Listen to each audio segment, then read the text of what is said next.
I should.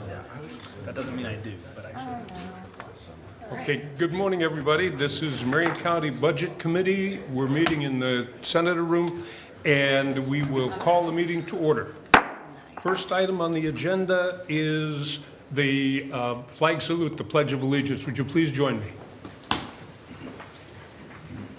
I pledge allegiance to the flag of the United States of America and to the republic for which it stands, one nation, under God, indivisible, with liberty and justice for all. Thank you. We will we'll begin with the election of chair and vice chair. So I'd like to make a motion to elect Mr. Vance as chair for the umpteenth consecutive year, and Commissioner Bethel as the vice chair. I will second that motion. Motion and second. Is there additional discussion? All in favor say aye. Aye. Motion carries. Thank you, gentlemen and committee. Second, two items. We always approve the minutes of the meeting for 2024 of May. There have been no meetings in between. Oftentimes we'll have a meeting mid-session for reasons whatever. We haven't done that this year, just because Mr. White has things moving so smoothly. So we'll entertain a motion that, and while we're doing that, let's adopt, I've been informed that there are no changes to the meeting rules, so let's do that in a joint motion for those two things, if that's permissible. Motion to approve the minutes and a joint motion to adopt the budget procedures, and you've got copies of all of that in your pamphlets. I would so move. Okay, any discussion? Okay, any further? Hearing none, all in favor say aye. Aye. Anyone opposed? Hearing none, the motion carries. Now, first thing, Ms. Fritz, if you would. Good morning, good to see you. Morning, Chair Vance, Budget Committee members. Can you hear me? My name is Jan Fritz. I'm the Chief Administrative Officer and Budget Officer for Marion County. With me is Matt Lawyer, a Senior Policy Analyst in the Board's office. And before we get started, I just want to recognize the budget team to my left. Unbelievable work they've been doing in the last 6, 7, 8 months. You know, it's a big budget. It takes a lot to get through it, and they've done a great job. So, all right, let's get started. The theme this year is Expect Excellence, a High-Performance Government. Hold on. We are, balance the budget according to budget law. We are a high-performance government. We have great leadership. We have innovative services, great department heads, elected officials who are called upon to testify, to make recommendations, and Marion County has been a high-performing government for a long time, and we're just going to make sure we recognize that today, and talk about some of the things we're doing. The current budget sustains current levels for departments, and it also has a section for new initiatives from the Board of Commissioners that we'll get through after we get through the budget component. This one has been a challenge. The economic environment around us is very unsettling. It changes almost daily, whether it's from a national perspective or a state perspective or even local. It has a huge impact on the budget, and this particular budget was really hard. The numbers aren't that hard.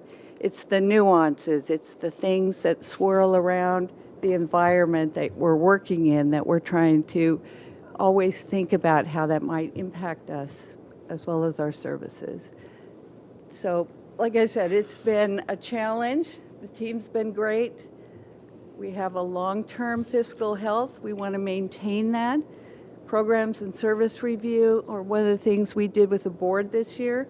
Met with departments, went through their budget, looked at all their programs, looked at all the services attached to those programs, and then identified those services, whether they were mandated, core, or enhanced. So 8 departments, I believe, have gone through that. We'll continue with the rest, up to 15. But it's a great body of work. I think we're finding out a lot. I think the commissioners appreciated understanding what that was about. And we will continue that because I think it really gives us a sense of, like I said, what's mandated, what's required by law, what's core, what's fundamental to your business, and it must happen in order for the business to be delivered. And then enhanced just means, you know, it's a good service for the community, but it's not necessary necessarily. All right. Federal, state, and local funding. This is one of the economic environment challenges we are coming up against. Every day we hear what's going on, what is going to be cut, you know. And so we are making sure we're taking all of that into account. We are researching it. We're looking at how it impacts Marion County specifically, how it may impact the state, which will more than likely push those funding reductions down to the counties, because we are a political subdivision of the state of Oregon, and we do the direct service generally on some of the funding they provide us. So because Oregon's a sanctuary state, we keep hearing it's going to be targeted. That's what I mean about the uneasiness of what's happening. We just don't know. So we want to make sure we take into account all things that may happen, and we are prepared. The legislative session, Senate Bill 1189 was our greatest achievement there, I think, for Mill City Wastewater Treatment Plant. It was carried by Senator Girard and Representative Kate and Deal. It allows Marion County, there was a discrepancy between the national rules and the state rules, and that we were sort of boxed in on moving forward with the plant, the wastewater plant. But this bill allows us a time period to start construction somewhere between April 15th and June 6th. So it's a very narrow window. It's only targeted so we can get it up in the Santiam Basin. We still have to go through administrative rulemaking, but I think this was a big hurdle. And so the commissioners very much advocated for it, and it was a great success. Senate Bill 916 is unemployment pay for striking workers. After 2 weeks on strike, we must pay unemployment insurance for all of them. So it's not just government, it's private sector as well. And then, you know, we'll see how that goes. It's still in committee at the moment, but it's been moving through the process. So we're waiting to see what happens to that. We have 7 bargaining units to negotiate next year. So that'll be of very much interest to us. We have 3 strike prohibited bargaining units who will go to mediation and arbitration, and then the other 4 actually can go on strike. Our largest union, 800 people. So the PERS contribution is another bill that's making its way through. Currently, it's for retirees' health care. It's $60 a month paid. They're just increasing it to $100 a month for the retirees. But it'll have a fiscal impact for Marion County in biennium 27-29 when it catches up. So another just little cost on PERS too. Right, changes in requirements. Personal services. Do we have the graph here yet? This one, I think, you know, we all knew we were taking care of our employees. Inflation was high post-COVID, and we wanted to make sure our employees could live. And so we gave substantial COLAs, 2 years running, actually 4. But now the total cost of county personnel is $246 million a year. It was a $16 million jump that includes salaries and benefits. 7%. Benefits also went up. We picked up the cost of the monthly deductible portions of it. So that cost added to it. And PERS increased our rates 4%. So now on average, we're paying 34% per person for PERS. That's a composite rate. We take all the different series and we come up with a composite rate for it, but it's pretty substantial. I think we calculated, Daniel, it's over 60% in benefits for every employee as an average. So. And you can see on the graph, we put lots of graphs in here and pictures tell more than the words, I think. You can see the growth clearly pre-COVID. You can see it after COVID when we were trying to maintain people. You know, we have a 12.4% vacancy rate, gone up, gone down, but we were under 10% pre-COVID. So. Health insurance expenditures, that jumped too. That was picking up part of the monthly premium for employees. And here is just a graph that is, the blue component is non-general fund employees. The yellow is general fund employees.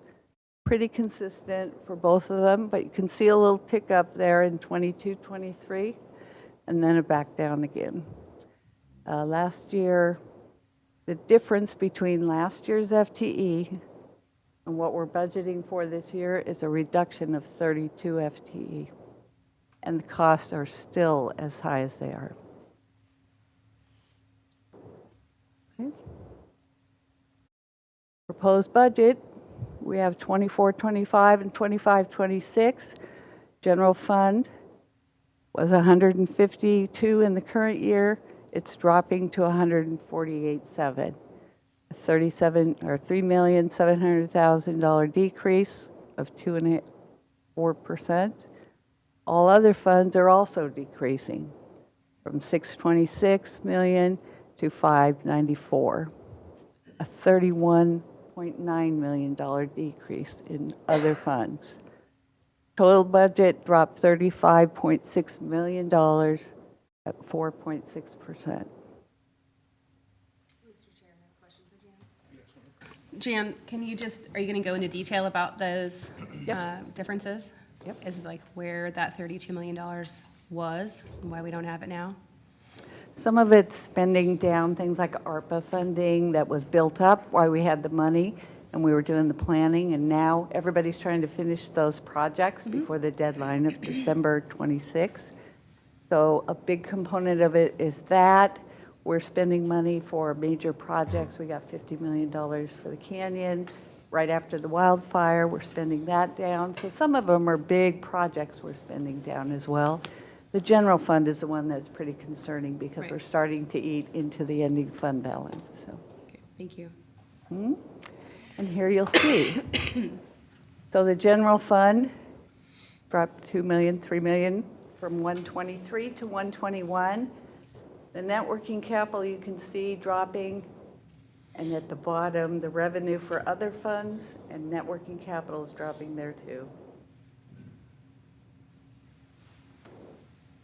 Which causes us additional concern in light of what may happen in our environment, whether it's from the state, whether it's from the feds, whether it's stagflation or inflation or, 100 other things that can affect us. Unemployment went up for a little bit. Now it's back down to 4.3. So we watch those trends as well to just understand what's happening. The state forecast we watch, make sure we see what they're doing and what's happening to the state level. So this particular slide just talks about the resources and how it's split out on the pie chart. Intergovernmental federal is $93 million. I would say between health, which is probably half, and public works, those are two big ones. I don't believe public works is targeted for reductions at the moment, the funding stream, but I do know Medicaid and Medicare are on the list. So changes, property and other tax revenue. The good news is property tax revenue came in higher at 6.2 million or 6%. So we're increasing there. And we got an additional $325,000 per year because the city of Salem closed an urban renewal district at McGillcrest. So that will benefit everybody in the taxing districts since it went away because it was held. Interest and investment fee income. While general fund and property tax are still going up, interest and investment fee income, there's a chart here. Okay, we'll show it to you.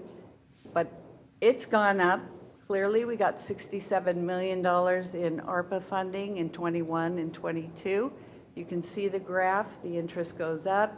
It was paying, pretty low rates there, but now it's moving up as well. The issue will be when we've spent all the ARPA by December of 26, we won't have the balances sitting there that the interest is accruing on. So it's about $8 million a year countywide now. I got everything. Admin cost recovery increased 3.5% and net working capital decreased 11.6 overall.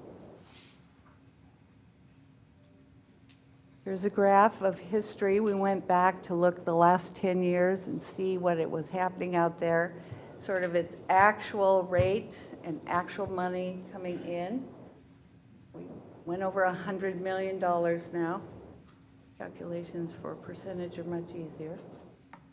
You can see it's up, spiked up 6.61%, 22, 21, 23. Dropped again, and we're anticipating year over year, or is budget over budget, year over year, 6.4% again. So that's the healthy news. Here's the interest in investment income fee, and you can really see a difference. In pre-COVID, during COVID, we were bringing in almost $2 million. Now we've ratcheted up, but when, like I said, projects are done, that will also go back down. And that is, it's delivered to all funds, but it has a huge impact on the general fund. Mr. Chair, does that have anything to do with our new treasurer? It has to do with the contract we also have with a professional investor. They have been doing a great job. We're giving them more money they can play with. I mean, they're pushing us to be better managers of that, and they're bringing in higher rates. They're really looking out for what they can get and when to turn it over. I just wanted to make sure he didn't take all the credit for it. He will be here this afternoon, so you can harass ask him him. then. How's that? All right, countywide requirements. This is just a chart that talks about resources and requirements. Did we get resources? Okay. So the difference between the budget, resources, revenue, and expenditure are your incoming revenues. Doesn't include any beginning fund balance. So your revenue really is split between what actually is an ongoing revenue component. Same thing on the expenditure side. It's called an expenditure when it's only what you're spending. When you drop in net working capital and what's left ending fund balance, it becomes requirements. So it's just a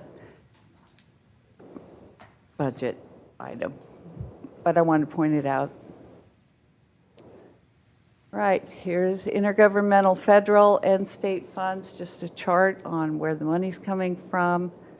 Federal was 91 million, all funds.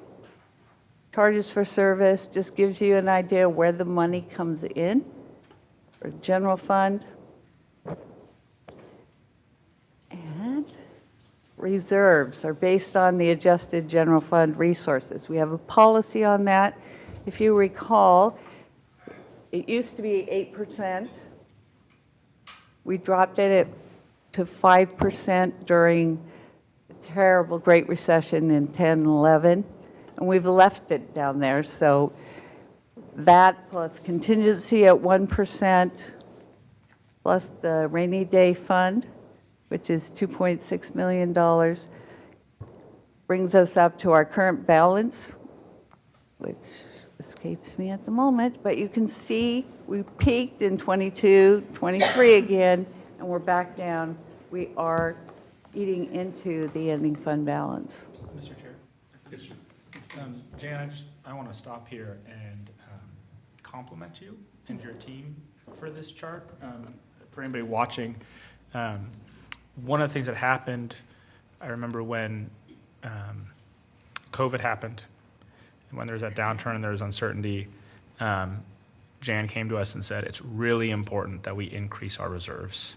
Because I remember in 2008, we had to basically eat into our reserves to try to protect people's jobs. And we don't want to be in a situation, we're looking at very uncertain times, and we want to do everything we can to protect people's jobs. So we have to increase this so that way, when bad times come, we can reduce our reserves instead of laying people off. And I think this isn't a really bad time, but obviously the charts you showed show our costs increasing. Yep.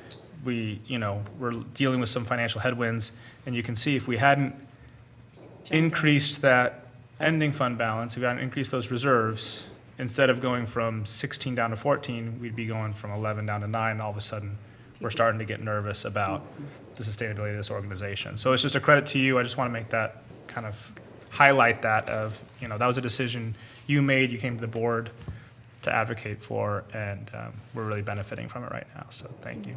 Thank you. But it is a team, we always talk about it. I personally have really tried to increase it every year that I've been doing the budget, and that's what concerns me here now. But we also have enough experience and knowledge. We know how to manage it. We went through 3 federally declared emergencies. We went through COVID. And because we know where the money is and what's happening, and we really, really understand it and watch very closely, we were able to navigate that. But this upcoming one is just so unknown for all of us. Decision packages for the new year. All right, 24 decision packages were approved for $3.65 million. FTE was requested for $1,380. See that? And approved was 11.5, and the decision packages were $3 million. And here's a chart that talks about what they are. We increased M&S and contractual services for the board, building and maintenance specialist, because we're constantly growing in square footage. A new building in the health department came online, and it needs someone who can maintain it. So that for business services, finance, audit dollars increased. It was a $17,000 item. The treasurer, bank, and armored car services, and get him for costing another $40,000. HR, the one FTE there is for the ERP. Same thing for payroll, the ERP replacement project. We took money, we didn't allocate it out to people, we took it from the budget. We've been allocated by the board for the ERP project. So all those FTE are coming out of that particular budget. The assessor's office has a lockbox service increase for 25. District attorney's office, victim assistance manager, and a data specialist. As we move forward through all of this, I think you'll find public safety, there's one in juvenile, there's a data specialist in the sheriff's office, same thing's needed in the district attorney's office, so we can track and make sure we're capturing the correct data to make decisions by. Mr. Chair. Jan, I know that in the district attorney's office, the victims assistance manager, we used to have substantial federal grants to cover victims assistance, and now we are losing that. Not because of the current administration, but just because in general over the last decade it's been decreasing. In the other, I don't think the justice, I actually can't see it in Holmes' head's in my way. Maybe it's the juvenile department. Is that 6.5 increase specifically because of the Washington County contract, or do we have any lost federal grants in that category? They did reduce one FTE in the budget for a grant that was closing. But yes, that 6.5 is specifically for the Washington County contract. They're going to purchased 20 beds from Marion County to keep their kids here. Last year, Clackamas came and asked to bring 3 kids, have 3 beds available, and we're raving so much. We are really #1 in the state in high performance again, in youth programming and services, and so that's why Washington County is actually coming and we'll open a new pod in the Juvenile Detention Center, and that's a 6.5 FTE. Maybe Troy will talk about this He later, will. but for just the public's awareness, Washington County doesn't actually have a juvenile department. They don't have a building. They in the past have housed their youth at Multnomah County and have experienced some challenges there. And because Clackamas County has been so impressed with the partnership, Washington County made an ask almost a year ago, and it's taken some time to negotiate through that contract to be able to bring their youth into our community services. And I think that Washington County will benefit greatly from it, thanks to Troy and his team. I do too. High performance juvenile department. And the sheriff's office, can you go back just quick? Jail medical expenses are going up. We opened a G-pod in the current year, so we have more inmates there, acting adults in custody. I keep thinking acting in capacity, sorry.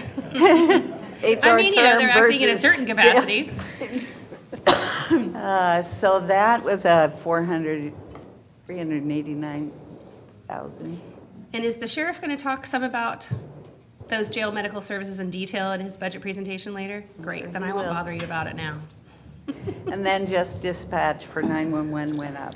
So I'll catch up. This is huge.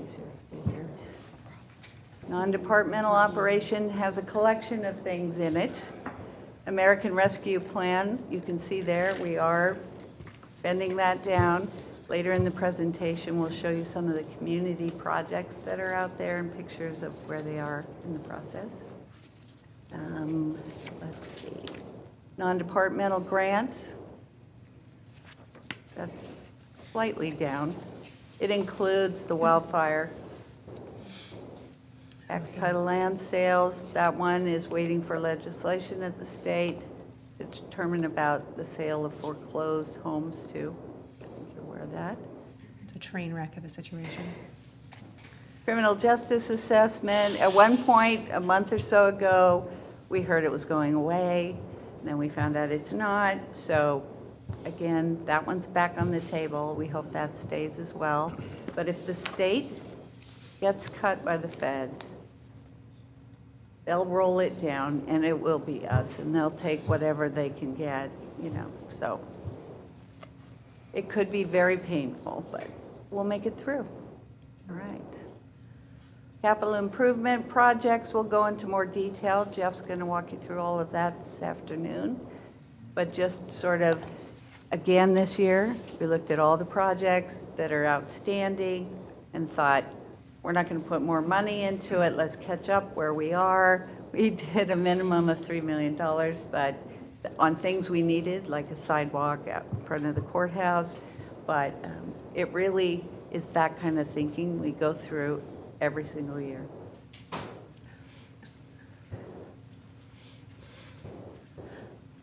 Right. Strategic plan. This year just outlines the strategic goals we have for the county and what departments and how much operating money in their budget goes to that particular goal.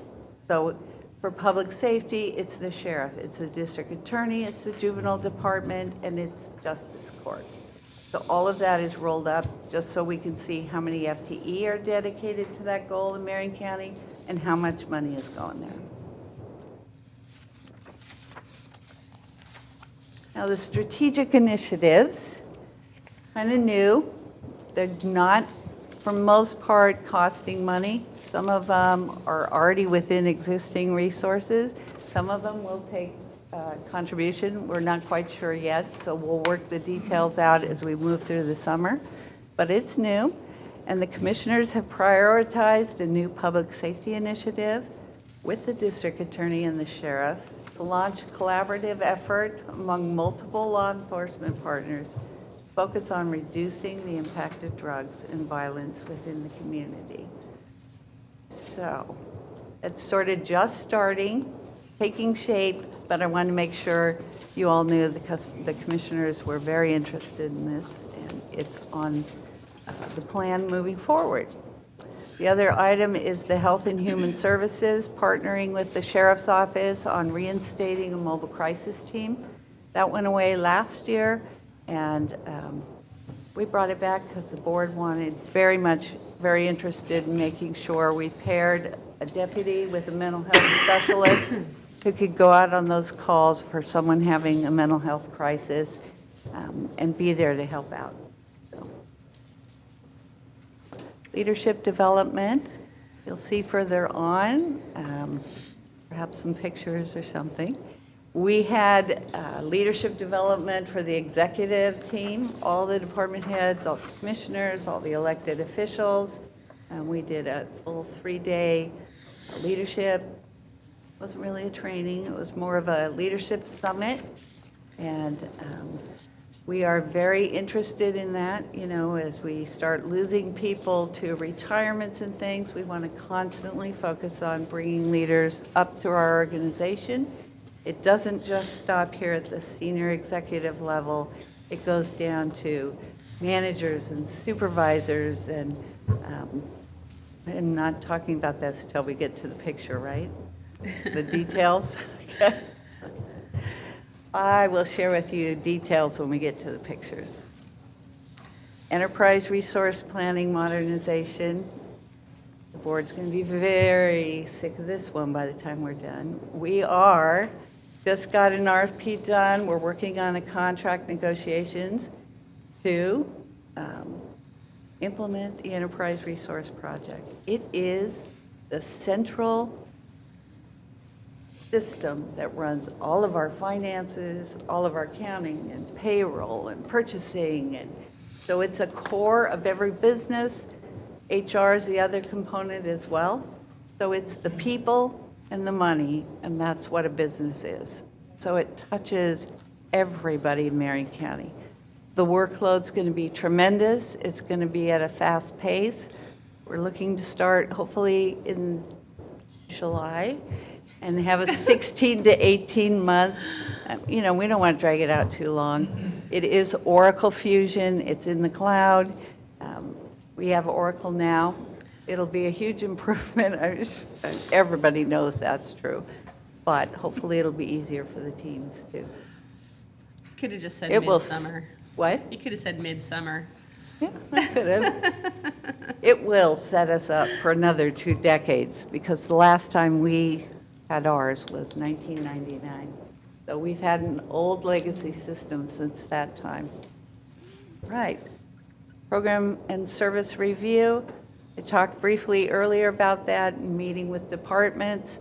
Matt did a great job at doing their org charts, and then we had a little chart that said, here's all their programs and how much their programs are and how much their FTE is. Then we took it further and took the programs and broke it into services. Same thing, how many FTE, is it mandated, is it core, is it enhanced? So it's very enlightening, and we are planning on continuing that, refining that as we move along, because it may be useful in the future. And communications, the board is interested in another initiative to develop an effective communication strategy with a unified message throughout the county from our departments and the board's office. Doesn't mean everything, but we want to create that unified message as Marion County is one. Mm-hmm. Pictures. Here we go, enhancing public safety. Okay. Whoops, wait. Yeah, I just want to point out that was a joint work session with the city of Salem. Enhance will more than likely take place with one of them as partners, I would assume. We'll see as what comes and becomes developed. Oh, the sheriff's badge up there is celebrating 180 years of the sheriff in Marion County. You're so old, Nick. And the other one is for the district attorney. For the record, he said he looks good. Oh, good. You do. All right, and in reinstating a mobile crisis response team, I had a vision in my head. I know we had a picture somewhere. No one could find it. Chad was looking all over for it. And Health just managed to go out and take the picture yesterday. So we wanted to show you it's up and running. It was very much an interest of the board to get that started as well. We'll have him come in for a board presentation. in the future. Absolutely. Mr. Chair. Thank you. Could you remind me why this stopped? I would love to remind you why. Go ahead. So there was an effort federally by Senator Wyden to have a cahoots bill that he had written funded. And Oregon Health Authority and the governor decided that they had a different interpretation of what that senator wanted, and so they defunded the ability for police and health to work together in the same vehicle. That defunding came about at the end of December 2023, so as of January 2024, we could no longer fund them through state partnerships, and we had to pivot on the ground and prioritize it through some partnerships. And our health administrator and his team took the opportunity to apply for a federal grant, and were able to receive enough funding to fund one team to cover the county currently. So we were doing mobile crisis, but many communities were not. So Senator Wyden was like, I want to have federal funding for mobile crisis so more communities can have mobile crisis. Got this bill passed, and then the state of Oregon said, Marion County, you cannot do your mobile crisis anymore because you have law enforcement officers in your mobile crisis units. And so we actually met with Senator Wyden, and we were like, Senator, did you pass a bill to stop us from our mobile crisis? This has been super successful. We showed him the data. And he was like, absolutely not. That is not at all what I intended. And so, but Oregon Health Authority didn't bend. So we applied for a federal grant. The health department applied for a federal grant to reinstate one of our crisis units. So it's not as robust as it used to be, but it is coming Yeah, back. we used to have 4 teams, and now we have Right. one. You know, I know it's coming back, but I was just like, I was in another meeting recently, and I was like, what happened here? Like, you know, we're Yeah. gearing back up again, because I know it's been something that's been really helpful and successful in our community. Yeah, it's a massive void in the city of Salem. They used to have 2 dedicated teams, and now they have 0 teams. And, you know, thanks, Kotek. That's how I feel about that. Okay, and executive level training, these are just pictures of when we were out working together, collaborating together, and learning together. But we also are making sure it's going through the organization.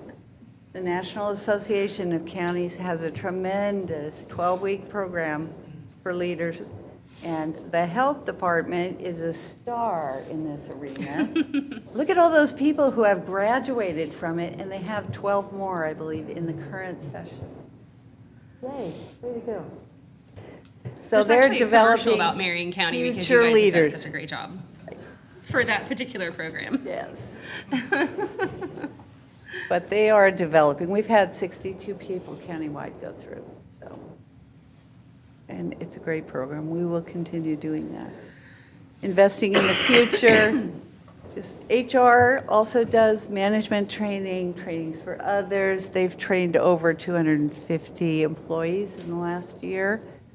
And Eric, who's our trainer up there, we want to make sure we bring along the next generation. So it goes all the way through Marion County, and we support Take Your Children to Work Day. And here he is talking to the children of Marion County employees. There's the county ERP. There's all the people who are participating in demo sites when they came out. We have a new logo. We're trying to brand it and move it forward and make sure we're bringing everybody along. We have 15 departments, and so there's a lot of people working on the central service component, and we're very excited and look forward to it. There's just some other pictures of everybody who is watching from teams on demos throughout the county in different offices. So we're thrilled with the participation from everybody, too. And then the department and program and service review, this is what it looked like. The key indicators are on the bottom as well. They're linked to the goals. The department goals are linked to the countywide strategic goals. The data that's tracked for the key indicators could be criminal cases prosecuted, number of crimes committed, just a variety of data, and that's one of the things in the new system. We're doing it with the thought in mind, what we want to track for data as we set it up. So we will have much better data and able to make much better decisions with it too. It'll be much easier to access. Absolutely. Reports, yes. And the thing I just want to point out here, we have 15 departments. We have 107 programs and 323 services throughout the county. So it's a job to go through all of it. The board's been great, so we'll keep doing it. And this I call the Marion County Press Corps. So these are individuals out in departments, John from the board's office, Chris is there as well. Names. Who knows the name? You do? John, where are you? He's in the back. I haven't met the two on the left. The one on the right in the polka dots is Melissa Gable from Melissa, Health. And yeah. I know one of them is from Public Works and one is from the Sheriff's Office, but I've yet to meet them. What? The two on the left? What are the names of the ladies on the left of you in the picture? Erin Burke, Public Works PIO, Addison Altman. Great. So some new people too. Anyway, that was just kind of a fun picture we staged for it, but the Marion County Press Corps is kind of cool. Budget policy, this is just the general reserves policy. We discussed it a little earlier. It's very low. If you hear other governments, they're trying for 20, 25, 30% in reserves. Because we know, like Commissioner Willis said, you know, we're pretty dynamic. We know what we can do. We know where we can take chances and where not to. Hopefully that carries through the next couple of years. It will. All right, future outlook. We are navigating and evolving the economic landscape. We will be meeting all summer long, reviewing departments, the work, other funding streams, what happens on the federal and state level, and hopefully proposing to the board actions to take, because it is our financial future and we want to make sure we're stable. We may have to take action, and we want to do it sooner rather than later if necessary to preserve the county's integrity and finance. We have a great team there, though. So, let's see, PERS rates continue to increase. Like I said, 34% composite rate for all employees. Double-digit health insurance increases. There was a meeting earlier this week on health insurance and what it's going to cost going forward. So, and in closing, once again, Finance Department has, for the 14th year in a row, received the Distinguished Presentation Budget Award from the Government Finance Officers Association, and the accounting side of finance also received for the Certificate of Financial Reporting. So both components, a very strong finance department. So we are very fortunate. Congratulations. I know it's a lot of work.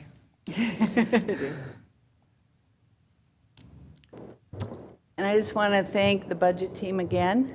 Chris Epley joined us this year, so he was watching it race on by as time went on.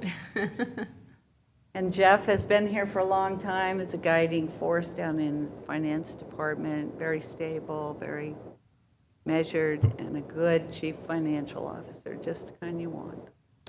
And Daniel, man, that guy knows where every dollar is in the budget.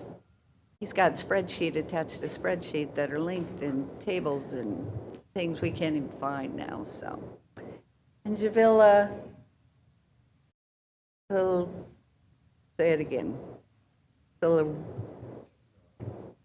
Say it. Glossorite. Is that pretty close? Not really. Yeah, we gotta She choose says that. that all the time to everybody. We had like a I French commend you for accent on trying. it. But she's been a great addition to the team. She's been here just over 2 years now, so it's been very nice. And I want to thank everyone in the room, Marion County employees.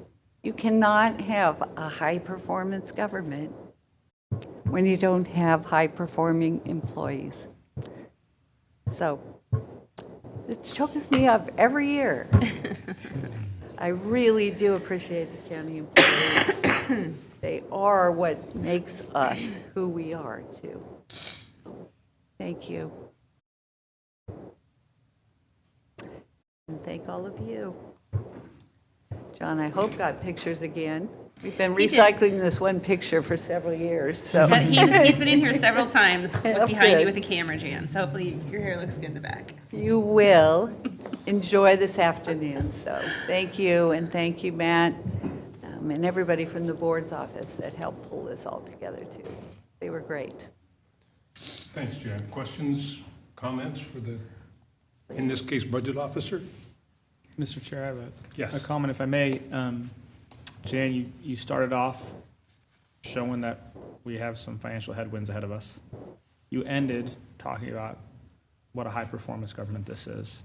And I think one of the tests of that, one of the reasons it's not just, us saying nice things about ourselves, is that there's a track record of this group of people going through COVID, going through the wildfires, sticking together, and performing at a very high level during very difficult times. And so I'm confident that even though it looks like there's some headwinds, we're going to do the same thing that we've done That we always the whole do. time I've been a commissioner, which is we rise to the challenge, we overcome it, and we do great things for our community. So thank you for your leadership and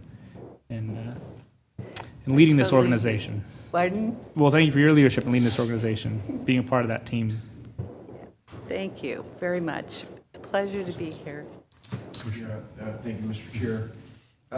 Jan, I think it's really important, maybe I want to make sure I understood this, because we demonstrated that our general fund, our forecast is 3.7 million down. We showed that there's 32 FTE less in the overall budget. However, we are increasing decision packages by 3 million. And I think that's a really good example of redirecting priorities, and you showed some of them up there.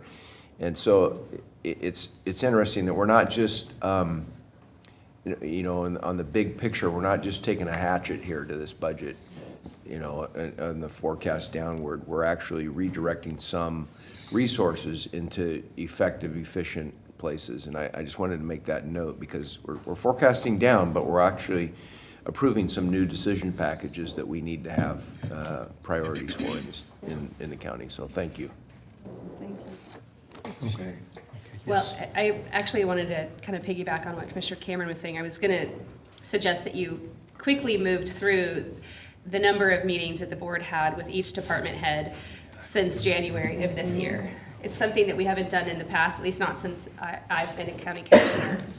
And one, I want to say thanks to Matt Lawyer for the detail that you went through with each department head and whoever they assigned to you in Great each department to bring those massive spreadsheets to us. But as we move through the day today, the budget committee members have much less time in front of the department heads as they come through their 30-minute or 15-minute presentation to this body. And I would like you to know, and I'm sure you already know this, but each one of those department heads that came and sat with the board, whether it was for 2 hours or 3 hours, or in some case 6 hours, because we did 2 meetings with one group, they have high expectations of performance of their employees and output of the services that we provide in Marion County. And of course, their hope is that they can come to this body through the administrator and her budget team with an increase in staffing to be able to perform those services. And we were unable to provide an opportunity for them to increase their staffing to provide those services because of what you just saw from Jan. And they return back to their department after each of those decision packages are determined, and they get the direction from the administrator. And they still continue to move forward, and they continue to provide the same level and quality of service to Marion County that is expected and requested on a daily basis. And I think it's not just a testament to you, Jan, but it is every department head that we have in the county that is committed to excellence in service. And while it is difficult to come into a budget cycle not with less money and still needing to provide more services, but still meet the outcome of the customer as well as we have been over the many decades in the past, really proves the quality of humans that we have leading this county. So I'm not going to hold this budget meeting up today by telling each and every one of the department heads, thank you for your leadership and your understanding of the reality that we're facing financially. But we understand that you know that, and that you're working as hard as you possibly can to spend those dollars as wisely as you can. And it matters to me, not just as a county commissioner, but it matters to me as a taxpayer. Because I also cannot afford, as an individual in this community, to shell out more money to provide the services that we really need to have desperately in our community. So thank you all for the time that you spent with the Board of Commissioners over the last 6 months, and for the very detailed and brief presentation you're going to give this body today. I hope it resonates with this committee and with the public over the coming months in understanding that we are led by a very quality group of folks, and our employees really do their best every day and really squeeze as much as they can out of the hours that they give to us as public servants. Thank you, Commissioner. You know, I wanted to add to that before we move on, is the people who really have made all of that work. You folks lead that, but the people that make it work is this audience today. And make sure that did what you said, but in spades, because this is the group that watches the pennies and watches the services and makes sure St. Louis Ponds is functioning. Somebody's doing that, and they're in this room. So yeah, and I've watched this happen every year for the last however many, and no, not long. But seriously, I watch, and a lot of folks here are here since before I started, but lots of new faces have come aboard. They've picked up the message, they've taken it to their employees, they've watched the pinching pennies as we move forward, they've used that money wisely, they use that staff prudently, and the effect of that is Marion County is a pretty well-run county with really good services, and I appreciate, and these are the folks that make that happen, you know, the night shift bakers that make the bread that we all enjoy. 100% agree. Yeah. Mr. Chair, if I may, another thing that I want to just kind of mention is I was looking out here, and there's a pride that folks take in their work here, and it's something that I really admire. And I would say it's across the departments. And I'm going to mention a few people, and I apologize for not mentioning everybody, but I was looking, and I see Daniel, and I see Rhett, and I see Katrina, and there's this group of young, I'm going to call them young leaders, people who, when I started, weren't necessarily in leadership roles at the county, who I would say in my time as a commissioner have really taken leadership roles in the county. And it's something that I think, first of all, thank you to the young leaders in this county, the folks that started in the last 6-7 years and have taken leadership roles, and thank you for your work. And then it's something that I think we should all be proud of, because I do think it's a sort of a testament to the health of your organization. Do people want to spend their time and effort and energy? Sorry, Brendan, I see you too. There's a bunch of you guys who are like coming up here and taking leadership roles and putting in the hours. And I can just see that you're proud of this organization, proud of your work. And I think that says something about the health of this organization, that we're not just relying on really smart, talented people who've been doing this a long time, but that there's a new group of people who are coming and taking leadership of this county. Yes. Any other words of accolade or praise that you want to heap on the people in this room? Thank you. Thank you so much. Okay, so, And this is beautiful, by the way. yes. Good job. You know what the inspiration of that was? I came in early one morning, walking down the hallway to our office, and the sun was coming through the etched glass window in the logo, and I thought, That's it. that's it. Wait till you see the department slides. And Matt did an amazing job with every one of them, so thank you. Thank you. Thank you. Next item here is Mr. White talking about the budget structure and the department budget overview.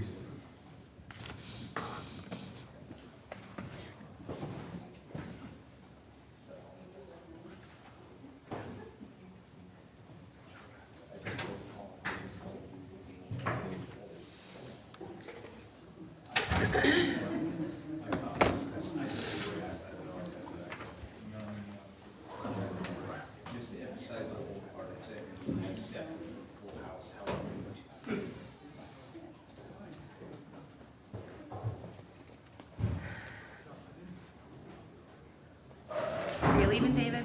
Good morning, gentlemen, and would you identify yourself for the record, please? Give us 1 second to get set up here, if you Sure, won't sure. mind. Thank you.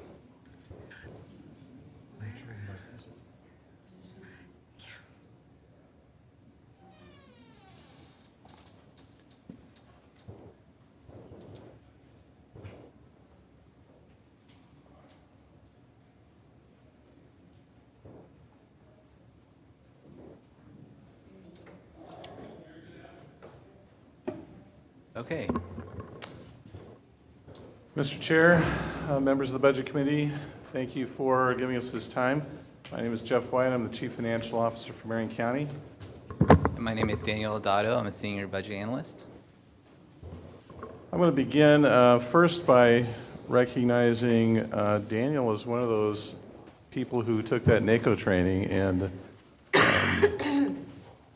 did it in the middle of a whole lot of other budget stuff. He just made it fit in, and I appreciate his efforts to do that and to grow here in Marion County. At this time, I'm going to share some information that isn't new really to any of you. We do this every year, kind of acclimate everyone to the budget book. It's more for those listening, I think, about how this is put together. But we have a budget process that begins in November. We start collecting capital improvement project requests. We set budget parameters for departments as they will begin to build a budget in the spring. These parameters can be found beginning on page 2 of the budget binder.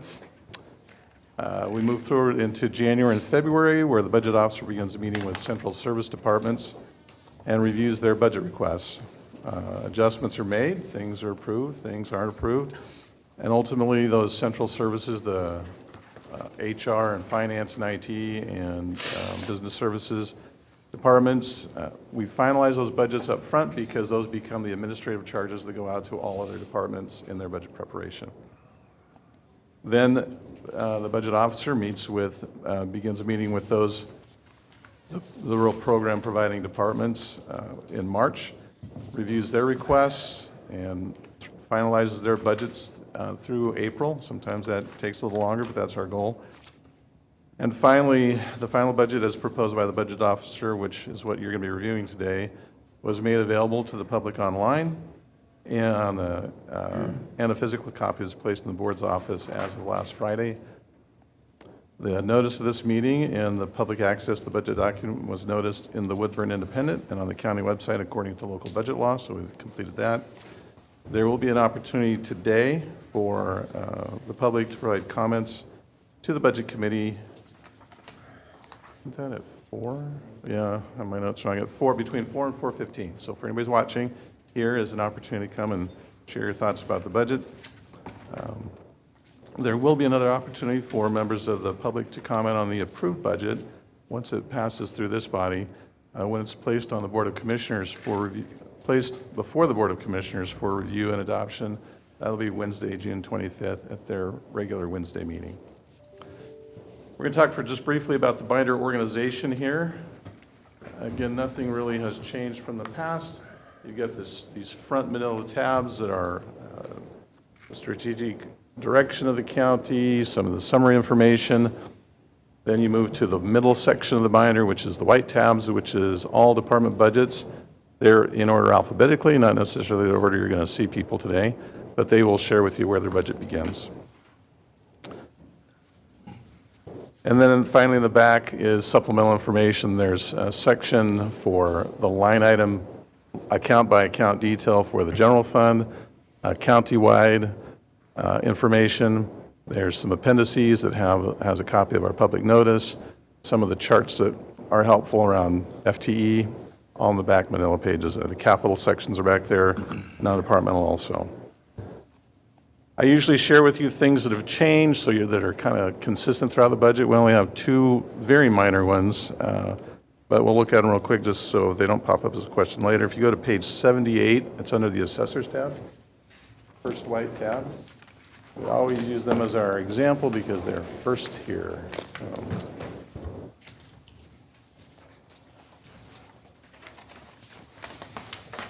It's really the very last page of their budget. You'll notice under the administrative charges, there are two lines that went from expenses in the current year to zero in the upcoming proposed year. The first one for technology solutions allocation, this group of items are those how we allocate administrative charges out to all the departments. That only went to zero because we looked at how that charge was happening and it wasn't super effective. So we just revised the other IT line items to absorb that charge. So it's just dispersed in other IT allocation lines. The second one, IT equipment use charges, we have a process here where we assess departments, charge to build up a funding source for IT equipment that spans the county, network equipment largely. That fund had built up over some time, and as part of the budget, as the budget officers are looking at it and looking at ways to address some of those headwinds and our declining revenues, we did not need to make that assessment for 25-26. That means we're not growing the fund. We'll eat into it a little bit, but there was enough there. That's an item that we could go back to in the future years and charge again as we need to. So that is an actual reduction that you'll see. The departments aren't paying that one particular assessment for this year. Okay, thanks, John. As always, I want to remind you that at the end of the day, if you go to page 47, which is up in this manila section, it's our favorite chart. This is the 11 by 17. Just a reminder that you'll be seeing department budgets, department by department, but in the end, budget law requires that we adopt the budget by fund. This is kind of that crosswalk table that takes each department and shows you how their budget is allocated between funds, and the final motion will approve that. I think I said adopt early, sorry. You're going to be approving the budget if you so desire. With that, that's all I have, and just orienting you to how we kind of got here, and I'm going to turn it over to Mr. Adata now. Okay, so I'm excited to present this slide to you. This is representing Jan's message of high performance government in action in a flow chart format. And it's connecting all the dots within our whole organization from the highest mission and vision, and if you look down to the lowest, key indicators. So it's connecting the vision down to the data, the actual work that departments are doing. And then each step along the way are the building blocks of how we get there. And as we go through the department's presentations today right after us, they're going to be talking through these components in this format. So to walk you through a little bit of this, what are the finance departments? So we thought we'd use ourselves as an example to show how this alignment happens within each department. So start with the mission and vision at the highest level, and then we have our strategic plan goals. So finance department falls under civil and government services as under the total overarching county goal. You take it one step further, we're the finance department. That's how we present our budget. That's how it's organized. Each tab in your budget binder is a departmental budget. And then we go to programs. Programs are how we make sense of department budgets, and they make sense. They're how we organize our activities in a way that makes sense for the public and for leadership to review the budget. And then underneath those are services. So every program is going to have one to multiple services underneath that guide what that service does, or excuse me, what that program does. And we're going to use procurement. Toby's back there, our procurement manager. He's the manager of the procurement program.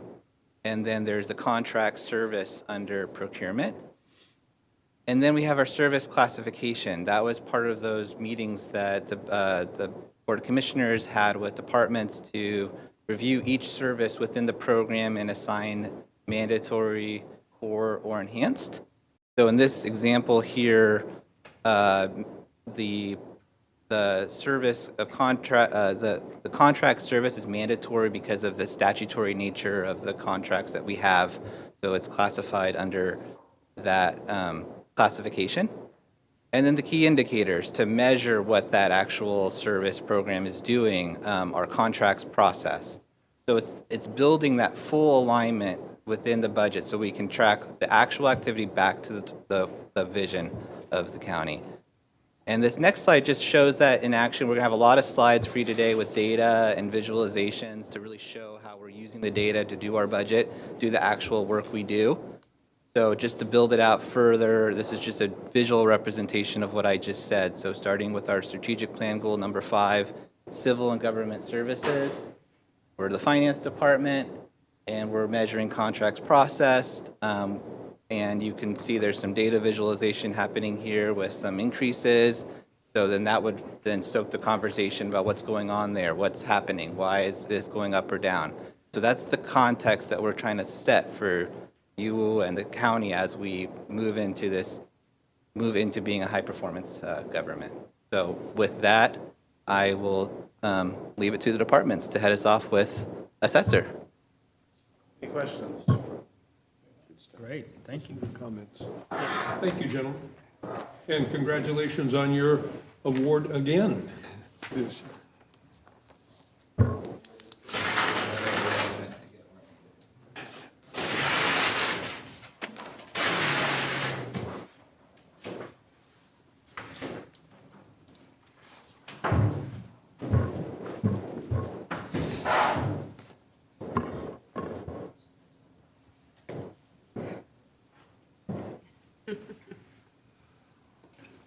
Mr. Rolfing, how are you, sir? And welcome back to the, is this a new podium dais thing? No. But you're right, usually folks come over here when they're talking to the board. Oh, okay. During okay. board sessions, Okay. just not the budget meeting, they're always. That's right. Yeah. Okay. I'm not real good with quick changes. I like I things know, stable, conservative, I'm stable. very sympathetic to that. Thank you.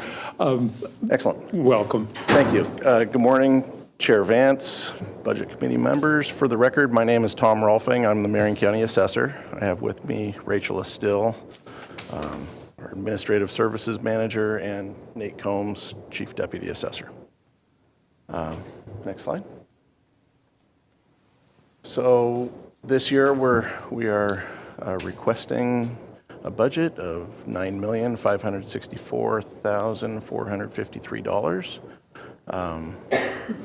to fund our department.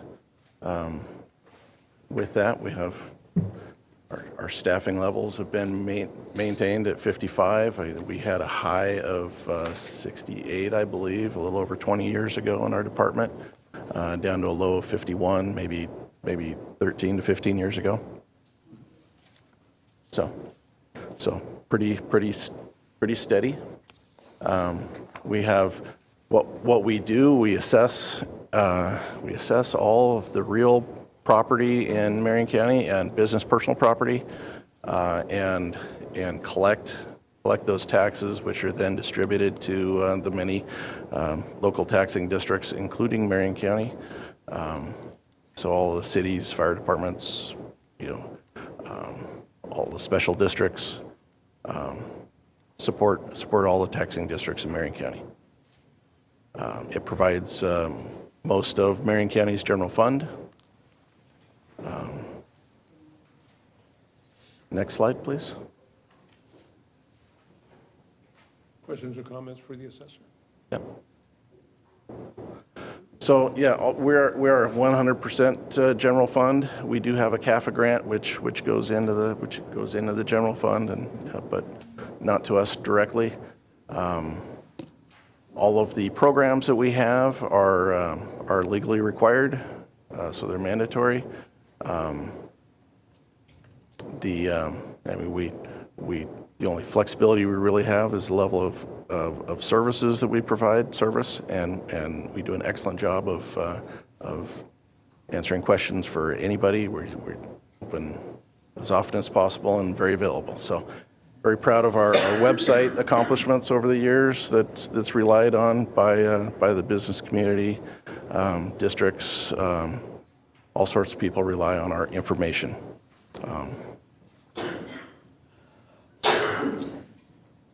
Questions for the, go ahead. I was just interested in the next slide. Okay, next The slide. graph there. That's the one. So this is a graph. The blue line shows the trend for our estimate of real market value for the county. It's been increasing quite a lot. Marion County has an increasing amount of industrial-type properties. And the total assessed value that goes along with that, with Measure 50, the total assessed value is very stable, so it's easy to predict, but it is restricted to a maximum of 3% growth per property, with exceptions for new property. So funding has been very stable. There was a blip in the graph that Jan showed earlier for Marion County, which I believe reflected a large Amazon property that was exempt while it was being constructed. It was taxable for a year, and then they qualified for their enterprise zone exemption in the future. So it went down and up, and it was a big enough value to affect Jan's graph. So. Mr. Chair, can I ask a question about that? I've actually had some questions from folks who are building houses or rebuilding houses. How does, let's say you're in the middle of a rebuild, your house isn't done yet, you're not moved in. How does the assessment of the value of that house work Jeez. in a given year?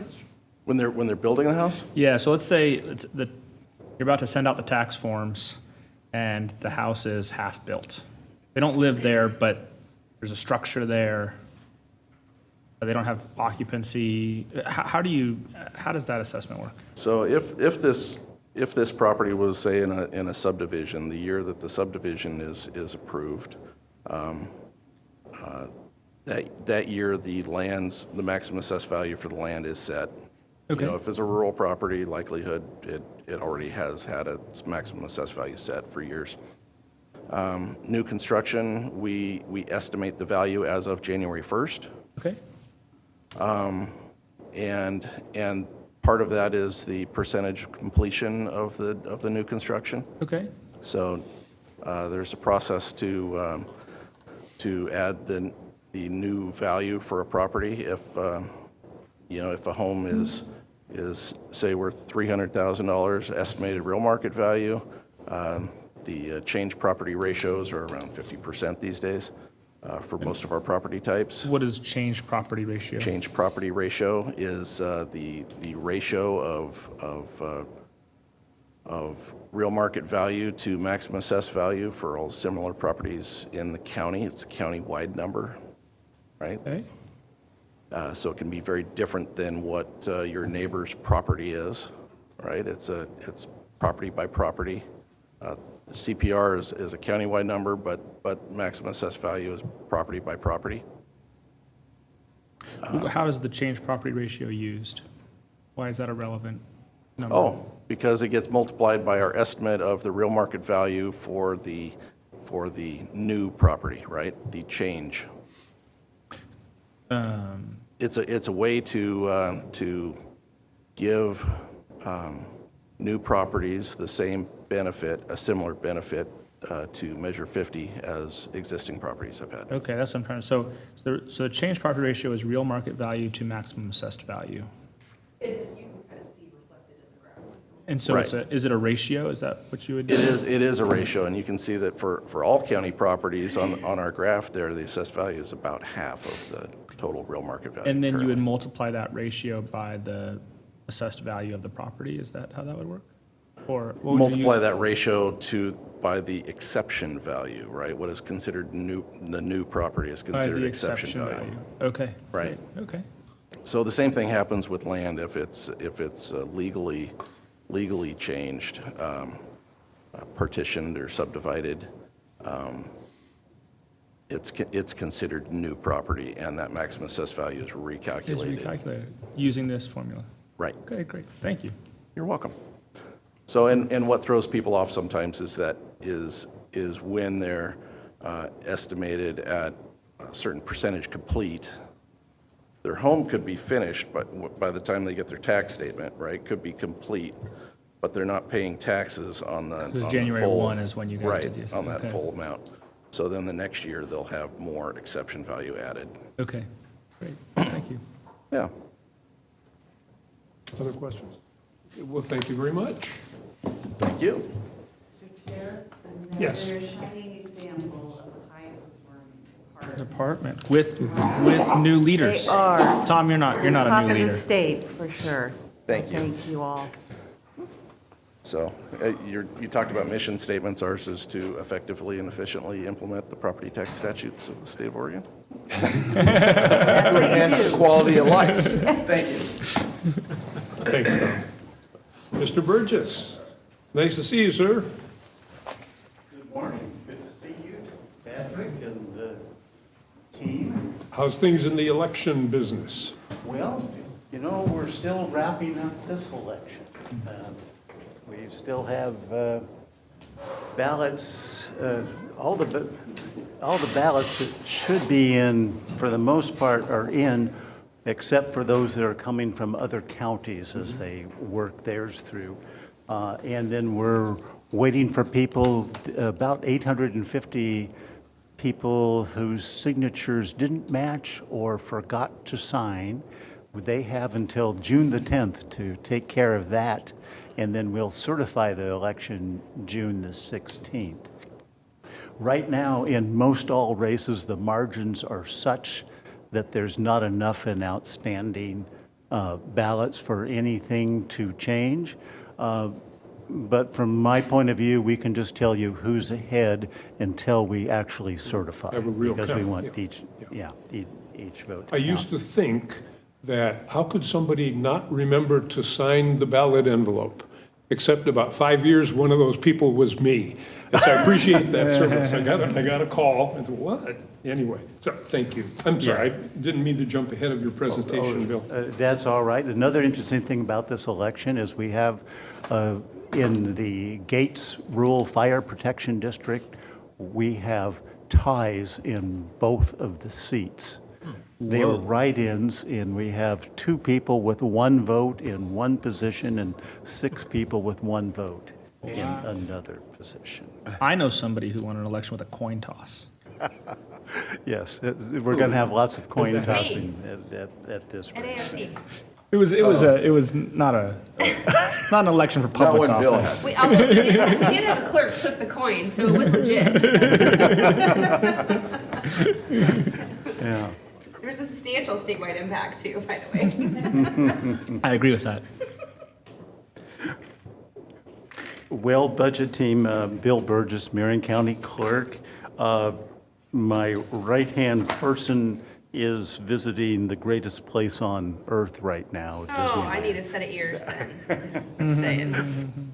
So Holly, who helped immensely in putting our budget together, is not with us, but I'll still try to answer the questions. You just know that her hard work is in this material here. On that first slide there, if I do this in the order that I've been directed by Daniel and folks, the first thing we'll say is that we're asking for $4,334,681.17.2 FTE. This is just a tad bit less than we asked for last year and the same FTE as we asked for last year. The licensing and recording, of course, this is where we take in mortgages, deeds, and liens. This is where we issue marriage licenses. We have a hand in liquor licenses and plats and mapping and other things for the county and for our citizens.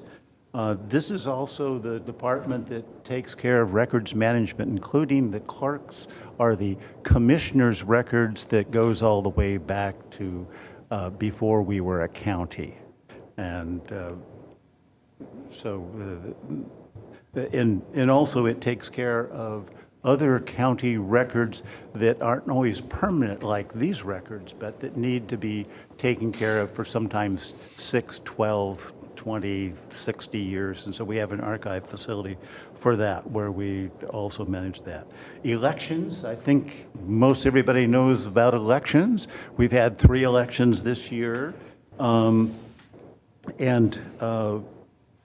We not only are responsible for running the elections. We have voter registration that goes on throughout the year and always planning for the next election, digesting the new legislation and trying to figure out what that might mean for us and looking at all sorts of things that may happen that luckily we've been dodging the bullets here lately.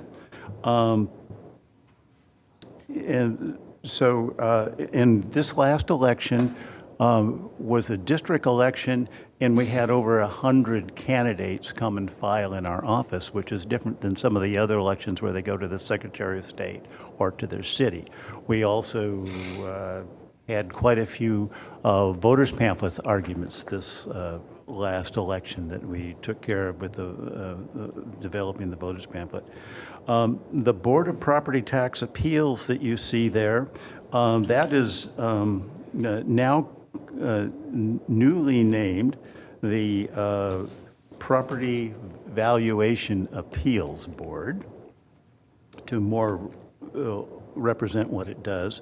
You see that's only, we're looking for only 0.25 FTE because with this, we take in petitions after the assessor and the tax collector send out the tax bill in about October. We take in petitions and then we have hearings in February and need to resolve everything by April for people that disagree with their tax bill. And we had, I think, about 70 hearings this last year. Administration, 2.45 FTE. This one, this is includes the county clerk and the county clerk's administrative assistants. And what we do there is we do all the planning. We do things like the budget and accounts payable, accounts receivable, strategic planning. And actually, we support the other folks in our department to make sure that they can get everything done. And then the next slide there is the clerk's office and program services analysis. Again, we're asking for $4,334,681 in 17.2 FTE. Most of our funding comes from the general fund. Also, the money that we collect in our office also goes, much of that goes to the general fund. We'll be estimating putting in about $1.1 million to the general fund with recording revenue this year. That is a little bit up from last year, but not much, and it's not certainly where we were in our heyday when we were bringing in a couple million. We are on track, though, in licensing and recording to bring in about $4 million, but much of that is shared with the state and with other folks. Over probably much more than $1 million will go into the Affordable Housing Fund because we collect $60 tax on each document that we take in that goes to the state. But some of that comes back to the county not necessarily that part. That'll be up to the commissioners to determine if they can get the state to put the money back to us. But Mr. Chair, no, I was actually going to ask you a question about that. So for that 60% or whatever that the state takes off the top, does the formula of return apply equally? So if you're collecting the greater amount, do you get the greater value in return, or does somehow Portland be able to take off of your good access? the answer is no. Of course it does. I I mean, I knew the I'm answer to sorry my own about question, but I thought that. maybe you could tell me I was wrong. I wish that were the case, but yeah, that's not the way that works. But we do collect some fees, like the assessor talked about the CAFA fee. Well, we'll collect at least this year $400,000 that will go into that CAFA fund. The state will take 10% and then send money back to us. Based on the granting of that. It would be nice if we could just put it right in there directly, but that's not the way that works either. There's the fund for the surveyor with the land corner preservation tax that we have on recording. That'll probably bring $250,000 into our surveyor's office this year. So it does bring some money in. It's not nearly as much as we would like it to be in the times when we have more home sales or more building or more refi. None of those are really very chipper right now in their goings on. Another thing about the general fund is you need to notice that this takes care of elections funding. Now, you would think it shows some choices there, federal and state, and shows 0 for federal and state. We'd like to find some ways for federal and state to help us take care of our elections expenses. All of these things that we do are mandatory by Oregon law, except for maybe the administration, but then if it's not mandatory, it certainly is something that's a core thing that has to be done. I think that takes care of just about everything. We've got a little chart for you on the end. Oh, the elections cost chart. Oh, good. It's a little bit different than what I've got here. But this shows the election cost. Our big part of election is to maintain trust in government elections through administering safe, secure, accessible, transparent, and audited elections. Part of our efficient and effective and responsive government. And again, trust is a really big deal that we all know that we have to not only earn, but re-earn it every day as we go about this particular work. That shows the cost there. The cost of this, the next couple of years is a little bit more than that. The general election we had was very expensive. Printing costs have gone up, paper costs have gone up, security, we had to have much more security, and all those things have certainly affected the way we do business.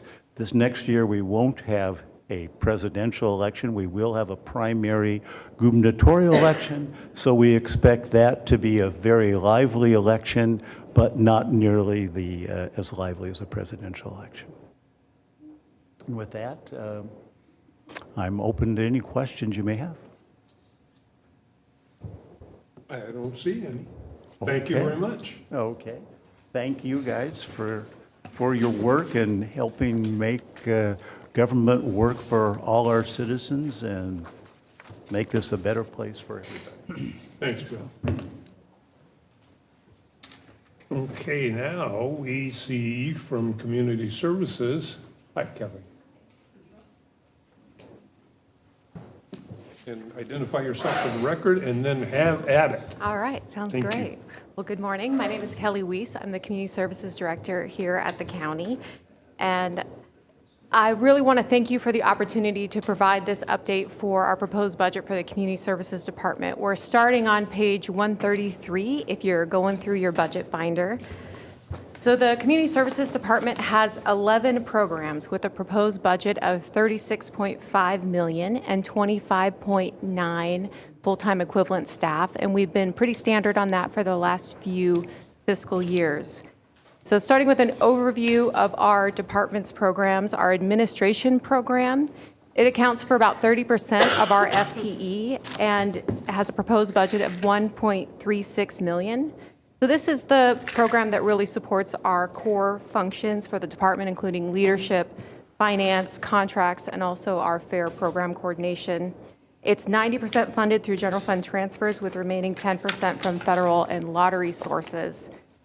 And then for the rest of this, I'm going to go a little out of order because these are in alphabetical order, and that's not really how we kind of think through our different programs. So the economic development programs, there are 7 out of 11 of our programs, and 4 are funded by Oregon lottery allocations. So that includes the Economic Development Administration program, which has a budget of $6.06 million, which $4.53 million of that is included in reserve for future economic development projects, and it houses 3 of our program staff. Other programs that are funded from Oregon Lottery includes lottery distribution with a proposed budget of $220,000, business and workforce development with a proposed budget of $780,000, and infrastructure and economic development with a proposed budget of $450,000. So the remaining programs within economic development include community services grants with proposed budget of $4.25 million, and this is primarily federal proceeds for the Detroit Marina's excavation and resiliency project. So it's funded with ARPA and HUD grants.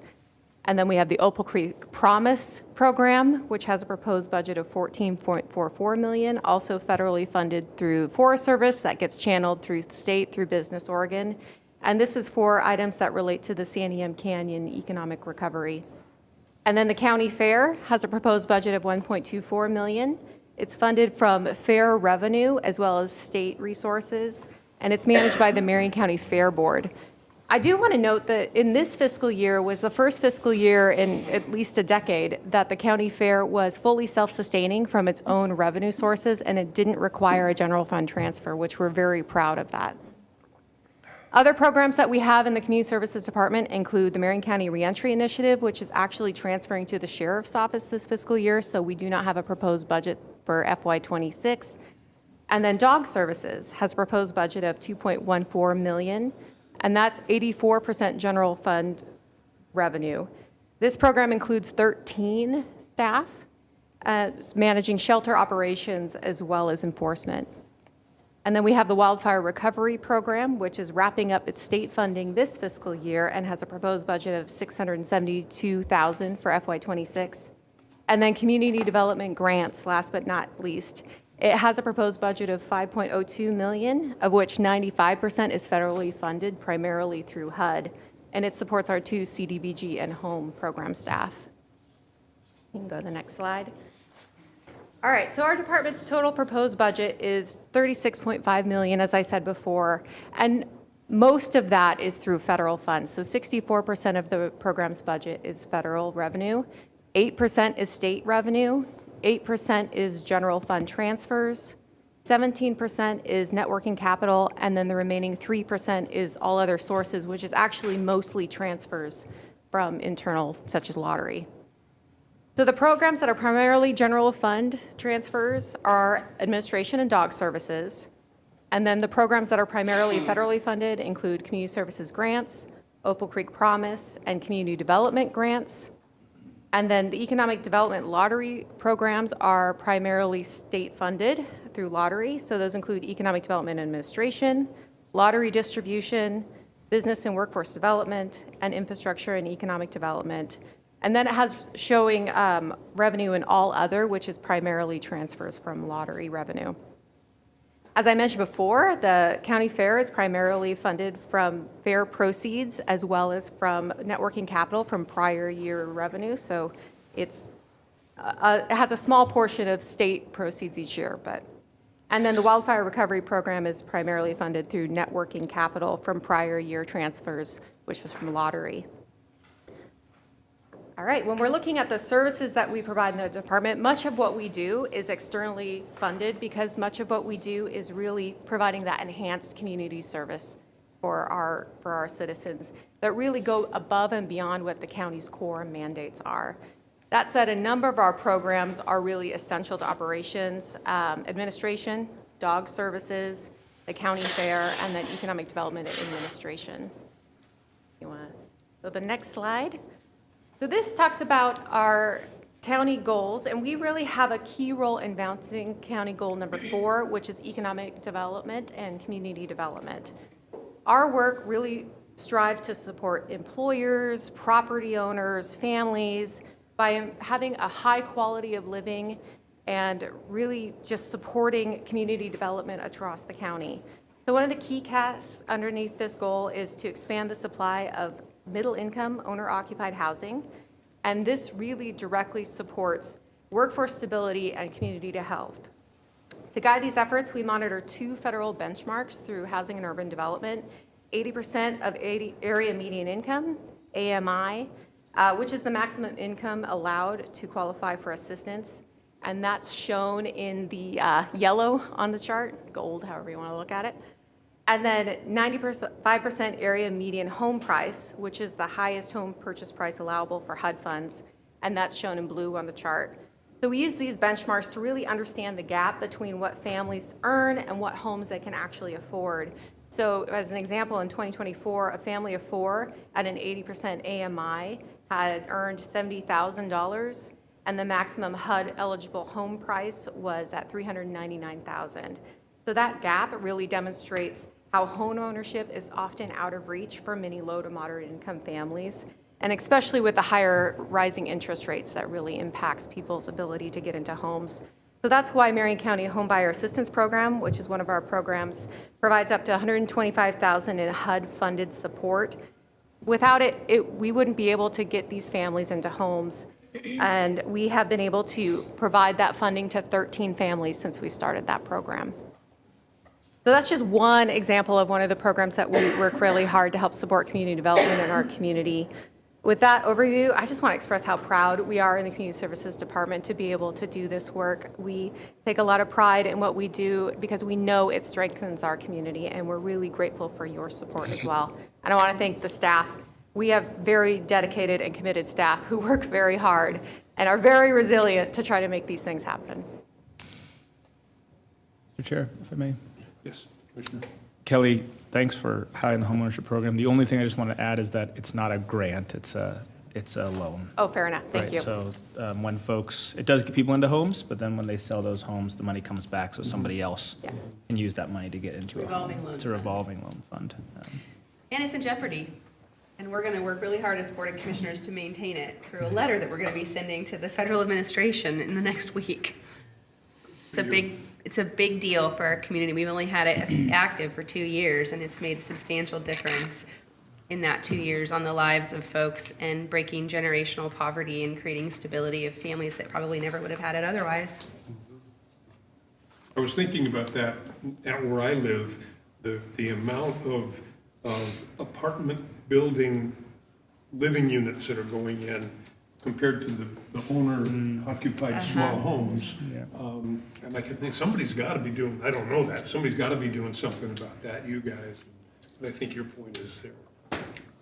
Doesn't have to be a McMansion to raise a family with 2 kids, but you need a safe neighborhood and, you know, yeah. We've talked about East Salem. One of the things that is such a gem about East Salem is it's one of the few places, I would say in Oregon, but it's really Marion County, where you still have starter homes. I mean, some of those houses that were Yes. built right after World War II. Yes.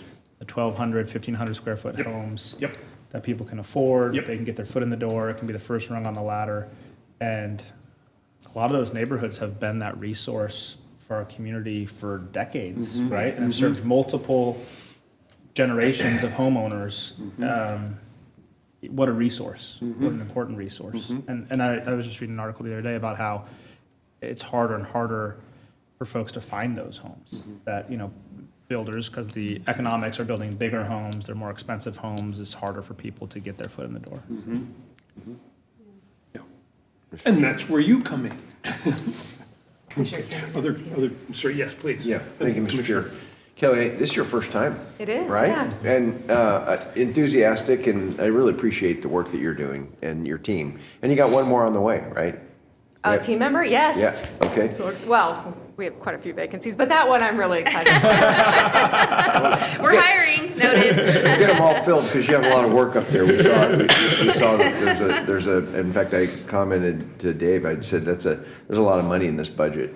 Yeah. And a lot of work to be done. And you mentioned 13 loans, right? That we had Yes, done. So, yeah. yeah, loans, because anyways, how many of those were done outside the Salem urban growth boundary? Do we know? Gosh. I don't know that offhand, But it's- but I know. Well, it's actually, several. I think all of them. Well, that's my Yeah, point. because I the mean, bulk of them have been you were in talking about East Salem being a place where you can get a starter home with this grant, but a lot of them have been in other cities within Marion County. And I think- Primarily Oh, and- Woodburn. and Yeah. Answering their own question, they can't be within the Salem region because that would be. Well, they can't be in the city limits, Yeah. but they can be in East Salem as long as they're in the East Salem Service Right. District. New Marion. That's right. They Yeah. can be outside the city limits, inside the urban growth boundary. They can be anywhere in the county except in the city. Yes, and just to be clear, that's not our rule, that's a federal rule. It's not like we No, have no, a no. problem with Salem. But I wanted to make that point because, we are Marion County and we support, a lot of times, people don't realize that we are out there everywhere. Yeah. And so of those 13, it's only 13 homes, but every home makes a difference to a family. So thank you for the work you do. And we've got some things that it'd be great to see the marina projects moving forward. I know you don't have the sewer system in there, but that's another economic development thing that's going to help Mill City and Gates. And some of the home prices Yeah. there or some of the home development there may help too, so. So much of what our program does really helps get these initiatives started, and the sewer system is a great Yeah. example of that. Without the work that our department did to do those feasibility studies, to bring the people together, And the it wouldn't be investment in where it's dollars, at. yeah. Yep. The last thing I want to make a comment on is that we spend more on our dog shelter than we do on elections. And we should just end with that. We do. I think you had 2.1 million budgeted for a dog shelter, and I think Bill had 1.6 or something like that for the county And for election. the record, we control 100% of the income and expenses in the dog shelter, unlike the clerk's office, where the state clearly takes a significant share of the revenue that the clerk generates. So, there's a problem with that. Just a point. Well, Mr. Yeah, we Chair, all love dogs. I would like to do a shout out to our dog shelter folks Yeah, we were there because last we were week. just there and it's so, now that I've been a commissioner for several years, you see kind of the same people who've been doing this work year in and year out. And it has not been the easiest time to be doing the dog shelter. During the pandemic, after the pandemic, there was a time where they were drowning in dogs, I would say, Yeah. really doing their best to kind of keep everybody safe, keep the animals safe. So shout out to them and their hard work. It's not an easy job. They deal with a lot. People are very emotional about their animals, and they're on the front lines of a lot of that. Yeah. Thank you, Kelly. Thank you. Thank you, Kelly. All right, Thank you very much. I was just reminded, we are running a little bit behind, so thank you all for your patience. If there isn't any big objection, when we come to break time, we'll pinch that a little bit so we can try to keep up, so we don't have to be here again next week and week after and the Good week job, after. Mr. Chair. Because it's also, you want to give people a forum because this is their one chance. But by the same token, I want to keep bringing them back next week and the week after. So anyway, so thank you. Where are we here? Justice Court. Yeah, Justice Court. I thought he would be so eager, he'd be There he he'd be is. chomping at the bit. Hi there. Hi. Morning, Your Honor. I always think Justice Court, Justice Kid. They have the same sort I of know. ring to them, It was meant to be, wasn't It's a superhero name. it? Well, thank you, committee and commissioners. Thank you, Chair. My name is Justin Kidd, for the record. I'm the Justice of the Peace for Marion County. We have one small but mighty court. The overriding story here is a story of growth. So the Justice Court, as you may know, does violations Civil matters under $10,000, evictions and weddings. Those are our four lines of business. And the why of our existence is really public safety. So we do a substantial amount of public safety work, and also the number of cases that we take relieves the burden on the circuit court. So they are able, those judges downtown can really dedicate their time to the really big public safety problems. So talking about growth, we did 32,000 cases last year, 32,000 cases, and that is a 7,000 case increase over the year before. So we're up 20% over the year before, and we're up 53% since I came into office in 2021. So huge growth. There's a couple of reasons for that, particularly this year. Our violations work is really high this year because some of our police agencies are just now getting up to full staffing after having a problem with that during COVID.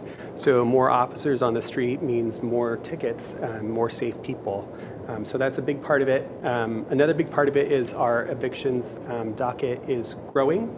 I don't think that has to do with more people getting evicted. I think what that has to do is two things. One is more people are just filing in our court because our court is faster, more specialized, more easier to navigate. So for example, SMI, which is one of the big companies in Salem, now files through Justice Court, as does the Salem Housing Authority. So we just have a lot more people coming to our court as opposed to the other court. Another change has to do with the way the legislature tweaked the eviction cases so that they can be dismissed at an earlier point. So a lot of times we have people cycle through, like the same people might come through the court 3 times in a year because of quirk in the way that the legislature has designed the eviction statutes right now. So more cases for us. So that's part of that. Can I actually interrupt just quickly and ask a question about that? So on the case that comes through more than one time, is that, where does that cost fall ultimately? Is it on the tenant? At the end of the day, does the burden become theirs? So I have to be really careful here because I'm a neutral party. But what I will tell you is that the landlord ends up having to file the case 3 or 4 times, ends up having to pay their attorneys 3 or 4 times for the same action. Okay. I can do the math myself. I just, that concerns me in the law. I understand. Okay, thanks. So the policymaker discussion, and that's where that is. Yes, sir, I understand. All right, so anyway, our cases are just way up, way up. And so we have proposed a budget that is mostly the same, but we have some tweaks that we're asking for to deal with those extra 7,000 cases a year. One of them is a package that just has to do with pure volume, right? So 7,000 more cases means more mail. It means more translator services, things like that. Also, the postage is anticipated to go up again this year. Every year since I've been a judge, the postage has increased quite a bit. But we found, we did some A/B testing about not sending some of the letters. And when we don't send the letters, the amount of fines collected goes down because people default, but they also don't pay the fine. So it just doesn't serve justice to not serve the letters. So we find that it's important and useful to do that. The other piece of that is we're asking for more security. So we now have court 5 days a week. We have so many cases that we just have to have court every single day. And so right now we have security for a portion of the week, but not all the week. We would humbly request that from our commission. And then finally, we're just asking for one more staff person. So 7,000 extra cases a year means at least 7,000 more calls a year. And so we've asked for an OS1 to just sort of fill that gap. And again, our cases are up about 50% since I came into office. And so we're asking for just a second staff person, a second new staff person since I've been into office. Okay, so I want to talk just about, the other side. I want to be really, really super clear. Like the reason the Justice Court acts is never money, right? The reason the Justice Court acts is safety. But I do want to say because of the increased volume, there is more money that flows through the court. So our filing fees, our civil filing fees are up to $150,000. So some of that increase does kind of pay for itself. and there is an increase in the amount of fines collected. And again, that is not the reason we act, but that is a byproduct, and it probably is relevant to your decision about whether to consider funding those extra services to deal with that extra volume. So I know that we're behind schedule, and so I'm going to cut it short and just ask, do you have any questions for me? I'm sorry. That's okay. Thank you. When did you come into this role? 2021.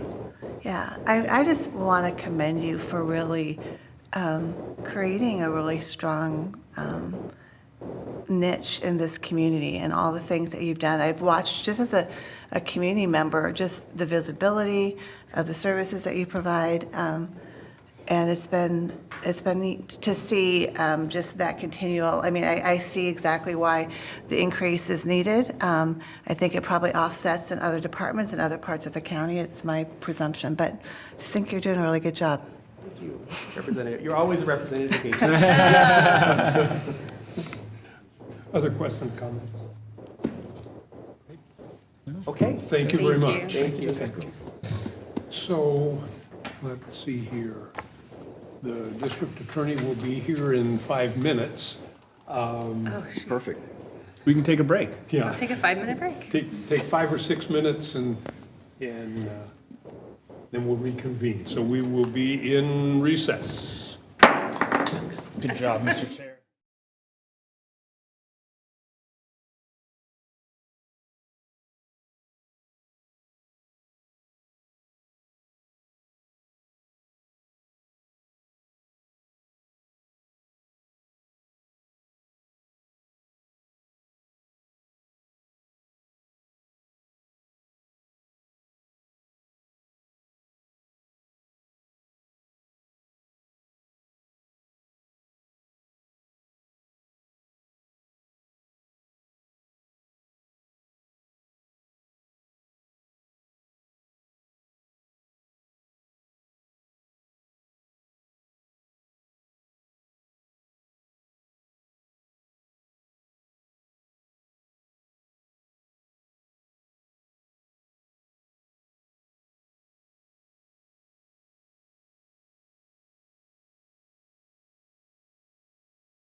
Yeah, might as well. That'll save some time. Yeah.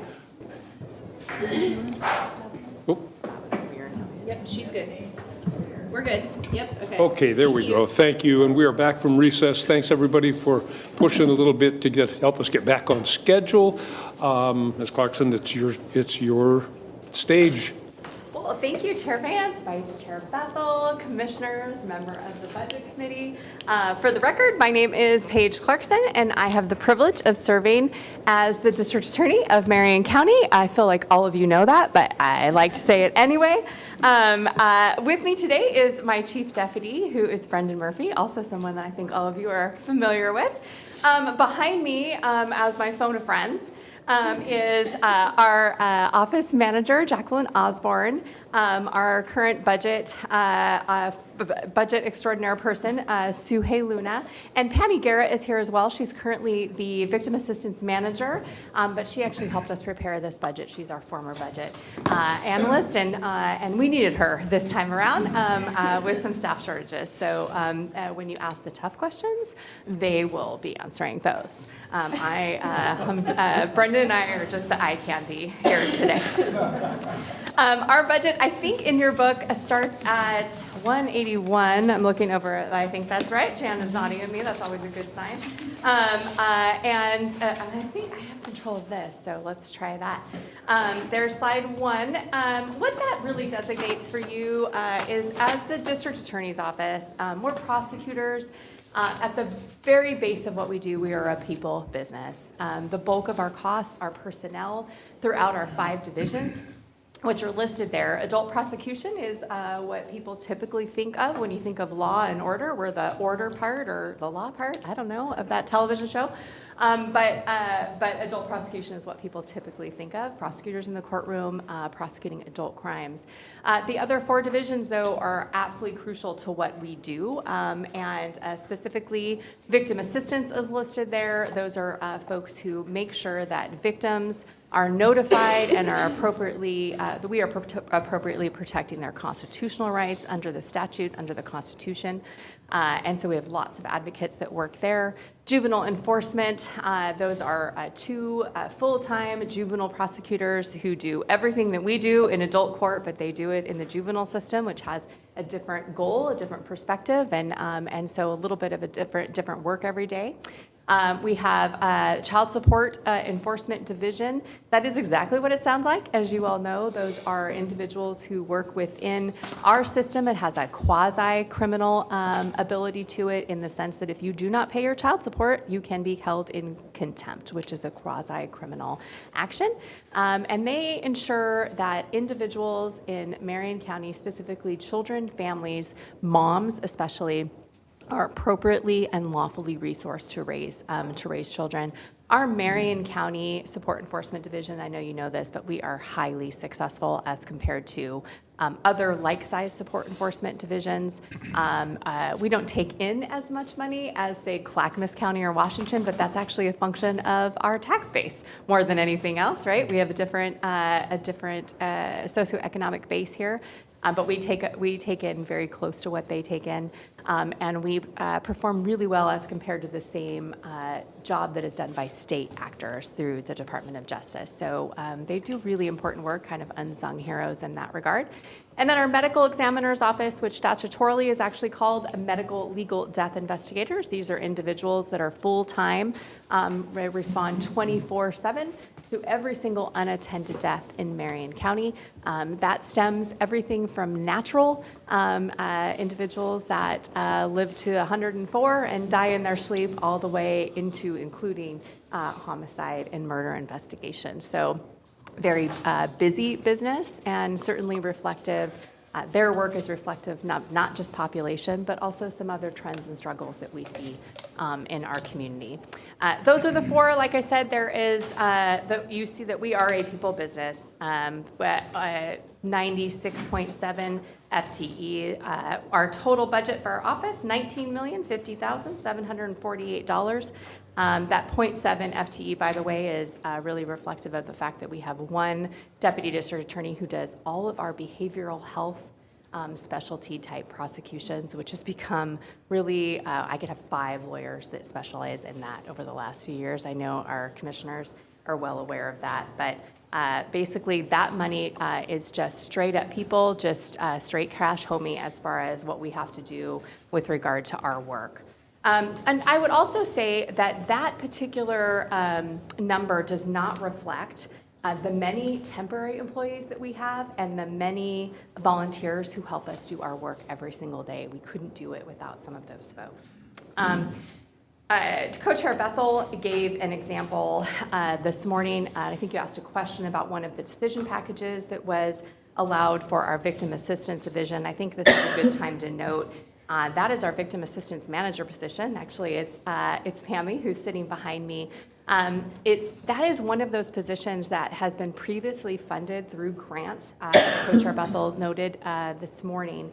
And it is not a new position to us, but it is a transfer to our general fund to be paid through that money specifically, because we do not have grant funding for that position any longer. Our Victim Assistance Division cannot function without a boss there, without somebody to actually direct that work and make sure that we are doing what we should be doing with regard to victim rights and victim services.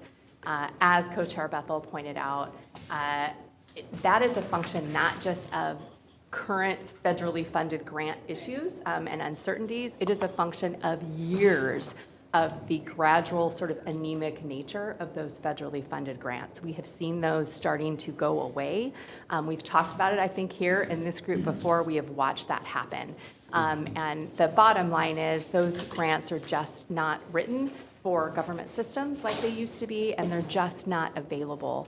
My office will continue to seek grant funding where we can, continue to use those kinds of resources when it's appropriate, and when we are actually qualified for them. But the bottom line is they're just not available like they used to be to us, and we are seeing that function all across government with regard to victim services.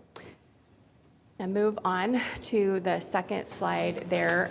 This is the slide that is reflective of something else that I think was discussed this morning by Jan Fritz, specifically a really important, I think, exercise that the commissioners asked us to engage in, which was identifying mandated or statutorily or constitutionally required services that we provide as compared to core services, as compared to enhanced services. And they talked about kind of what those definitions were this morning.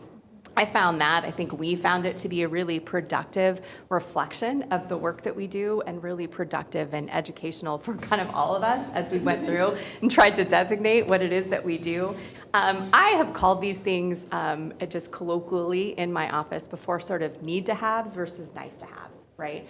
The bulk of what we do in prosecution in Marion County is really a need to have. Public safety and prosecution is a need to have. It's frankly why government exists at its very core function, is to keep our communities safe, protected, and to hold those accountable who would be hurting others, regardless of whether that's financial or whether it's physical harm to others.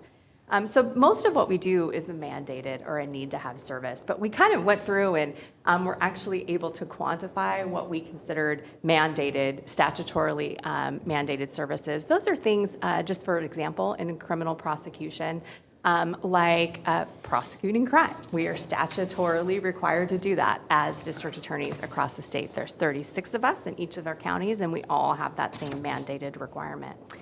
Also included in things like that are MDTs that are statutorily designated. So for example, we have a child abuse multidisciplinary team that we are required to head statutorily. So the district attorney is mandated to run those services. So that's an example of sort of our mandated services in the adult criminal division. Other examples would be of enhanced services. We designated things like our public safety partnerships. We do a lot of work with the sheriff's office, for example, who I think he's looming behind me somewhere. We do a lot of coordination, coordinated teams, coordinated initiatives, coordinated efforts, some of which you heard a little bit about this morning. We also help with a lot of trainings that they do.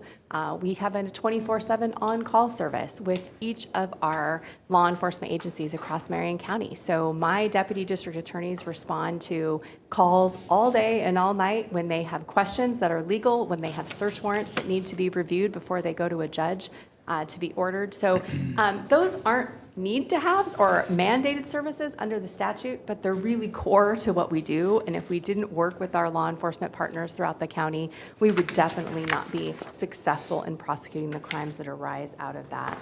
Enhanced services, just to give you an example again, in criminal prosecution, we designated things like our treatment courts or our specialty courts.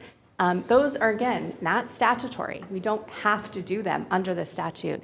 They're really enhanced services that make the lives of our community members better by really putting people in the right place at the right time for the right reason. So if they have an issue that they need to deal with, whether these are offenders or defendants, but that even helps victims, right? If we get offenders treatment, we get them the help that they need, we can help victims in that process.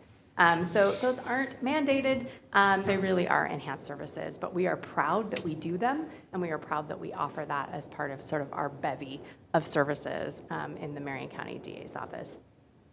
Finally, just to reference sort of what that final slide is showing there, these are really trends that we look at that we can predict. Right there, what you have are adult prosecution criminal cases that were submitted to our office. You see it took a little dip, as you might predict. Those are our COVID years, 20, 21, 22. There are a couple of reasons. I don't think COVID is the only thing we can point to in that period of time where our cases that were submitted to our office for prosecution went down. There were some law changes in that time as well. For a couple of years now, I've come before this body talking about ballot measure 110. When we decriminalized drugs, for example, those were just criminal cases that didn't exist anymore, and so were no longer submitted to our office. That was all during that same period of time. So a few reasons why those numbers would have dipped in those years, but it was pretty predictable based on what we were seeing with COVID, not as many law enforcement contacts happening out on the street. But also law changes that happened during that period of time. You can see it's steadily back rising. We're back over 10,000 criminal cases, almost 11 submitted to our office every year. That represents a case that my lawyers have to review, that our staff has to manage, and we have to make a good decision about. And that's a lot every year. So we are a large office. We are a big community struggling with sort of big city issues, but we're still small. We still all know each other, and we still function together really, really well to try to respond to those issues.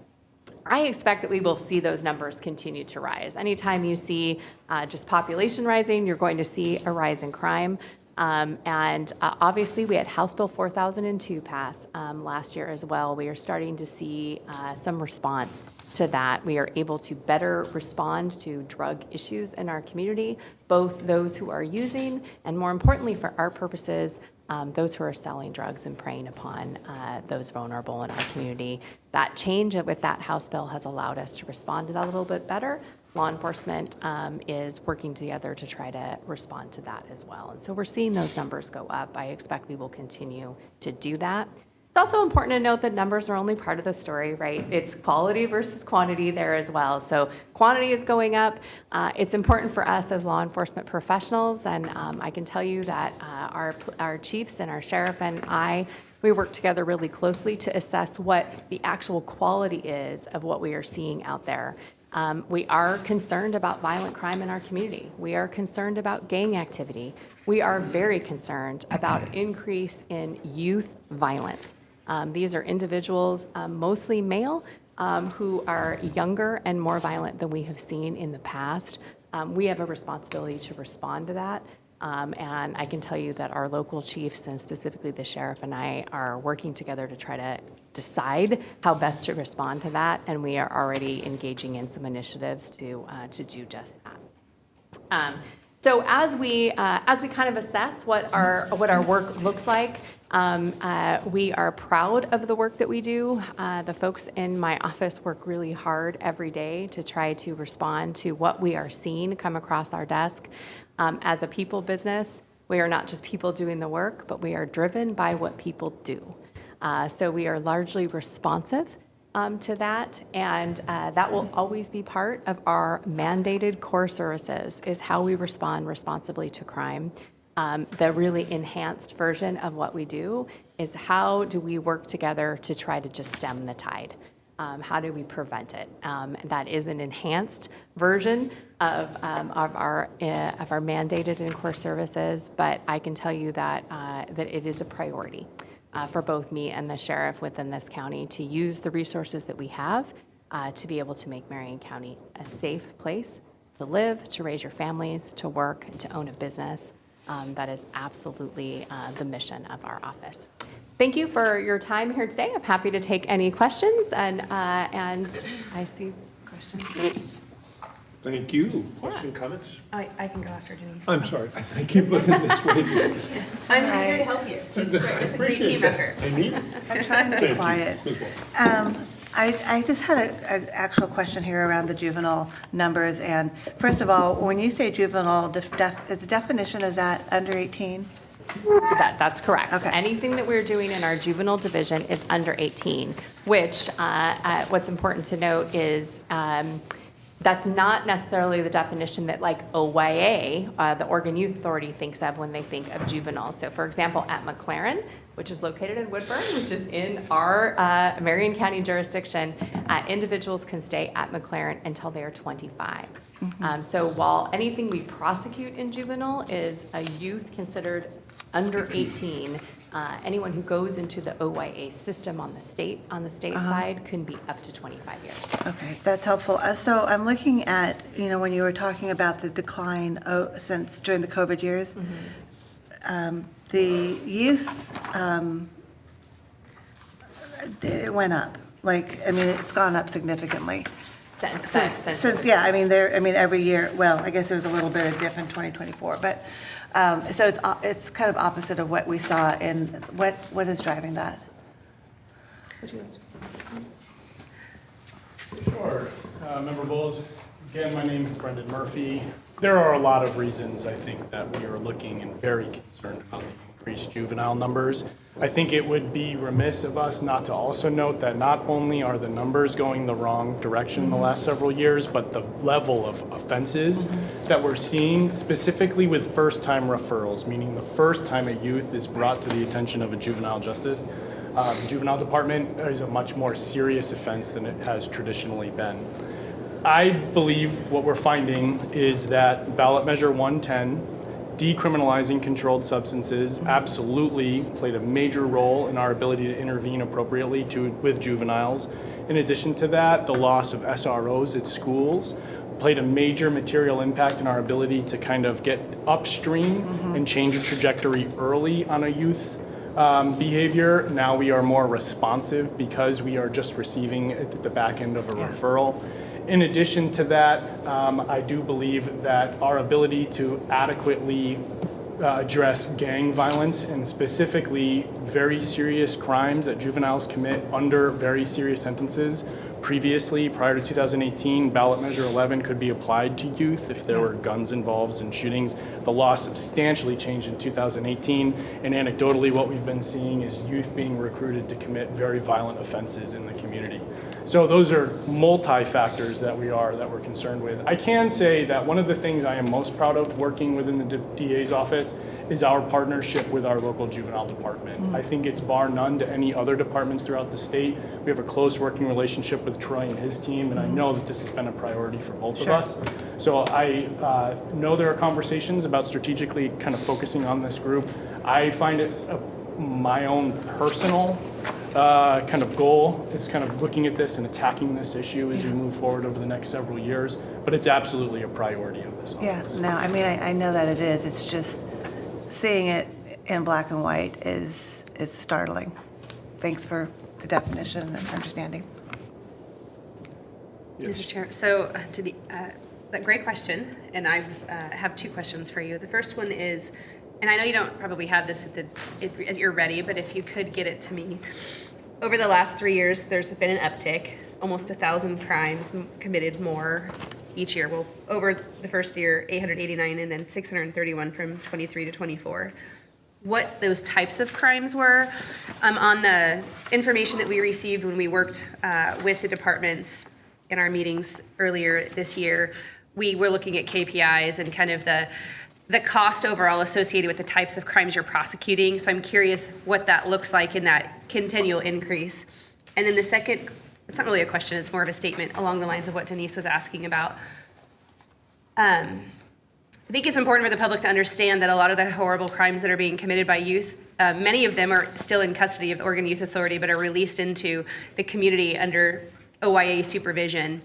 And Brandon, can you just talk, you're much more of an expert on this than I am, but can you talk about some of the more horrific crimes that we're dealing with in the community of those OYA supervised youth in the last year or so, and what that impact looks like? Because it's, for me, in this budget discussion, it's a considerable cost to our community, not just the lives on the receiving end of both those youth committing the crime, but also the victims of those crimes. For us to have to foot the bill of a failure of the state by not doing their job well or at all, in my opinion. And I just think they need to understand that, because it's, maybe Troy will talk about it too, but it's a massive cost to us. Absolutely, Commissioner, Vice Chair Bethel. This is a major concern as we kind of continually look at the youth numbers and the level of violence that youth are committing in the community. For example, we did a look back the commissioners did a study, paid for a study to look back on specifically violent crime involving firearms. And one of the major takeaways that I took away from that study was the number of shootings committed by juveniles roughly between the years of 2018 to 2023. And what we found was that of the shootings, which increased significantly, upwards of 230% increase in violent crime committed by youth, 60% of those incidents occurred by youth who were on OIA supervision, meaning the local Marion County Juvenile Department, Troy's team, they did their job. The Marion County DA's office, we did our job. We held that youth accountable.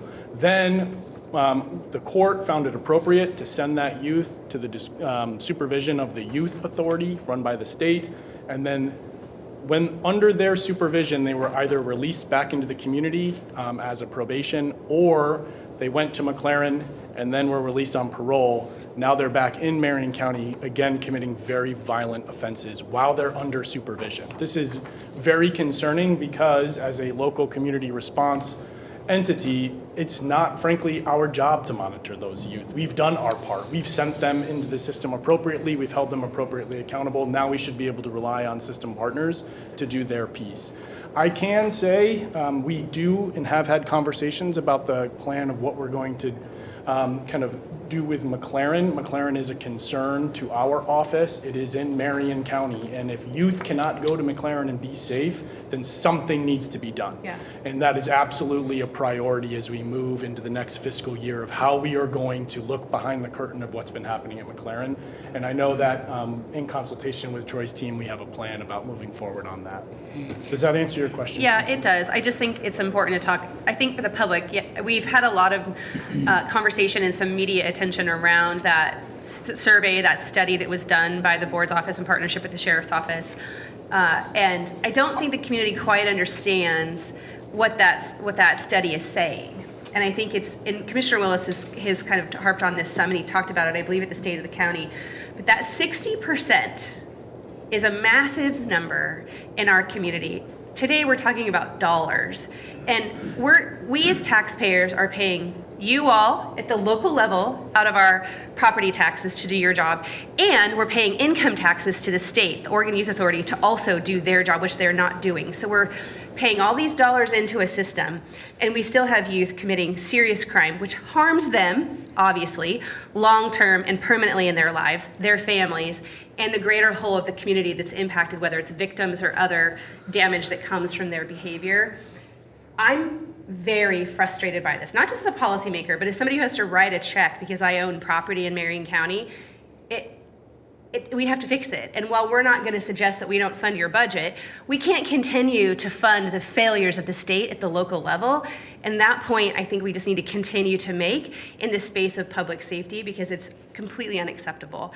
And I really commend the work that you all in your office are doing and how fast moving you try to be in an area that really is out of your control. But it's really something that really, really bothers me. And I can't afford it, so I'd like it fixed. Mr. Chair, if I may. Yes. I believe she used my name in vain, so I'll jump in here. What did I do? I believe you used my name in vain. I did not. No, I was complimenting it was a you. joke. It was a joke. It was a joke. Where do I begin? Well, I'll start kind of where you ended. I was looking at this as you were talking, as a high-performance government, right? Mm-hmm. And I think one of the things that happens sometimes is when government systems fail, you can have folks kind of in the public conversation suggest like, well, it's the best we could do. Like, it's a hard job. These are challenging, situations, and like, yeah, the system's not working great, but what can we do about it? And I think one of the things that your office does, that Marion County does as a whole, is show like that we can do things. We can do difficult things. There are difficult situations, and when the taxpayers entrust us with their money, we can use those resources to think outside the box to try to improve the lives of the people who live here. That is a possible thing. And I think that's just really important. It's really important to show people that government can work, that we can make progress, and that we don't have to settle for these failed systems. And the state hospital and the aid and assist debacle that we're in is one example where, as Commissioner Bethel said, they're not giving me my income taxes back, right? Like my income taxes are still going to the Oregon Health Authority to, in part, take care of folks who have severe mental illness, who have been credibly charged with crimes in our community. And that's their job. We pay our income taxes, and they're part of the system that needs to work, right? if they're not going to work, give us the money back. We'll do it. I'm joking, right? 'Cause Or just give us the money we're in not, general. We're not set up for this. But there is this whole thing of like, if we're paying, we need the system to work. And since I've become a commissioner, I've become so much more discriminating on my property tax bill. Like I look at that property tax bill, I'm like, feel really good about that. Feel really good about that. Don't feel as great about that one, right? Like, because I now know where all the different lines go, right? And it's sort of the similar thing with the income taxes. It's like, we're not just paying taxes for the joy of it. There are public goods, public services that are really important that we rely on. And I think this is a good example of one where our state partner, obviously in the news, is in crisis right now. I know there are good people who work in OYA at this, so I don't want to make this like everybody who works there is horrible. And also, as adults, we have to recognize that system's in crisis, and it's resulting in really bad outcomes. And smart people can come together and work hard and fix that system. We must do that. There's no question about that. And I also just want to say thank you.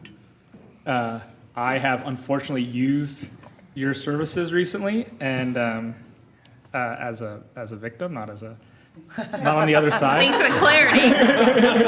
Front page. We all have our days. And so I appreciate the work you do in a new way now than I did before, and I appreciate the diligence with which you guys work to keep our community safe. So, thank you. Yeah, sorry, I don't want to belabor this, but I just had a couple questions when you responded to things. First of all, you made the comment about McLaren not being safe. Could you explain what you meant by that? Sure. Also, just read the Statesman's Journal.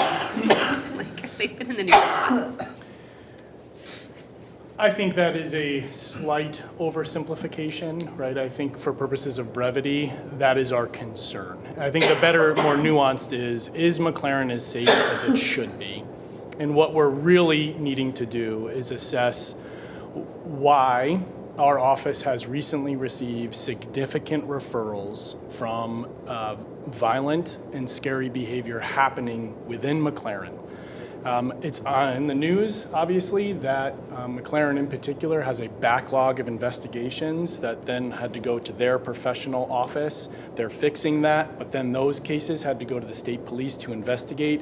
And our office recently received over 70 cases of old incidents that now need to be vetted by our deputy district attorneys, taking local dollars, wondering what we're going to do now, depending upon the age of the youth that were involved in the incident. In addition to that, kind of the best path forward for both safety as well as the individuals involved. In addition to investigations, one case in particular was an OIA McLaren PO who was sent to prison recently for having a sexual relationship with a youth while at the institution. These are real problems that undermine the trust that the juvenile department may or may have in kind of downstream systems as well as the court.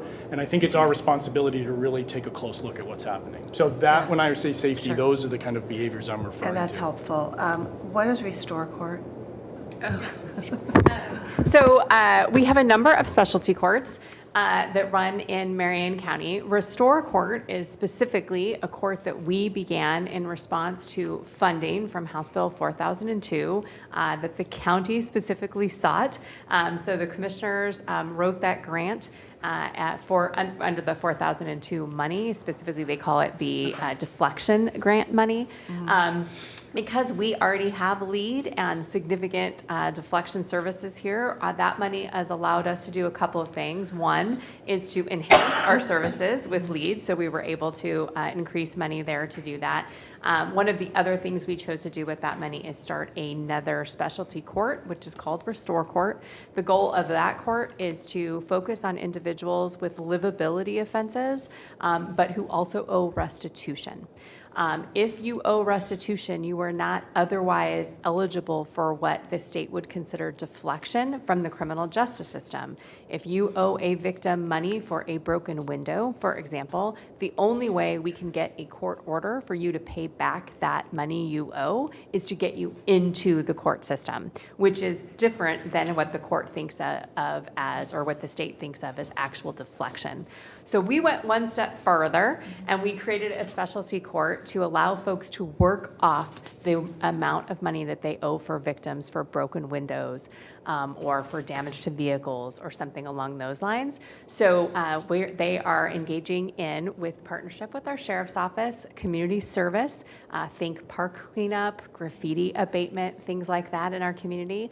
And dollar for dollar, hour for hour, they can actually earn enough money to pay back their victim. And at the end of that, if they are successfully engaging in the treatment services they need, coupled with the payment of that restitution, they can get the actual arrest and any conviction dismissed and expunged. Okay, thank you. That was very succinct. I've had a lot of practice. I know, but I think it might be the quickest you've described it. So It's only taken me a year. I know. Questions, other questions? That's not the simplest program to Yeah. explain either. Yeah. No, I don't have any, I think you guys do a great job, and I'm grateful for your team. Thank you.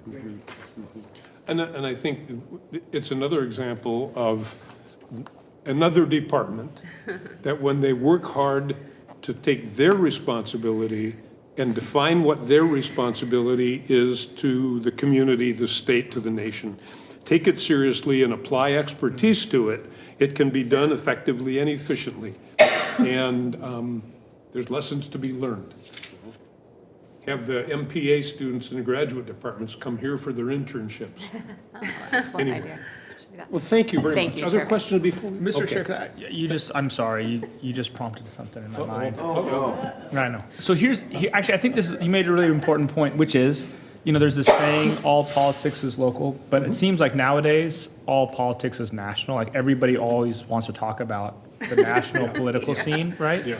And just a plug for sort of like, the nerd in me wants to say, like, at the beginning of this country, actually everyone thought that local government was more important. Everyone did. The people who wrote the Constitution, everyone thought that that was actually the more important. As it is. And that's where people learn Just to be to clear. do self-government. The whole idea of self-government, like now we take it for granted that we're a republic without at the time, this is not super long ago. This is like, in world history, this is like a blip. It was a brand new thing when America did this whole self-government thing. And the folks that were putting it together believed that the local government was where you taught people to do self-government, you taught people to do it well. So, sorry for nerding out on everybody, but I think it is really important that we take our little part of this work really seriously. Well, thank you. We mean it when we say it's a privilege to do this work for really that reason, but we also are very grateful to you all for devoting your time to this process. So thank you for doing that. Thank you. And to the rest of your team for sitting patiently in case there was any bomb questions you couldn't answer. The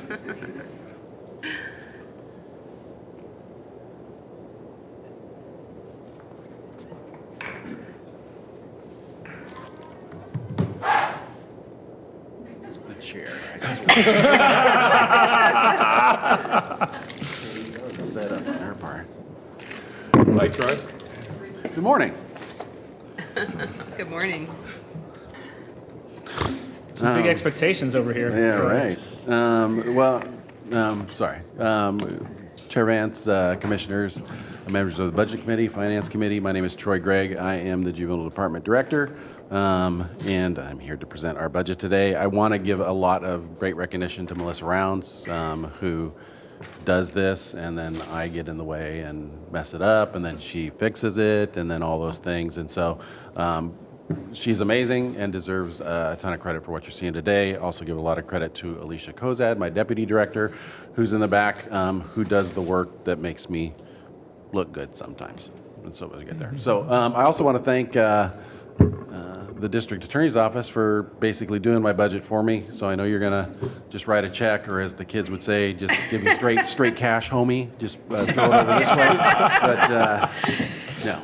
So let me get into it. Our budget starts on page 335, as it's set up over there. We are fiscally for 2025-26 asking for $24,564,163 with 121.25 FTE. That is an increase, but as you were discussing earlier, it's related to the Washington County bed contract, and a majority of the increase in our budget comes from the dollars that are received through that contract as well. And so that is that one.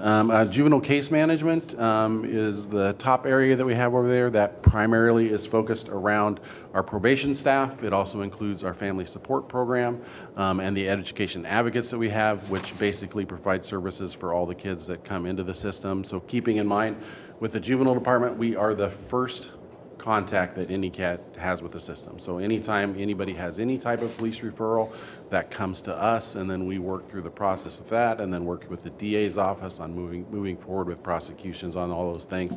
And so that is the main role of the probation department that we have, as well as maintaining and making sure that the court expectations for those kids are taken care of, and that we're meeting the needs of the kids. To the main goal is to not commit any crimes as they get into the future. That's the pure purpose of why we exist and why we have these programs in place. The juvenile youth services covers our alternative programs, our guaranteed attendance program, which is our shelter care, and our detention program, which, again, like mentioned, will be opening up a new unit come July 1st to house both Washington and Clackamas County kids. The juvenile counseling department program offers services which does mental health work, a lot of crisis intervention, initial screens when they come into detention to make sure that they're safe. The goal behind kids in detention, which are usually coming into a pretty traumatic situation for them, a lot of first-time situations for them, and so making sure that we have the resources that we need to be able to make sure that they're safe mentally. And then we also do a lot of work with families in the community with those, as well as individual youth groups. Administration is the last one that's on there, and that's everybody else that keeps the functions going, our contract staff, administrative staff and support and all that kind of stuff. So that is simply that one. So next slide. You guys are all just waiting for me to sing at the end. I know this was I was like really worried that it wasn't going to happen this time. I got something for you. So with this and talking about this was an interesting avenue to go through and talking about the different areas of what's mandatory, what's core, what's enhanced. I thought that was a neat process for us to be able to look at those. In those, we have a lot of mandatory services that are required for us throughout the state, and then through those we've enhanced those as well, which the pure purpose of the enhancement of those programs is simply to make sure that kids have additional resources to help them be successful. So the one enhanced that you have in the juvenile case management side is our educational advocates. And so educational advocates are referred by the probation staff for kids that are struggling in the school setting. They're behind on their credits, maybe they've been temporarily suspended, or some of them were even expelled. And so we're able to work with those kids to be able to get recovery credits with our partnerships with the school, which is working slowly on improving and getting more opportunities for them with that. But that is an enhanced service that we offer to kids. But to credit for that, and give a lot of credit for education advocates, we've seen a lot of kids improving over the years and more kids getting diplomas because of the work that they're doing. And right now, come June, we will have 11 kids that we worked with this last year that will be receiving their diplomas or GEDs because of the work that those staff have done. Juvenile youth services, the mandatory is detention, and then the guaranteed attendance program is a mandatory service because we have to have kids to go somewhere when home isn't an option. And so it's the only option that we have within the juvenile department to be able to defer kids so that they don't go into the Oregon Youth Authority. The Youth Authority is the one that holds all the bed contracts with the residential programs and providers out there. They have the dollars that are passed through to be able to do that. And so if we cannot have a place for them to be able to go with the shelter program, which diverts them, which hopefully gets them back home, then that's when we have to refer up, and then Oregon Youth Authority becomes the guardians of those kids. So it's a great diversion program for our kids, and an even better option that we don't get kids going further and deeper into the system. And then the one enhanced in there, the two core is AP.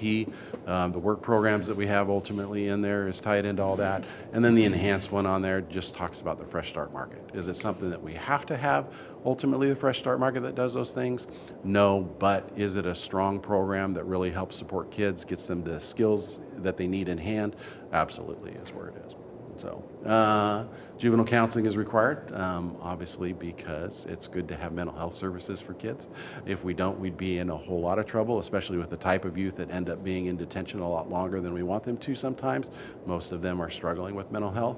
And then administration on the other side is, I don't put my position necessarily as mandatory, because you guys can do what you want to on it, but it's probably a core, right? Maybe not enhanced. I mean, technically, we can do a lot with a lot of the divisions, positions in any department, but. None of the other department heads thought to bring that up. Right. I think they all knew that that was like not a. Maybe I'm closer to hoping for retirement. So, but those are our costs. And ultimately, overall, like I said, our FTE 121.25 supports all those things throughout those programs as well. Last slide we'll just touch on real quick, and then I'll open it up for questions for you guys.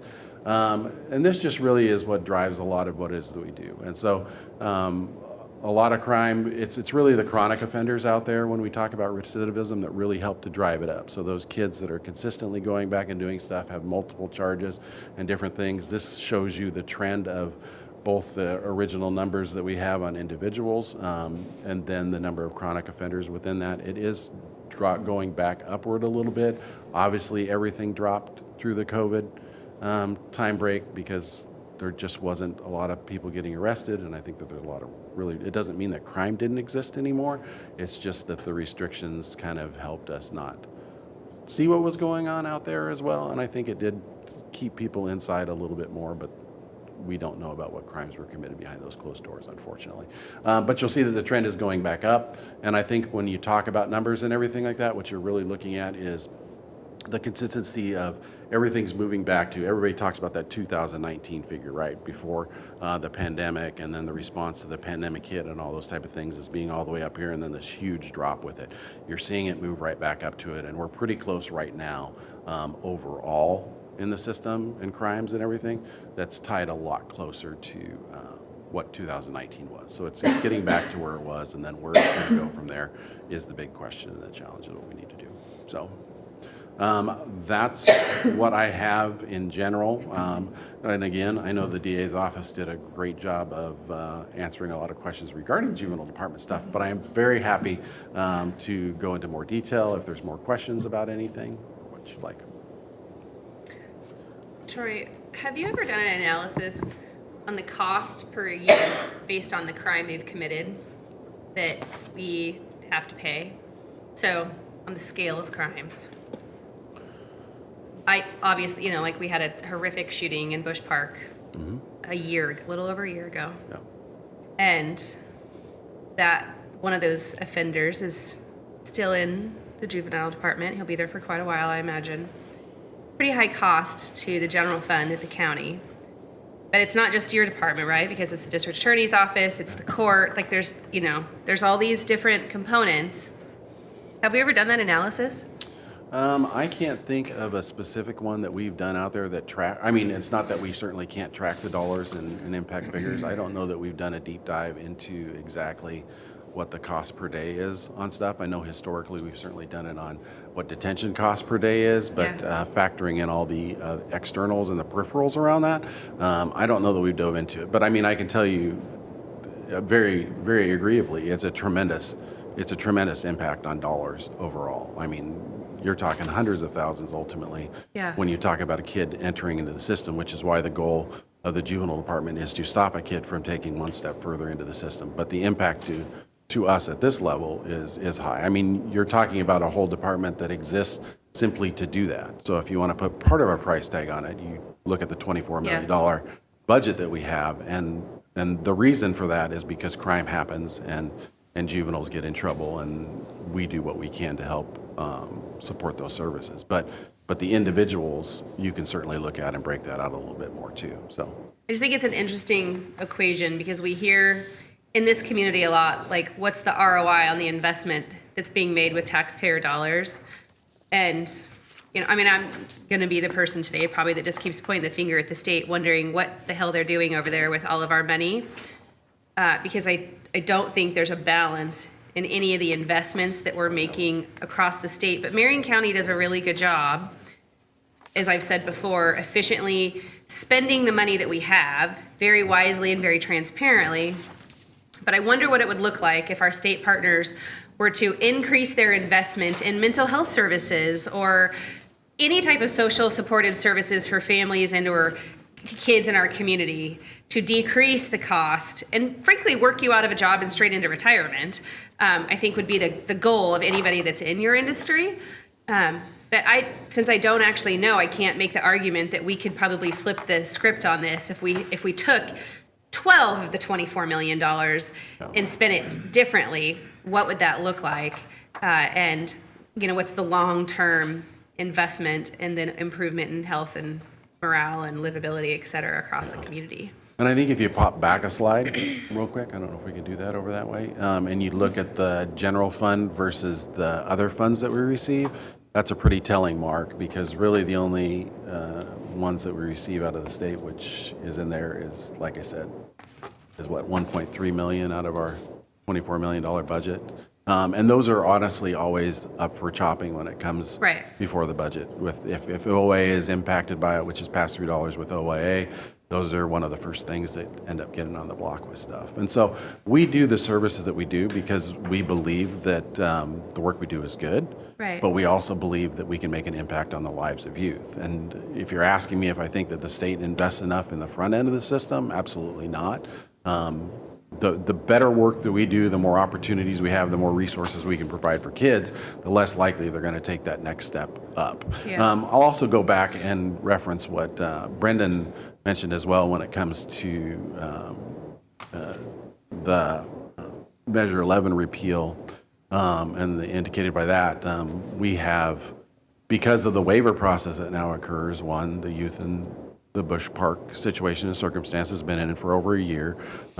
We have 6 youth in right now that will be on potential waivers because of the nature of the crimes that they've committed that will likely, obviously, get very slowed down in the system as a whole. And so there's a lot of different things that impact things overall. That one certainly impacts it when it comes to time frame, people, the system moving, process being able to move through as well. And so it's pretty scary. The other thing I'll mention too, just because it's on my mind and there hasn't been a specific question about it, but the other balance of it is that we heard that the increase of violence in the community, intensity of violence, somebody talked about the intensity and degree of what's happening. You have the kids that have been in the system for a long time that have shown back up, but the other one that we're remarkably seeing and trending, which is concerning for our community, is youth that have had very little to zero contact with the system at all, jumping from 0 to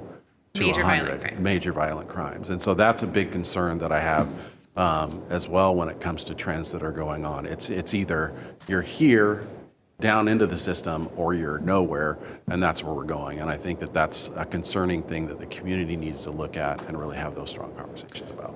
Arguably, it's almost, sorry, Mr. Chair, right? Arguably, there's almost like 2 different projects we have to work on. Like one of the things that jumped out at me at the study, and I'm going to get this not quite right, but it's something like the average number of arrests for juveniles that were involved in gun violence was like 6 or 7. Like it was a very high number of average arrests. But an average is always an average, right? And so what that means is on the one hand, we have people who have more than 6 or 7 arrests, right? You have this kind of, it's a barbell thing. You have a bunch of kids who they're just constantly causing trouble. And I think that goes to the, is our system actually working? The answer is, we've already said, no, the state partner is really not doing its job right now. But on the other end, in order for that to be 6 or 7 means that you have folks that are just showing up and this is their first arrest. So it's almost like you have 2 different groups of folks that 2 different sort of ways of thinking about how do we help those folks, how do we keep our community safe.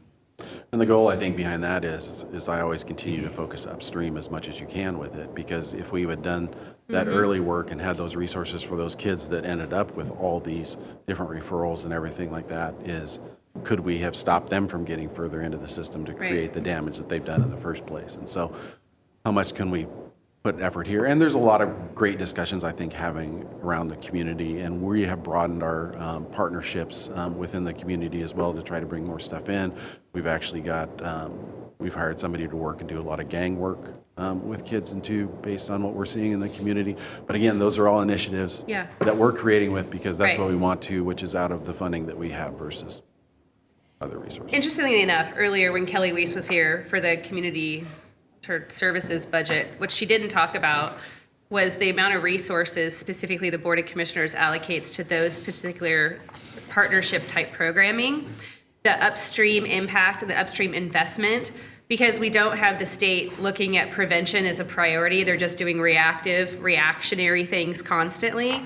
We're having to find creative ways through other buckets of money to try to bring up community-based services through partnership with government-based systems to try to prevent exactly what's happening, which is this increase in juvenile detention numbers and kids coming in with terrible crimes. You know, I'm grateful to be a part of a board of commissioners that's willing to make those investments, but our money is pretty limited. And to Commissioner Willis's point, like this, there's a state agency that's not doing a great job right now. Immediately, what came to mind was it's not always the government's job to solve the greater whole's problem. It's really a community's problem. We need to have community engagement and response to what we want our livability to look like. I don't know how we, as a policy body commissioners, like facilitate that, but like, it's just too expensive. I don't want to be spending $24 million on the lives of youth who were gravely impacted forever, and their families and the traumas and the harms that come to all of that. Like, it's totally inappropriate to me. And also, thank you for being the most impeccable juvenile department in the state of Oregon. Like, I will fight with any county in Oregon because you guys hands down are the best. Well, I think the proof is in the pudding that Clearly, other two of counties the are doing northern, this. better funded counties are contracting with us. Yeah. I think that's. Look, like, I have fantastic staff, and I will give that across Yeah, the board. you do. And so they care about working with youth, and that's what they do. So they deserve all the credit for me getting up here, and all the kudos that you get go directly to them. They're fantastic. So. Mr. Chair, just one last, have you ever rapped or sang a song about the juvenile department before? Let me see. I have. I believe I have. I believe there is a little history with that. And so, is there any further questions before we continue? Well, actually, I don't have a question, but I would love for you just to rattle off the programming that the juvenile department has online right now that impacts kids and their ability to gain real life skills. Because I think it's an open invitation, in my opinion, to the public to lean in harder on those programs, to enhance the services further, and to make a greater, I think, benefit and gain to those kids. That's great. So what are they all? Thank you for making me sure that I know every song You do. that we offer. Alicia with can come it. up here at any point if you need her. She's in the back. So our alternative programs is one of the hugest things that we have, obviously, that offers different skills for kids. And so we have a mill. So basically, when it comes to lumber, we start from the tree all the way down to a product ultimately in the end. So we have a mill, we have the drying portion of that whole piece of it. We have a carpentry program that ultimately makes widgets that's sold at the market, whether it's cutting boards, whether it's basically, honestly, anything you can possibly think of when it comes to wood, they do. People come in with private orders. Walt Beglau, former DA, had a tree from his family down in California, brought it up to them, and they work and do projects with regards to him. I've created tables, chairs, all those type of things with it. So everything from there. We have within there also welding that's involved with kids and supported with kids through that process. We have metalworking that's involved on top of all that. We have, sorry, I'm going to keep rolling here. We've got small engine repair that comes through those things. So again, everything giving kids opportunities to get their hands on and into something. The first thing kids start out with is what? We chop wood. Yep. We chop and stack wood, and then we ultimately sell firewood, both into the community. We give elderly in the community that don't have the resources, we donate wood through them. And so they get that skill base that ultimately is like, okay, hey, let's learn how to do some things. Let's get a good work ethic, and then they move themselves up to those other higher programs. And of course, we have the Fresh Start Market and our culinary program, which manages a great coffee and deli shop, and all those products are being sold out of there, and a great opportunity. There was a little video from new source out here on the Fresh Start Market. I don't know if you guys have seen that one yet, but it really kind of talks about Fresh Start particularly, and then talks about the work that we do in AP overall. One of the girls from the program actually spoke on there, which was really neat to kind of hear the impact that it had with her. I'll forward the link if you haven't got it. Please do, I haven't seen it. Anyway, it's that. Through our culinary department, we have that. We also do styrofoam recycling, one of 3 in the state. So bring your styrofoam to us. We'll get it all I was melted there down. this morning. Well, thank you, sir. I appreciate that. I was laughing because somebody was asking me about it earlier, and I'm saying my neighbors, because I tell them that we do it, leave it in front of my garage to take to work. Look at you, a servant of the people. I'm like, hey, we'll take it. I'd rather not go into any dump or anything like that. Yeah. So those are all the real general programs that we have. And like I said, you tie into, we appreciate all the volunteers that come in, like Paige says, to help and do, whether it's groups, mentoring, all those things that come through detention and the other programs as well. But a lot of great resources. And like I said, we take volunteers across the board with all those things. Totally forgot about the garden that we have, the big Okay, 14-acre garden okay. as well with the trees and everything like that. So. Yes. And Thank fresh you. strawberries were picked today, so. Wow. So go get your strawberry smoothie from the market Oh, because yes, there's we- fresh strawberries. That is true. Thank you. Thank you. So, it's interesting to me, because people always say, Troy, this is what they say. They say, Troy, why do you do budget so well? Why does it just go so smooth when you're up there? And I thought about that coming to you guys today, and I'm like, there was a time a while ago that I met somebody that really made an impact to me on this, and I wrote it down, and I thought that I would, I think I could actually do it to a song, if you guys would be okay with I me can't doing wait. with it. I was hoping you would say that. And today you get my Pitch Perfect or Glee version because I'm doing it a cappella. Acapella. Awesome. Yeah. All right, let's see. This is called The Budgeter, is what it's called. Okay. Just, Okay. In a long budget meeting, in a discussion bound for nowhere, I met up with the CAO. We were both too tired to speak. So we took turns of staring out the room at all the sadness till the boredom overtook us and she began to speak. She said, Troy, I've made a life out of approving people's budgets, knowing the truths they're stretching by the way they held their eyes. So if you don't mind my saying, I can see you're out of aces. For a strawberry smoothie, I'll give you some advice. So I handed her the smoothie. She drank and said it's groovy. She bummed $100 grand bar and looked into my eyes. And the room got deathly quiet. And her face lost all expression. Said, if you're gonna play the game, Troy, you gotta learn to play them right. You gotta know Danielle wants to hold 'em. Colm wants to fold 'em. Kevin says to walk away. Chair Vance just says to run. 'Cause Jeff will take your money. If you stay sitting at the table, there'll be time for celebrating when the budget's done. Now every department knows that the secret to surviving is by staying off the radar and avoiding all their eyes. 'Cause every budget's a winner and every budget's a loser, and the best that you can hope for is to keep your FTE. And when she finished speaking, she turned back toward the window, threw away her smoothie cup as her words were now complete. And somewhere in the starkness, our budget, it broke even. And in Jan's final words, I found an ace that I could keep. I know Danielle wants to hold 'em. Colm wants to fold 'em. Kevin tells me to walk away. Chair Vance just says to run. I will not count my money without budgetary approval. There'll be time enough for counting when the voting's done. Everybody one time with me. Danielle wants to hold 'em. Colm wants to fold 'em. Kevin tells you to walk away. Chair Vance just says to run. You never count your money When you're sitting at the table, there'll be time enough for counting when the voting's done.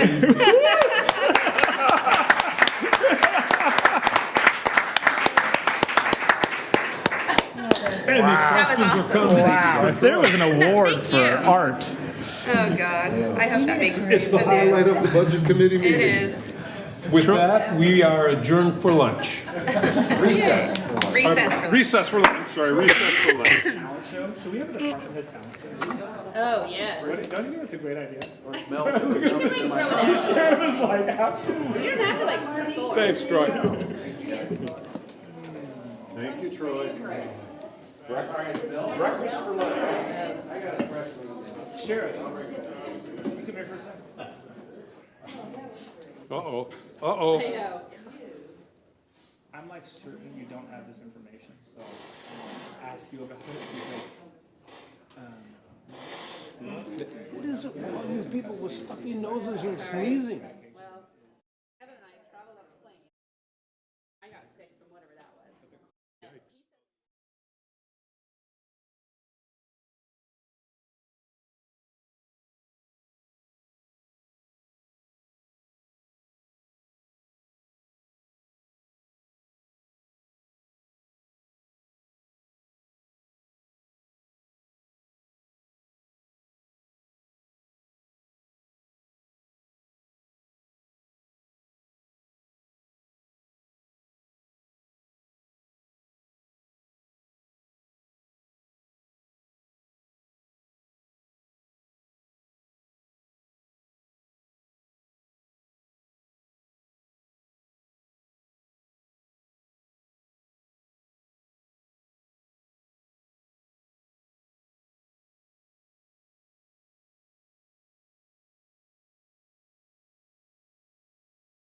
Here, bring us back.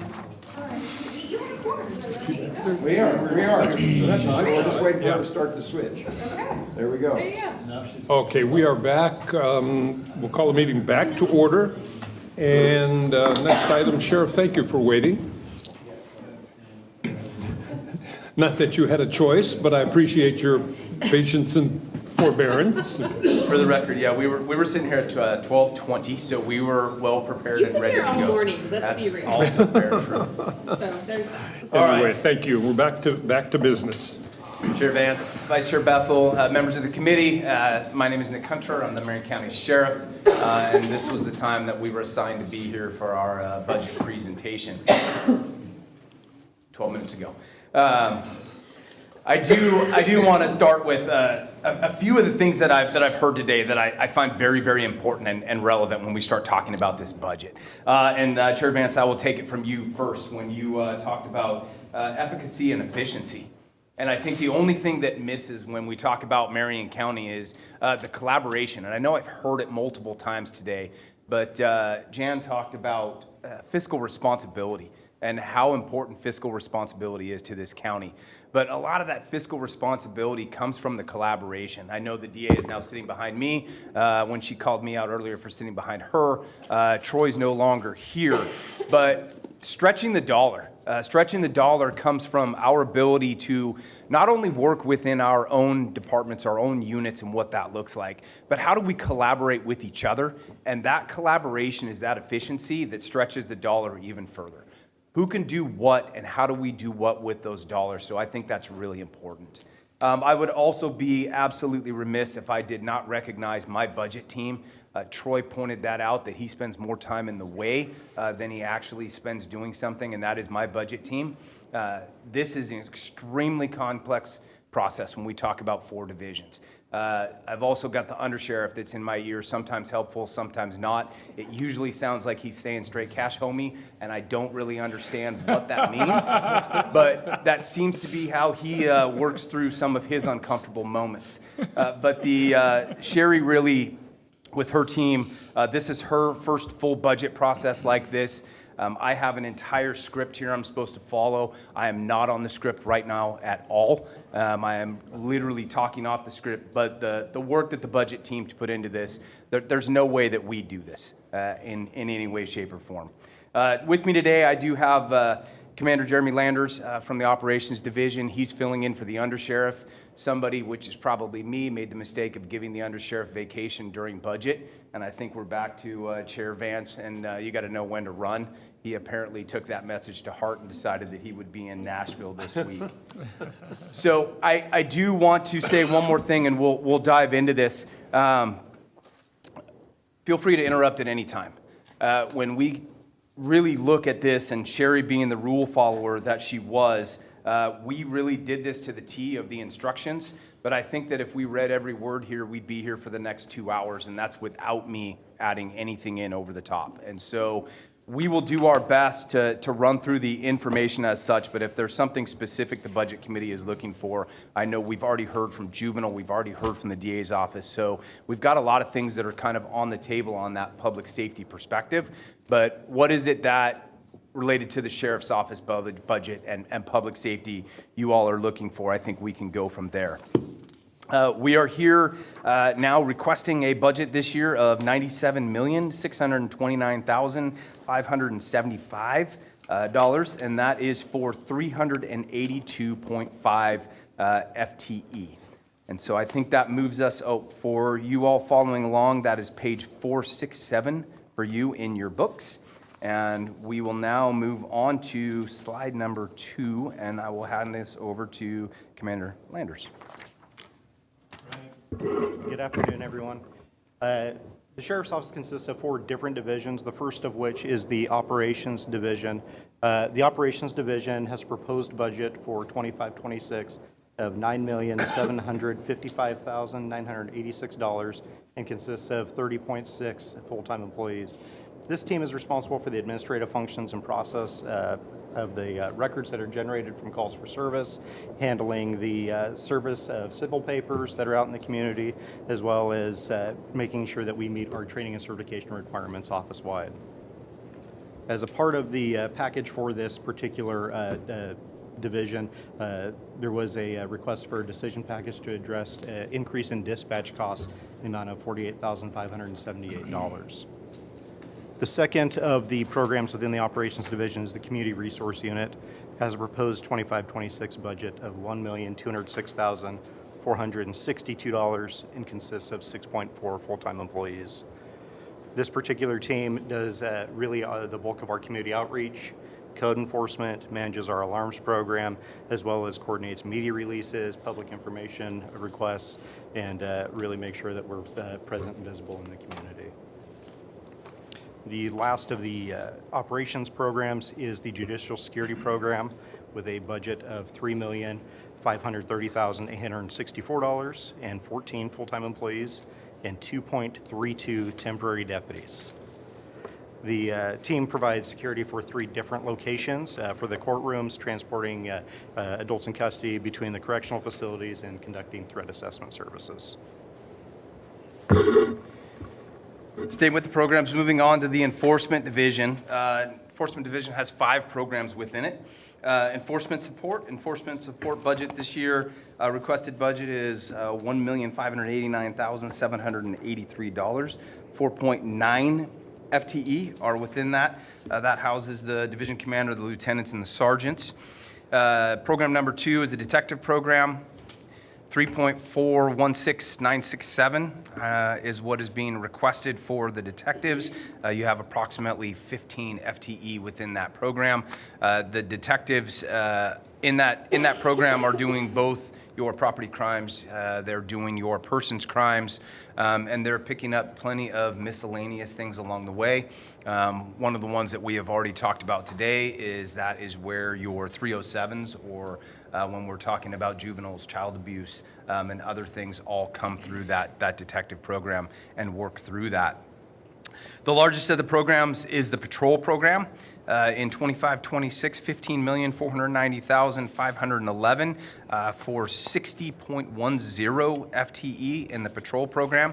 Patrol program obviously encompasses several things from simple call response to the special teams that are within it. When we talk about SAR, K9, SWAT, drones, there's several other teams that make up within that. A lot of those secondary teams end up being secondary assignments. meaning that most folks are directly responding and are doing response to calls as opposed to being specifically assigned to working on one of those teams. Their next program is the Enhanced Public Safety, or ESSD, the East Salem Service District.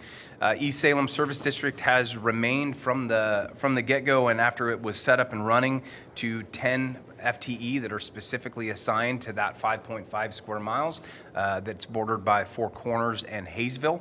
And so those 10 FTE work entirely within the East Salem Service District unless there is a significant emergency that occurs outside where patrol resources are needed. That comes down to livability and safety of the community. If there is a sheriff's office resource that is out and available, regardless of where they are working a contract, working in the forest or anywhere else, any significant emergency will bring those folks together, and then when that emergency is over, they will return back to their assignments. So the ESSD has remained 10 FTE the entire time. The last one of the programs there is the Stable Group. Stable Group is a little bit different this year. So the Stable Group came from the concept of where LEAD was originally, and then we moved the mental health resources, or what will be the new MCRT team, into that resource. And there is also a CCOS position that we didn't lose because that was a 100-fund position. I know that discussion came up earlier this morning about funding, but the CCOS position as well stayed with that Stable Group for 25-26. It's $2,335,489, and there are 12 FTE that work within that program. All right. We're going to move on to the Institutions Division, which has 3 different programs within it. The Institution Support Program, which has a proposed budget of $4,903,312 and has 23 full-time employees. The team in that particular program handles the records and warrants 24 hours a day, 7 days a week. They manage the court desk as well as the administrative team, Jacob Ramsey, the commander, as well as his lieutenants who provide oversight for the operation of the division. The Jail Operations Program, which is the largest of the programs within the Sheriff's Office, has a proposed budget of $27,905,025 and has 129 FTE. This is the team that runs the 24-hour operation of the jail from intake to pods. They provide supervision of all the adults in custody, ensure there's a law library available within the facility, operate and manage the transport hub. That's the hub for the entire state as we transfer people between facilities, and also provide work crews to public entities, and we'll be operating the stabilization center as well. The third of the jail programs is the Inmate Medical Services Program, which has a proposed budget of $4,375,624 and has 14.5 full-time employees. This is the team that provides the care to all the adults in custody, the medical services. They provide health screenings, other services as needed, transport between facilities for emergency room visits, medical appointments, and really kind of help make sure that the health and welfare of the AICs are taken care of. This particular program does have a decision packages associated with it as well to address the continued rise in medical costs that we're experiencing. The total ask for that package was $384,117. The last of the divisions is the Parole and Probation, or Community Corrections Division. I think this one is the most interesting when it comes to budget. Right now, as many know, and I'm sure this committee knows, the state is currently deciding what that budget is going to be to fund that, what those state dollars are going to be. And so at this point, we are projecting what that budget looks like for us, not knowing exactly where those state dollars are going to come in. And there are some significant issues with those state dollars, from the governor's recommended budget to looking at the cost studies that have been done but never adopted to fund those community corrections. And so within it right now, we do still have 3 programs. Parole and probation support for 25-26, $9,031,463. That services 13 FTE. That is the administrative management of the division. All of your case aides, your office managers, your office specialists, the division commander, and the lieutenants. After that one, you have got I'm looking at Sherry's notes and not trying to screw this up. Parole and probation supervision program. This is where most of your actual POs exist. And this is 45.5 FTE, $10,975,480. They manage, not only do they manage the daily different caseloads, and you have your different caseloads from sex offender unit to your domestic violence unit to our special offenders unit. Multiple different units that they are working with, but not only doing that, they're also using several programs. One of those is EPICS, and EPICS is Effective Practices in Community Supervision. One of the great things about EPICS is absolutely data-driven. It is scientifically backed. And if you start to look at how that works, what is happening is that there are random recordings of the contacts that the POs are making with their clients. And then those contacts are actually evaluated for the efficiency in communication. How are we communicating?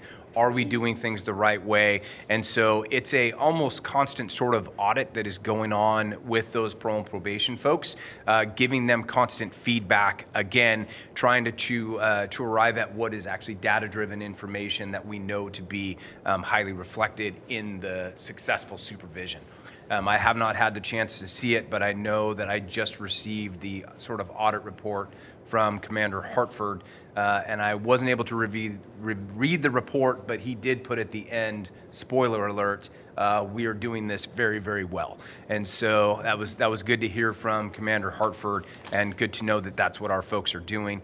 The other one I'll highlight that comes out of parole and probation that they're doing, many of you are aware of the SOAR program, which is the Student Opportunity for Achieving Results program.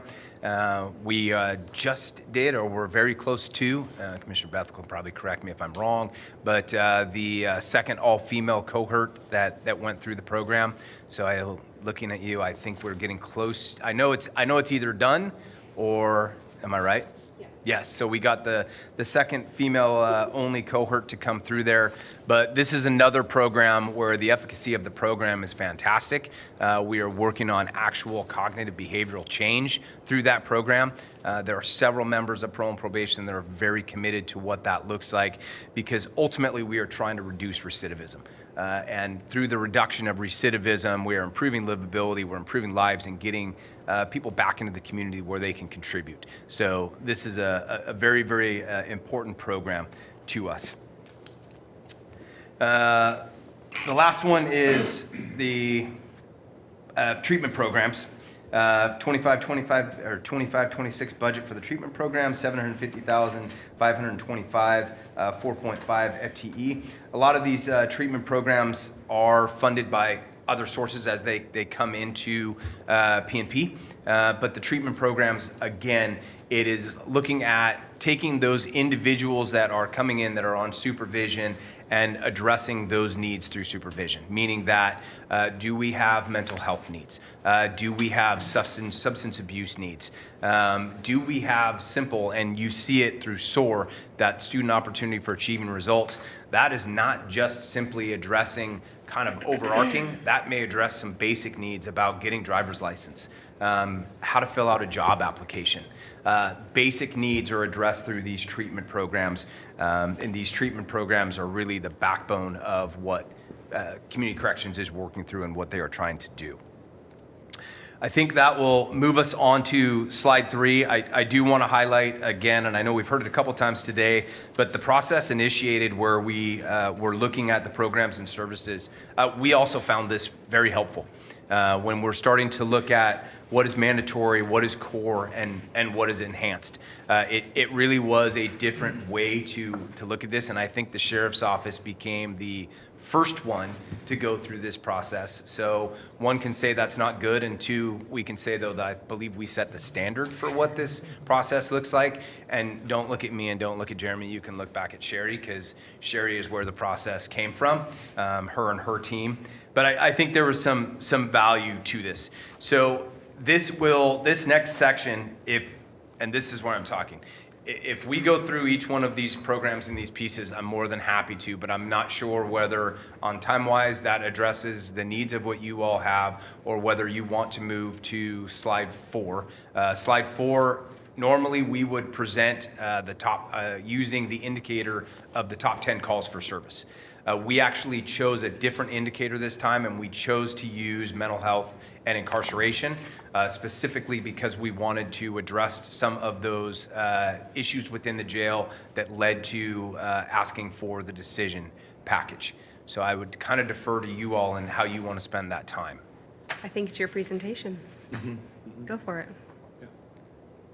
Okay. I'm going to go to slide 4 then, because I think that's gonna. We don't know what you're talking about because we don't have the slides. Oh, so well, it's. We'll just follow your lead. I like that. This makes this easy. Okay. So Don't think that we won't go back. No. Continue ahead. Commissioner, I think that is clear to everyone that comes up here and presents today, that we have no control. So the slide that you're looking at, what's most significant in this slide is that, and there's really two pieces to this. The slide depicts one of them, and then the other one I'm just going to kind of verbally share. But the slide depicts that we've had a lessening, or the population of our mental health folks in the jail has actually been on the decline or been reducing. What we're also finding, though, is with that reduction, it's an inverse relationship to the cost to take care of the folks that are still in the jail. And so this is twofold. The one side of it is the psychotropic medications. And psychotropic medications, we have a larger, more medically fragile population than we've ever had in the jail. I told Commissioner Willis and I have had an off kind of conversation that I think at times we have folks that are looking for our services in the jail to actually work to solve some of their problems. And I mean that in the nicest Their way, medical problems. that they are willing to go to jail because they know they will get medical services. But what this does is it has a significant impact on us. When we have to budget for, and this is where I very much feel for Commander Ramsey, Sherry, and her team, when we're trying to budget medical services and what that looks like, I cannot describe that any more than a moving target. We just absolutely don't know who is coming in. And what we have previously had to do is reduce in other areas to try and ensure that we had adequate budget presented in a place to absorb these costs. And this year specifically in 24-25, going into 25-26, we have seen our greatest increase in those costs. Those costs are being driven by outside medical procedures that we cannot do in the jail, that we have to send out for. Once we send out for those, this is significant time that's spent in the hospital. This is also enhanced or aggravated by those that are like your kidney dialysis treatments, other things like that we have to provide to those folks in that continuum of care. And then our prescription medical costs have significantly risen and gone up. And part of this is that more medically fragile population that is coming in. They're coming in with diagnoses already. And so once they come in, they are the first ones to say, hey, I have this medical diagnosis and here's this medication that I'm supposed to be on. And depending on, there is a piece and there is some outside discussions, the 1115 waiver, that discussion is still going on. But right now, we're responsible for providing those medications. And Through the general fund. Through the general fund, yes. And most significantly, the two that are hitting us the hardest are the cancer medications and the HIV medications. We could get to some very specific numbers, but those are very large numbers. And so we found ourselves this year, after doing the best to look at the previous trends of previous years. How do we budget this? That budget got destroyed, in fact, this year. And so we are now having to figure out how we are going to balance that. But the only way to realistically budget for 25, 26 was to come to you all and in fact ask for that decision package. And I would like to say that I had complete confidence that that decision package was going to cover all the medical costs in 25, 26. I can't do that, and I can't do that with any confidence at all, but I know it will significantly help us. And my team was forced to, if we are not going to get this decision package, what does my budget look like? They went through quite a budget cutting procedure to get down to, if we don't get this decision package, budget still has to balance. And so we saw that we were starting to lose very core things in training and other things like that that are very significant in how we provide daily services. And we were going to lose some of those if we weren't able to get through this decision package. So that's why it's been presented to you. I think it's important for me, for the public to hear, to just kind of break it down, what you're saying. The amount of medical costs that we're paying out in general fund to take care of individuals that are in custody in the jail is significant. And when we look at the dollar value, which I can vaguely see from here, is around 126,000? Is that what that says for 23, 24?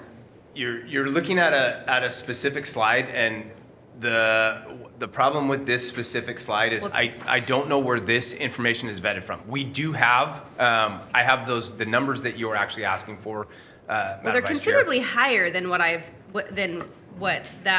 the last number I saw was like, we were closer to like $500,000 in medical costs, not 126,000. So that slide is wonky to me. My point is that for every $126,000 we're paying out in medical costs, we're not able to pay for the staffing of an individual. And at some point, the two are going to come together, and the general fund has to give, because we pay for the sheriff's office out of general fund because the state doesn't give us enough money, or any money, frankly, to do the work that you do for public safety, specifically the sheriff's office. And what concerns me as a resident of this community is that I'm having to pay for medical costs that should be paid by insurance through the Oregon Health Plan, that's already being taxed on federally and then in other ways through the state. And I'm not going to have enough resources as far as people, because we're going to have to cut positions in the future if this continues to merge the way that it's merging.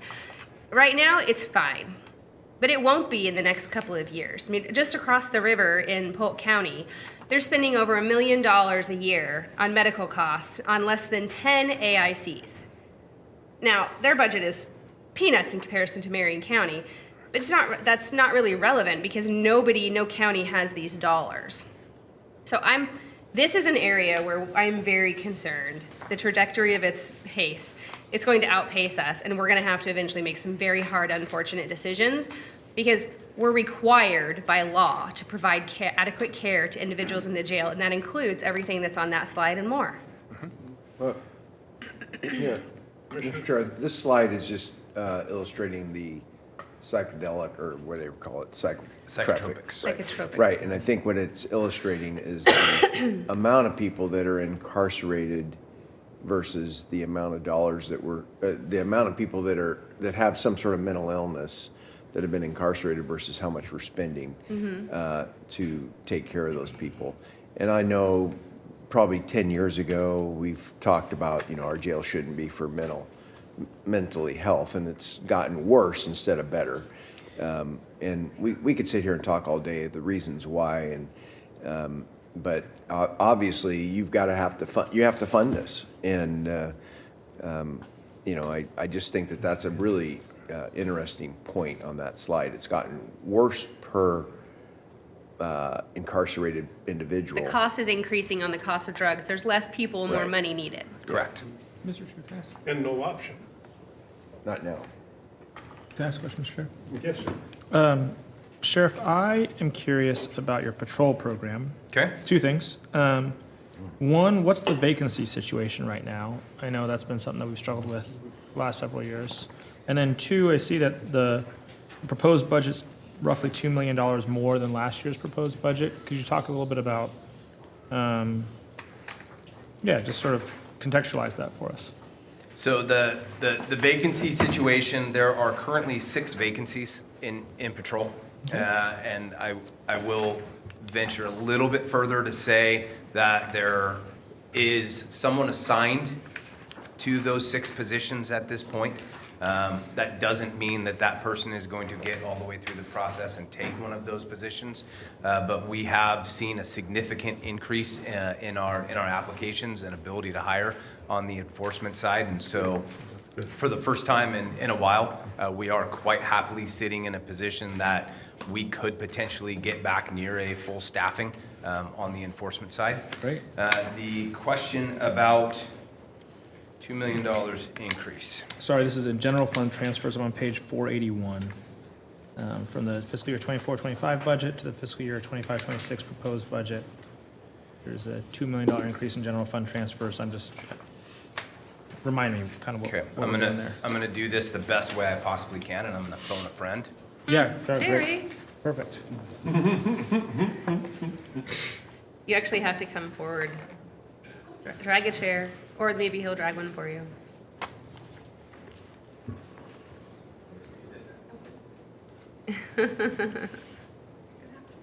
Hi. And then identify yourself for the record. My name please. is Sherry Hickam. I'm the Administrative Services Manager for the Sheriff's Office. Hi, Sherry. Okay. I'm sorry, can you ask the question one more time? Question had to do with patrol. Okay. And the increase in general fund transfers going into the patrol division. Okay. Why is there a $2 million increase in Okay. general fund? So we did have the one-time ARPA funding that hit the patrol budget in the current fiscal year of $1.5 million. And what was that for? And that reduced the general fund support.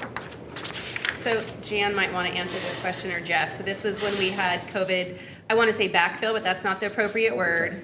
It was COVID relief funding that came in for positions through ARPA. I remember. So that 1.4 million is going away. Okay. And then we also have increases with the COLAs and the market reviews for deputies and sergeants. Okay. That's actually super helpful. Since we're on, that totally reminds me. Can we go to 491, because there was $712,560 of intergovernmental federal revenue due to one-time American Rescue Plan Act funds. Is that part of the same $1.5 million? No, that is in No. addition to the 1.5. So so they received, every department, they have programs in their department, but every department received that COVID relief funding. And Jan and her team breaks it down by division in the sheriff's office. So they received, let's say, $15 million total, and they broke it down by each program area. And you see that going away now. Okay, is that right, Jan? Yeah, okay. Because, yeah, I remember now.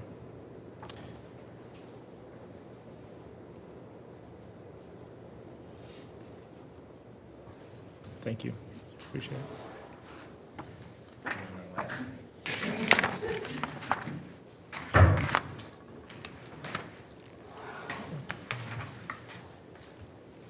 Looking at the time, so we're now at 1:12. I think what we'll do is open it up to any other questions that you all may have that you all would like to hear answered, but because we did kind of skip over basically the program and the service analysis, which really wasn't calling out those core services, mandatory services, or enhanced services. So we can certainly go into that. I think it's up to you all based on your time. One sort of blanket question, maybe that'll give you a chance to say something we didn't ask. What are the things that give you fits besides medications for inmates and some of that? So what are the targets that you're looking at with funding here? So this really is funding our core services that we continue to provide. Yeah. That's where this is important to me.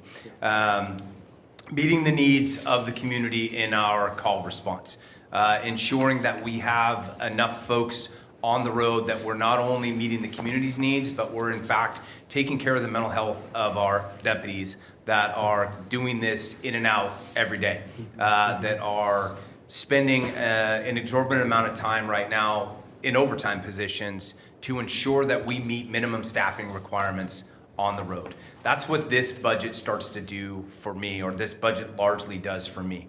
The community corrections, whether it be the jail, whether it be operations downtown, this team, and it goes back to where you started, Chair Vance, with efficiency and efficacy. And for efficiency and efficacy to occur, I've got to have bodies in positions, and then we have to work as a team. This budget allows us to continue to do that. And this budget continues to allow us to get to some of the enhanced services. And when we look at the enhanced services, those are other things that we can do in the community that we're not mandated to do, but where we talk about our downtown community resource team, or the number of places that my enforcement folks go, not on a day they're working, but on a day they're not working, to engage in a community event, to provide education to the community, to build relationships with the community.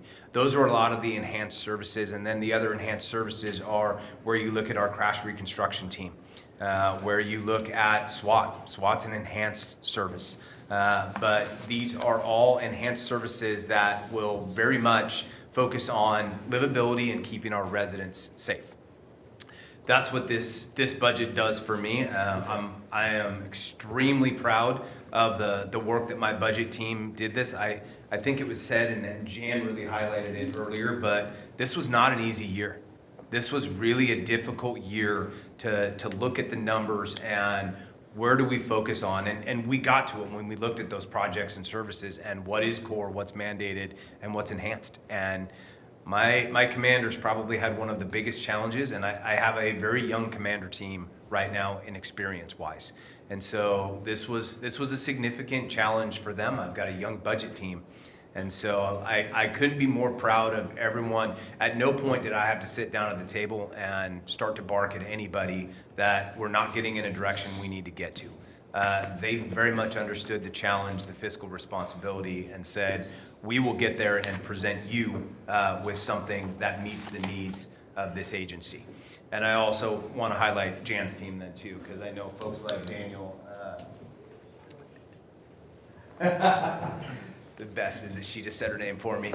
Listen, I was not going to brutalize it on the record. So helpful that I know that if there's a question, a need, how do we work through this situation?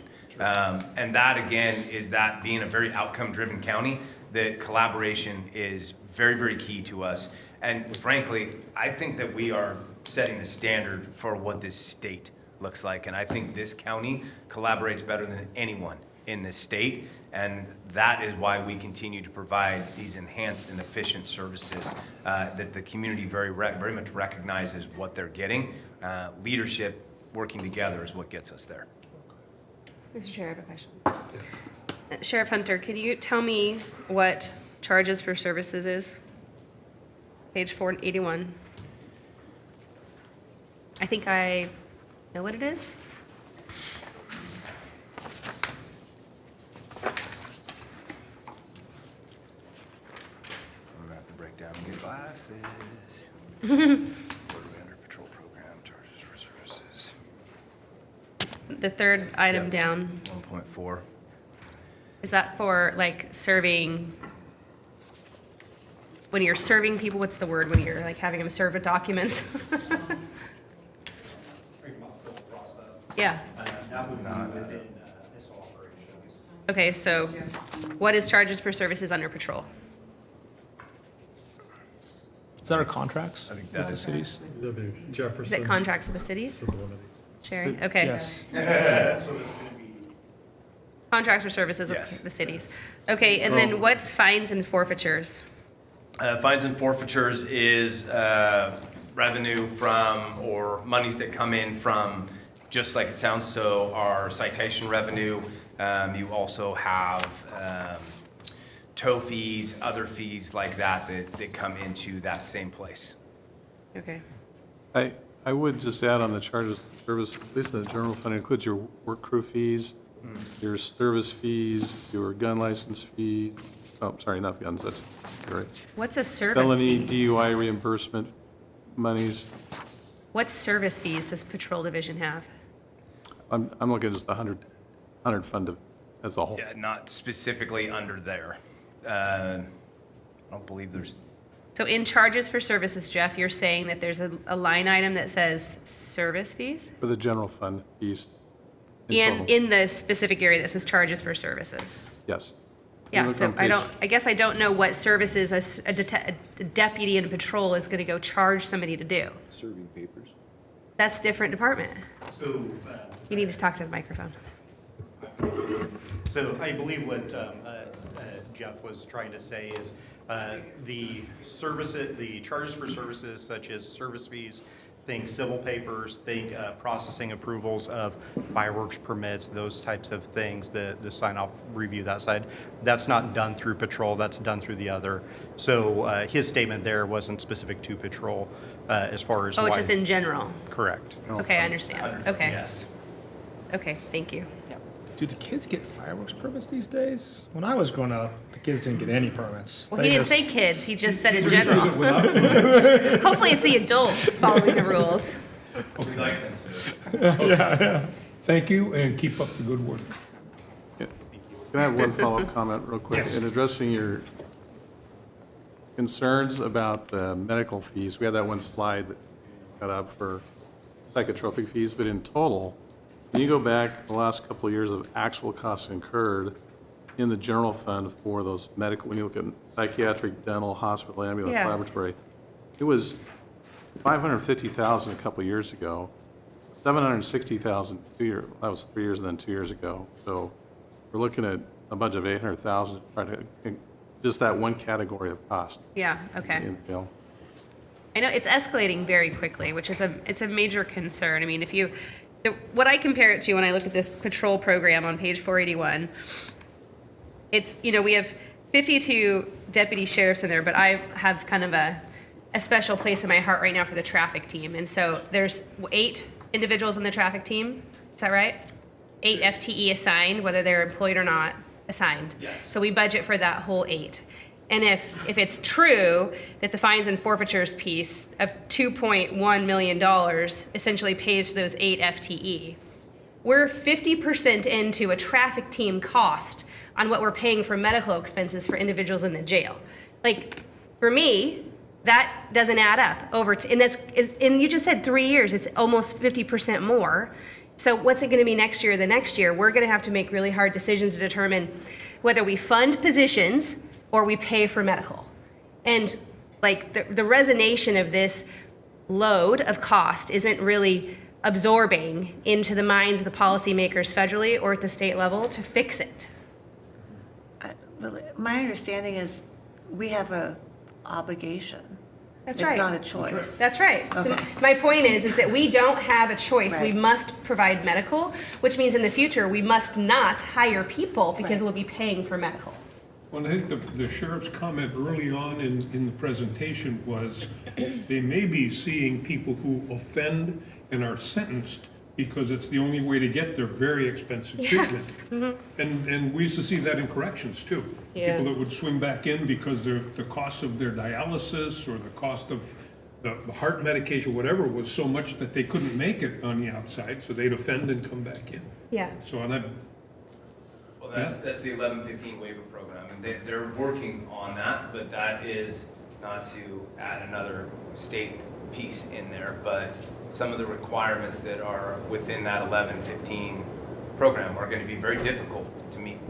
They did not make it in a way that was going to work best for those that are actually doing the work. And it's only a reentry system, so it's only supported for 90 days as you reenter. And the amount of work that the commander is going to have to go through in the jail to set that up, and then the revolving door of folks that come in every 5 days or 7 days or whatever, and we have to restart and stop and restart and stop, is ridiculous. Like, it's going to cost way too much money, but we're still going to be required to do it, and good luck to you. I teed it up with a generality, and Vice Chair Bethel just added some specifics. Yeah, it's crazy.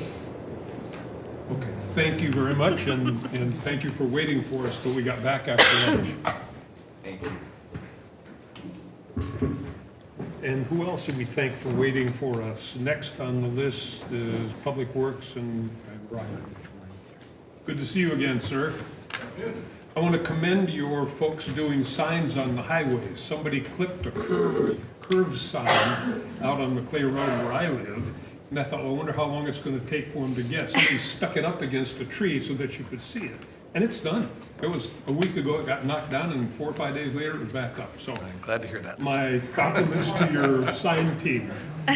Anyway, while you're getting started, identify yourself for the record, and then, again, I'm sorry, but we'll appreciate your help in getting me caught up with the schedule. Absolutely.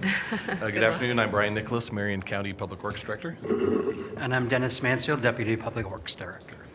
And a little plug for anybody that might be watching. If you see a sign knocked down, you can find our Public Works dispatch number on our website, and that's where you report it to make sure it's dealt with quickly. So, good afternoon, Chair Vance, Commissioners, committee members, Finance team. We are here to request approval of the Public Works Department proposed fiscal year 2025-26 budget. Next slide. All right. The department budget begins on page 381 of your budget book. The department consists of 9 funds and 15 programs. The total proposed department budget for fiscal year 25-26 is $218,891,274. The total proposed FTE is 231.2, which is a decrease of 7 FTE compared to the prior year. And where those adjustments are made in the budget, we'll point those out as we go. The program budget begins on page 387. The 15 programs in the Public Works budget are on your screen, so we're going to step through those quickly.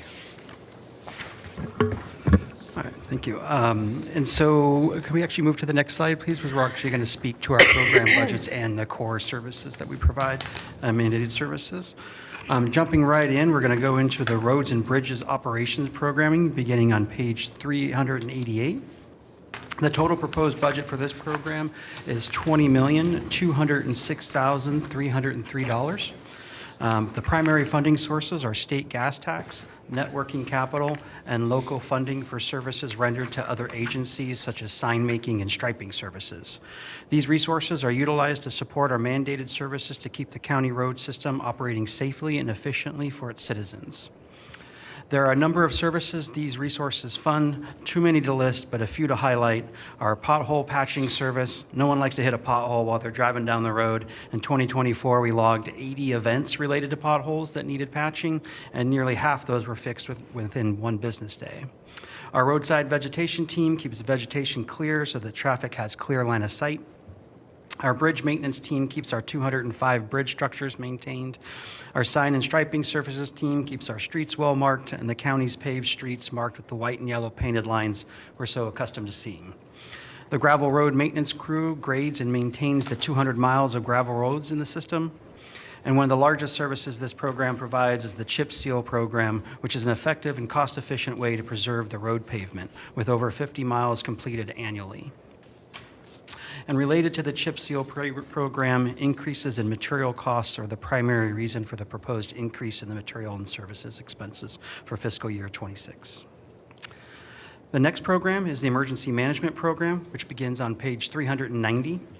The total proposed budget for this program is $1,086,282. The Emergency Management Program is funded by 3 primary resources: the Federal Emergency Management Program Grant, state gas tax, and general fund. The general fund request of $293,714 funds 2 positions and some materials and service expenses.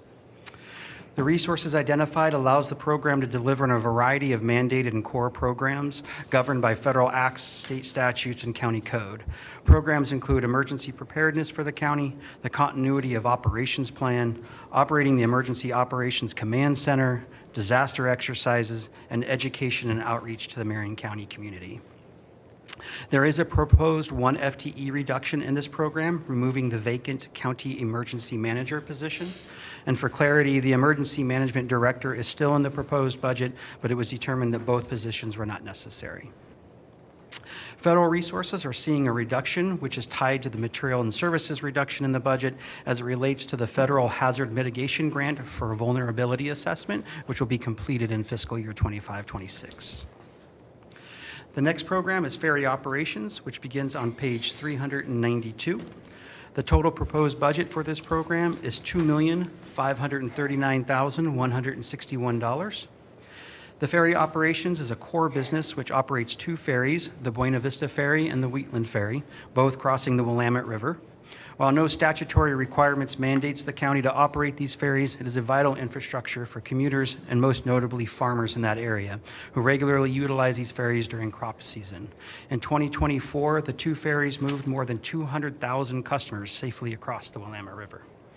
The ferry operations program is funded by 5 primary resources.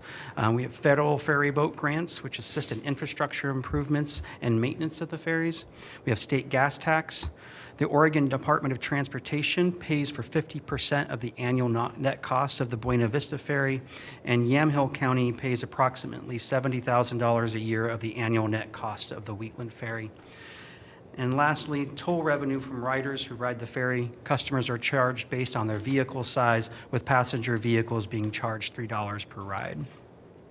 There is a 10% reduction in the proposed materials and services budget over prior fiscal year, which is related to a one-time sediment analysis being conducted in fiscal year 24-25.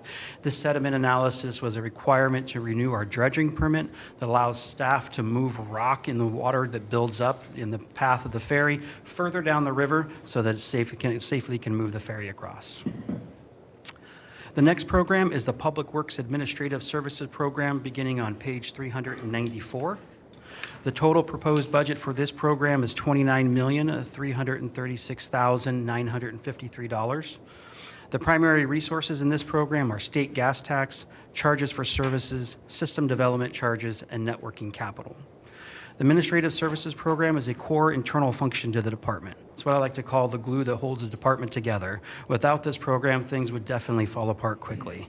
These services include and are not limited to the department-wide safety program, which is a significant program for the department. Most of the department staff is in a safety-sensitive role, and the program allows for our staff to be current on the necessary training to keep them safe while working in the field.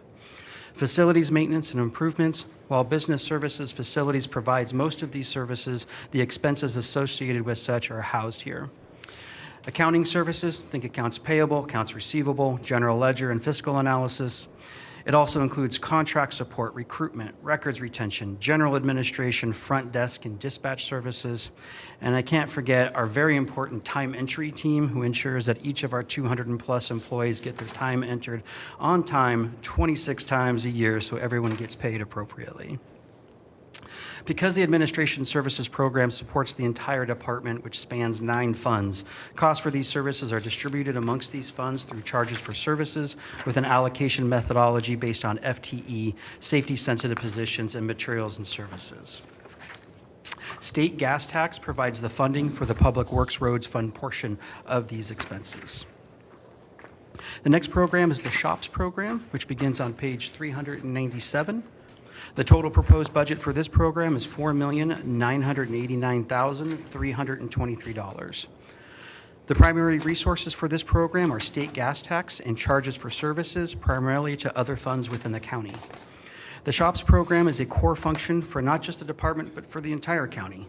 The program is responsible for the full life cycle of the county's over 800 vehicles and equipment, from purchasing, outfitting, maintaining, and surplusing them. It also houses the capital expenses for the road operations program. The proposed materials and service increase is related to a new fleet maintenance system software subscription and several tablets that will allow mechanics to more efficiently record the work they are conducting in the maintenance system. The next program is the communications program, beginning on page 399. The total proposed budget for this program is $3,052,053. The primary resources are state gas tax and services to the Sheriff's Office. This program's core function is to maintain the current radio system for both the Public Works radio system and the Sheriff's Office Public Safety radio system. These radio systems are a vital communication tool for staff and officer safety. The resources identified help keep the current system maintained. The proposed materials and services increase is primarily related to anticipated increased lease expense for a few key radio communication sites. These sites hold county radio equipment on towers and buildings, but the land, towers, or buildings aren't necessarily owned by the county.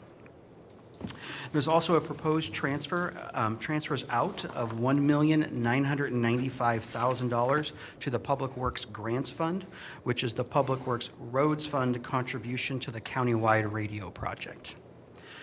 The next program is our fleet management program, beginning on page 401.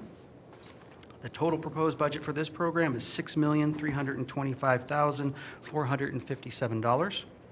The primary funding source for this fund is charges for services to the other funds within the county and surplus revenue for the sale of used vehicles.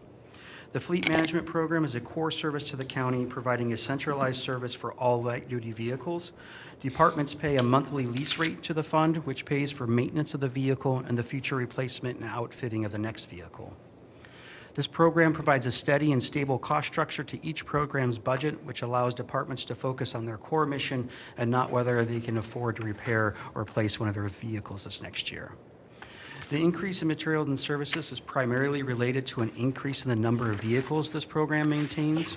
While the overall county fleet has been stable with minimal vehicle additions over the past several years, the Department of Administrative Services, DAS, ended a vehicle rental program in 2022, which left Health and Human Services scrambling with what to do with 36 vehicles they rented through this program.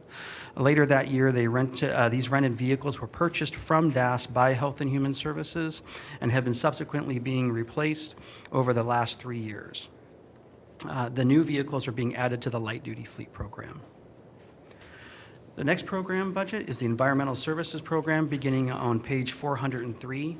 I understand there is a different order that shows up on the screen. Brian will actually speak to the Public Works Grants Program in just a bit.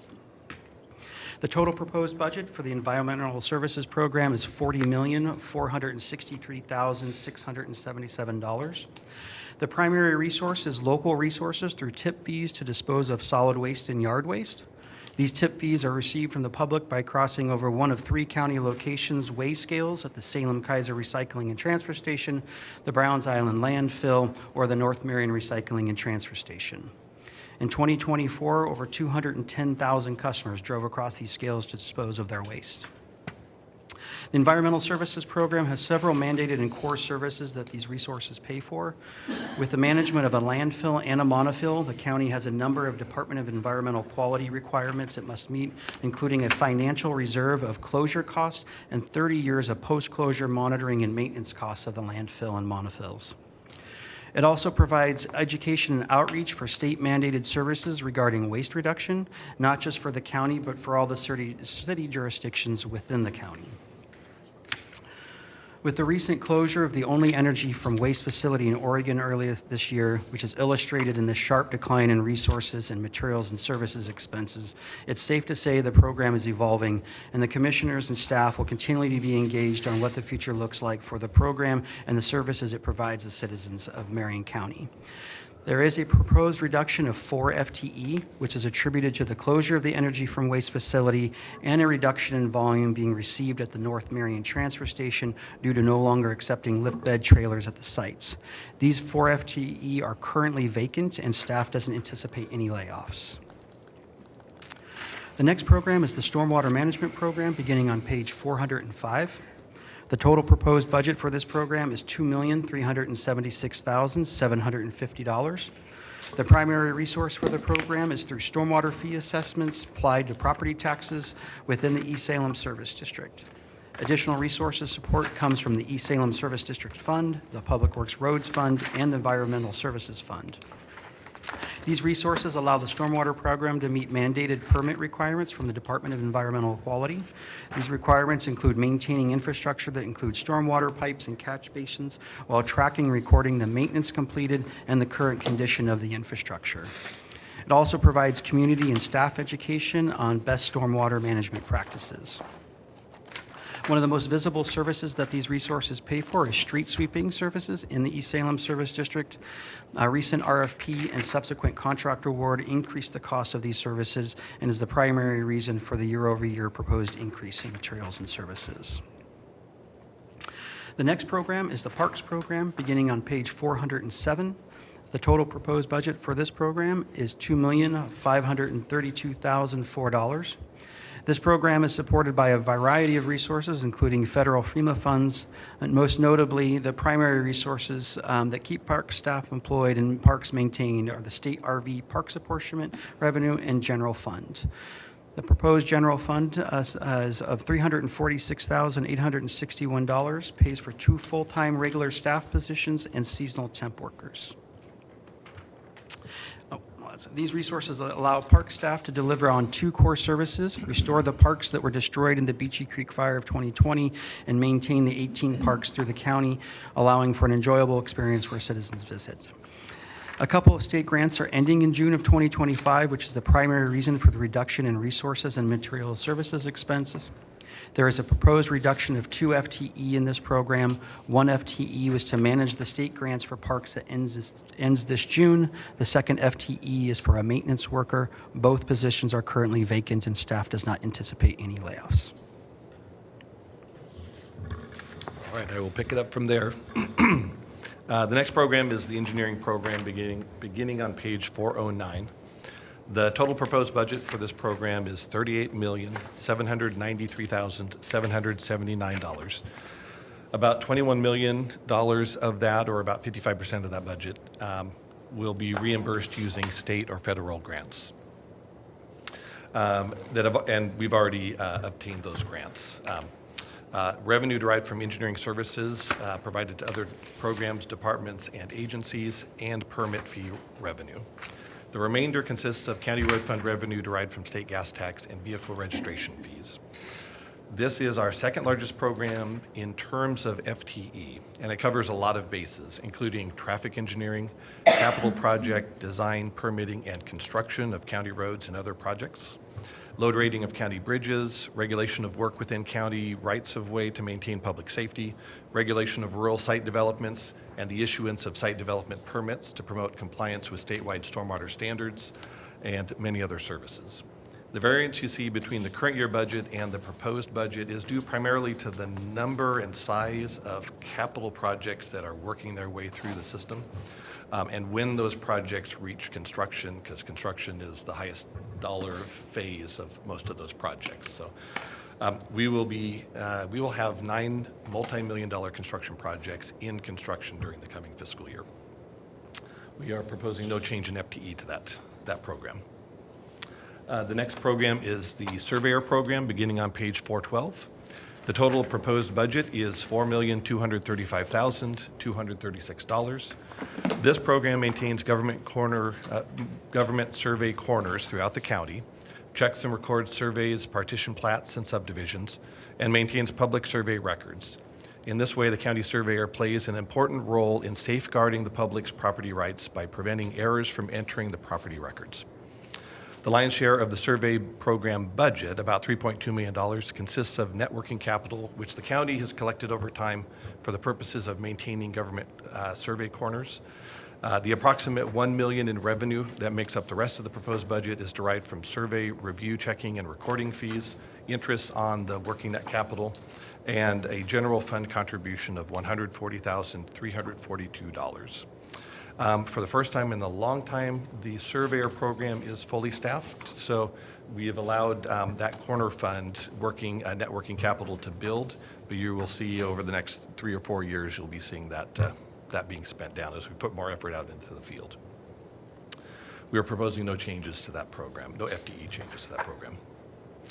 The next program up is land use planning. Mr. Chair, can I ask, I just want to ask, Brian, I'm sorry, I want to ask a question about the surveyor program. I'm looking at page 412. And this is not a this year question, more of like a previous year question. There's this jump from total requirements of 755 and 712 in 22, 23, 23, 24 up to $4.3 million. And there's no ending fund balance. Is that just a previous year mistake that was made? You said there's money in the corner fund, or are we accounting for it differently? Would you like to talk about how that's? It's in the net working capital. So that's the net working capital is what's there. And then in the budget side of it is we budget the ending fund balance. But it's not. It's not. Well, the fiscal year 22-23 and fiscal year 23-24 numbers you're looking at, those are end-of-year actuals. So we only expended, in fiscal year 22-23, the program only expended $755,000. Yep. And so the rest of that is. But we don't report it as ending fund balance? I guess that's my question. What do we report it as? A finance question? Yeah, it's just how the data displays on the program page. So we don't have a net income line, but just imagine that carrying over to the next fiscal year. So the difference between resources and requirements is what you're going to see in the net working capital of the upcoming year. Okay. And then we adjust our net working capital to actual in the first supplemental budget, so you know that when you're looking at this point in time that that's what was recorded in actual for every fund at least. Okay. And since I've interrupted your flow, Brian, I'm going to keep going if that's all right. On the engineering program, there's big number fluctuations. So when we put some of these big construction projects out for engineering, like we hire a consultant to do engineering on the sewer system, does that flow through this program? Is that how I should be understanding that, or? Yes, it's accounted for in here. The budget plan for each and every project is rolled up into this budget. So some projects we do intend to execute fully in-house, and some we outsourced. But I'm not sure, I don't think I'm getting to the heart of your question. You're on the right track of my question. What I'm maybe trying to figure out, when I look at like the big numbers, so administrative services and engineering and public works grants all have big fluctuations between the 22-23 actuals, 23-24 actuals, and the 24-25, 26 budget and proposed budget. And I'm just curious, I know that's like the sewer system, that's the Brooks water system, I know kind of what the big money is. I'm curious how that's accounted for in the. So I guess my question is specifically like on the sewer system, when we hired a firm to do design and engineering, does that get accounted for in this engineering requirement? No. Dennis says no. That's super helpful. Well, and the reason for that is because that's in the grants program, so it's a different. Super helpful. part of the budget. That's what I'm wondering. And then what about this administrative services? Because it looks like we have some big project money moving through that fund as well. What part of these projects is moving through each of these? That's Building 1 expansion. We'll talk to capital outlay. We actually have extra slides for capital outlay. We can go into a little more detail on that. And so for the engineering, I mean, how did we go from $25 million in engineering in 22-23 to $38 million in 25-26? It truly is the big needle mover in engineering. Labor is pretty level. Our positions are mostly full. We have a small vacancy rate over the last few years, so that's been pretty steady. It truly has to do with the types and sizes of the capital projects entering the program. So 1 year, we have avenues to receive grant funding for different transportation capital improvement projects. And let's say every 2 years, SCATS, our local MPO, makes awards on those projects, and we're part of that member pool, so we're eligible for those grants.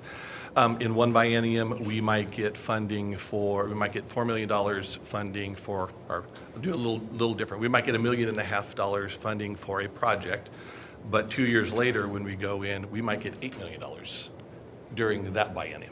So it truly is the size of the projects that are working, the capital projects, individual capital projects are the needle movers. And we should be thinking specifically of road projects. So I know we got a pile of money for that slide fix up in the North Fork. Yep. And that would flow through engineering? That's in the engineering budget. Okay, super. Where Thank you. does the contingency go at the end of the actual? Like I see for 23 or 22, 23, 23, 24, it's 0. But then it's 2.7 million. So where does it go from contingency to what next bucket for us to see it drop into 24, 25? I think one of the challenges is when you look at contingency and ending fund balance, those are only budget categories. They're not actual categories. So and I'm getting to your question, I hope. Okay. If we were looking at the 22-23 budget, you'd see a contingency line item and an ending fund balance line item. When we don't, let's say it was 5 million in total between contingency and ending fund balance. At the end of the year, when budget no longer applies and you're rolling over to the next year, that amount that was set aside for those things becomes net working capital in the new year. That's kind of its intent. Its intent is to put some money aside that either for something that comes up you didn't know about or to carry forward to the next Sure. year. But I don't see net working capital listed on page 409 anywhere. Well, unfortunately, I think it's because this is a program and not a fund.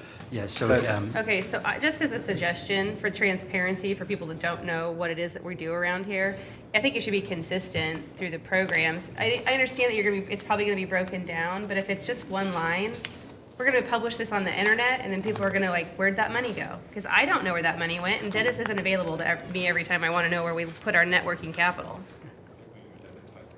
How about we put our heads together and figure out how to make that helpful?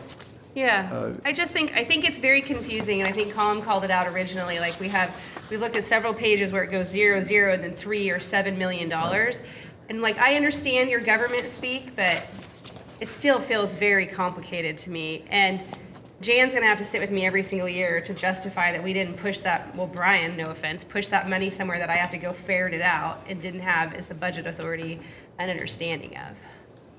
If you turn to page 394 in your budget book. Okay. So there is a difference between actuals and budget. Right? Yeah. Actuals are actual what's spent. If you turn to 394, you'll see where net working capital for the 130 Road Fund resides. It Yeah. resides in the administrative program. Uh-huh. So all that money is collected here. So you can see our actual ending fund balance, or net working capital balance. Yeah, sure. So my point is to the finance team is that in order for me to understand that, I'm gonna have to flip through these pages and add it all together to understand it. And I think we're trying to be a very transparent government to show people where their money is going. And without this conversation, nobody's gonna know what that looks like. I don't know if you've ever spent time on the finance website to try to understand this budget, but I have. And there's no tutorial and no Jeff White available. All right. Thank you. Yep, I'm good. Yeah, I understand your question and concern, and we'll noodle on it a little bit and see what. Or maybe put an asterisk somewhere that says this is somewhere over here. Daniel's very good at asterisk in wording. All right. Let's see. Wrapping up surveyor, so the resources for the surveyor, there's 3 service levels in the surveyor program, the survey checking program. Revenue for that, resources for that come from those survey fees that we collect on individual surveys that are filed, plus an $8 filing fee collected by the county clerk on newly filed property documents. The Government Corners Fund, the resource there is a $1.50 filing fee collected by the county clerk on newly filed property documents. And then survey administration, that is paid by that $8 filing fee collected by the county clerk, plus that general fund contribution, $140,342. And that is there really to help defray the cost of services, sort of unavoidable services that the surveyor tends to provide to the public that we don't have a means to collect a fee for. So otherwise, the program would be essentially fee-based. All right. Moving on to the next one, that is land use planning, beginning on page 414. The proposed budget for this program is $1,255,423. Revenue consists of land use permit application fees, a general fund contribution of $538,423, and $324 in state lottery funds.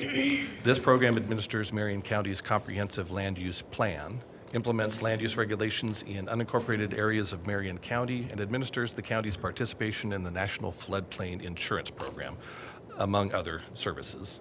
The variance between the current year budget and the proposed budget is primarily due to about a 9% increase in labor costs, and that really just has to do with COLA, plus most of our employees at that level are still gaining steps, so that's natural step progression for that staff. Great team, by the way. They're doing good. That group's doing great. They're doing good. All right. Mr. Chair. Just a question, just lottery dollars, I say this every year, how much? 340,000, is that right? That's right. 324,000? 324,000. To support our planning department, just want to make sure everybody knows that. Sorry. Just my annual statement. Well, and you can kind of tell just how much that knocks down the land use permit application fees based on those three numbers. Yeah. So trying to reduce the bar to entry for folks that need to do some development work on the ground. Definitely. Yep. We'll never win. All right. Next program is building inspection. The next program is building inspection beginning on page 416. The proposed budget for this program is $11,431,064. This program is Marion County's building department. They issue more than 8,000 building permits annually and provide building permit and inspection services to 18 of our 20 incorporated cities. Revenue is derived entirely from building permit application fees and interest on net working capital. We're projecting permit fee revenues of about $4.2 million with about $180,000 in interest income. Labor cost really drives this fund, and we're anticipating an increase in labor costs of about 13.3% or about $494,000. And that you will see that program carries net working capital that's been built up over time. You'll see us start to spend that down as permit numbers, our anticipated number of permits coming in is expected to come down a little bit. All right. The last program is the Public Works Grants Program, so we're going to jump back up on the list there. So this is where all the excitement happens. That program begins on 418 of your budget book. This program was established following the 2020 wildfires to house a small number of generally high dollar value projects, one-time capital projects, which currently include the Marion County Radio Project. That project will build a countywide radio system that will be designed to have the service capacity sufficient to serve all the public first responder agencies in the county. The second project is the North Santiam Canyon Sewer Project, and that's broken into the Mill City Gates Project, as well as a project in Detroit and Idana, which currently we've produced a master plan for a future wastewater treatment plant in that area of the canyon. But that program now currently consists mostly of residential and commercial septic grant programs to help folks finish their rebuilds. The third one is the Berks Community Water System Project, and the final one is the Canyon Alerts Project, which will be designed to provide basically a public address type of notification, outdoor notification to cities and neighborhoods throughout the canyon. Revenue in this program is derived from federal grant sources, American Rescue Plan Act, U.S. Department of Justice, U.S. Department of Energy, and congressionally directed spending appropriations, all requiring no local funding match from Marion County. You'll notice a funds transfer of $1,995,000. Dennis mentioned that in the communications program budget. That is road fund contribution to that countywide radio project. All right. This will be a big year for the grants program because all of those projects will be in full construction this coming fiscal year. And you can see we are projecting just about $50 million in expenditures. So that will be a big load off of our plate once the end of next year is done. All right. This next slide, please. All right. So Public Works has 9 key performance indicators in the budget plan, and we've been asked to talk about one of those indicators, the number of overlay miles that we are targeting each year, each budget year. And these are, structural overlays using hot mix asphalt. All right. Marion County maintains 932 miles of paved roads, and conventional wisdom says that we can expect to receive about a 20-year service life from a structural overlay, provided we do proper maintenance, like fix potholes before they get worse, periodic crack sealing, application of chip seals when it's appropriate. You divide 932 miles by 20 years, and you get an average annual overlay need of 47 miles per year, meaning we would need to overlay 47 miles of paved roads to have overlaying every mile of paved road on a 20-year rotation, right? So that target was set several years ago as PW's performance indicator. Over the last 10 years, Public Works has averaged about 10 miles per year, 10 overlay miles per year. To achieve 47 overlay miles, we'd need to invest about $12 million in county road funds annually, which there's just not enough road fund revenue to sustain a program that size. So, in practice, we manage our pavements and select overlay projects based on the actual condition of the road and the degradation curve that we observe on those roads. So we visually inspect all of our roads every single year. We maintain a database, and we can see by visual inspection how the condition of the road degrades over time. And there's a very famous, in the pavement world, very famous curve that shows how a road, the surface condition will stay good for several years, and it'll start to degrade, and then it'll drop off a cliff eventually. And you want to avoid that drop off the cliff. You want to keep nudging it back up that curve, every so often. So that's basically what we do. We focus on the highest priority needs using that methodology, that inspection and ranking methodology. That inherently accounts for the effects that traffic volumes, traffic type, existing pavement structure, and sub-base stiffness, those four things have large impacts on the service life of a pavement. Using that methodology, we make much more efficient and effective use of available funds. Then we use our next key performance indicator. The next one on the list is we track our pavement condition index. That's the condition, our average condition based on that annual visual inspection to see, are we putting enough effort in the road sort of in aggregate. And over the last 5 years, we've maintained a CPI, a pavement condition index, a steady right around 73, between 72 and 74. So that is our target range. So even though this shows, in the plan it says 47 is our target, that's kind of a simplistic model. And it explains kind of why we tend to, we always undershoot that number. I think we found one year in the last 25 years where we reached just about 45 miles in overlays. And in more recent history, the only year we've come close is in fiscal year 23.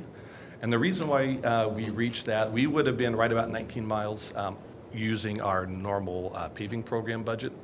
The reason why we had that extra mileage that pushed us up to 31 miles was we received FLAP funds from Federal Highway for resurfacing of North Fork Road. So you remember after the fire, you would drive up the road and the asphalt, you'd come out back with asphalt streaks on your vehicle because the emulsified asphalt from the last chip seal we did, that water just evolved. There was still water in that emulsified asphalt. It just evolved and was a sticky mess. So we received FLAP funding, and we had to apply a 10.27% match to those dollars, but we had additional money in our paving budget to get up to that 31 miles that year.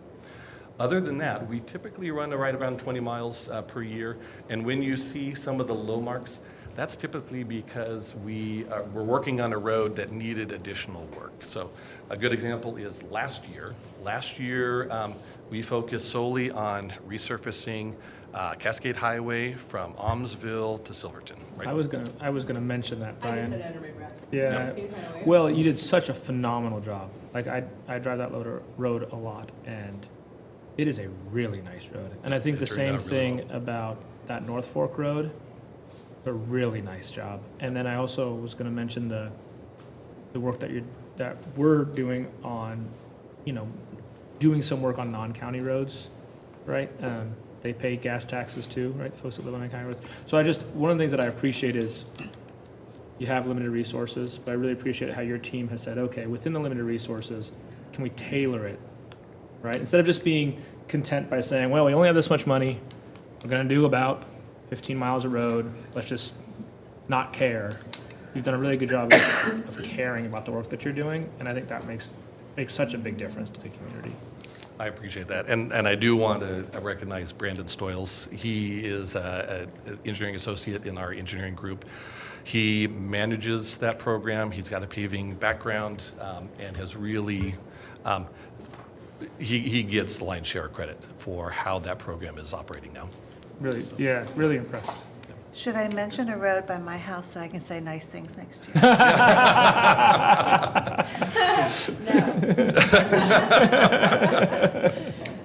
There's an email for that. There's some stuff going on this year out by your place, on Conley and stuff. you a map. We just saw it, It's on yeah. the bottom, it's Skyline? the bottom of Skyline. Yep. and then Yeah, Riverside. they're working out there We this year. just had a meeting about this. Yeah. There's I a red literally- line through it. I literally am worried I'm gonna slide into the, All right. I'm glad you're looking at it, so we're all safe. Yeah, roads across moving landslides are particularly tough to maintain. I don't know, All are right. we at the end of your presentation? No, we actually have 3 more slides on capital projects we are supposed to pound through before we're done. Yeah. So we'll, whatever, Please, no, whatever the please committee do. wants. I have something I want to come back to, though. Okay. Please get. Next slide. Okay, so in the essence of time, I'm not going to speak to all of our capital outlay. I'm going to highlight a few, Brian's going to highlight a few, and we should be hopefully finished. Do want to notice in the administration program there, you noticed about $1 million in buildings. Excuse me. The majority of that is related to a design for our Building 1 expansion on the main campus. Also in our shops program, we have 2.4 million proposed capital outlay. I would note there that 1.7 million of that is actually carry forward. We just have long lead times on receiving our equipment, so we have about $750,000 of request for new equipment or replacement equipment. Next slide, please. We can go for it. So I mentioned we have 9 multi-million-dollar construction projects that are hitting the ground this summer. I And don't see the San Bernardino Bridge on there. well, the story on that, it got It's a delayed historical another year. bridge. It's a historical bridge. Yes. So I saw, sorry, Sam.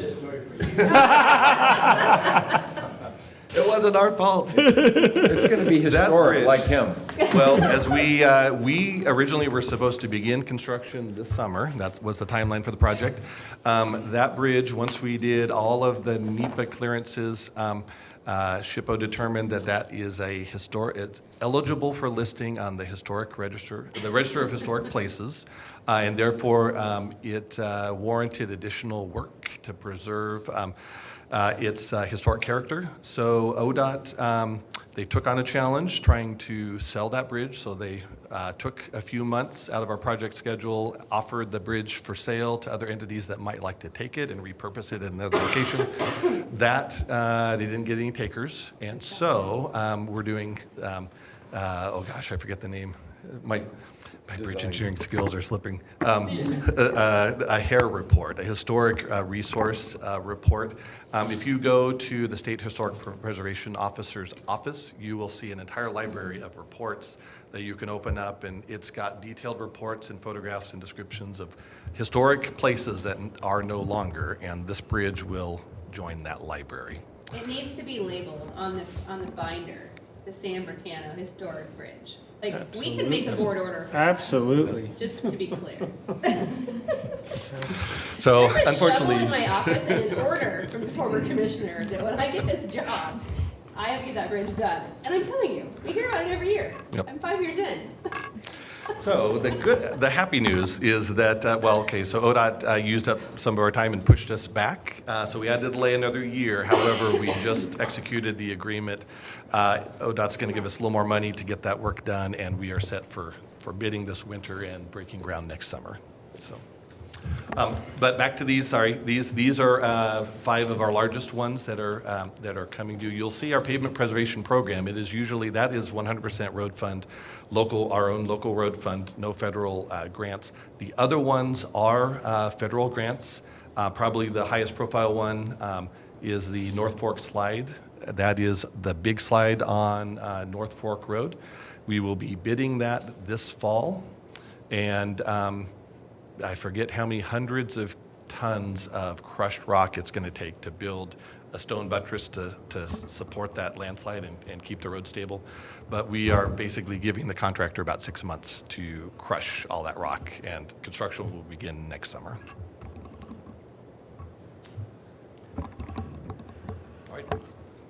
Here's our five big projects in the grant fund. I mentioned it tallies up to about $50 million. The lion's share of this funding is ARPA funds, but we also have projects like the Canyon Alerts project. It is Department of Justice funds. However, it is tied to federal biennium, so it actually expires before the ARPA funds.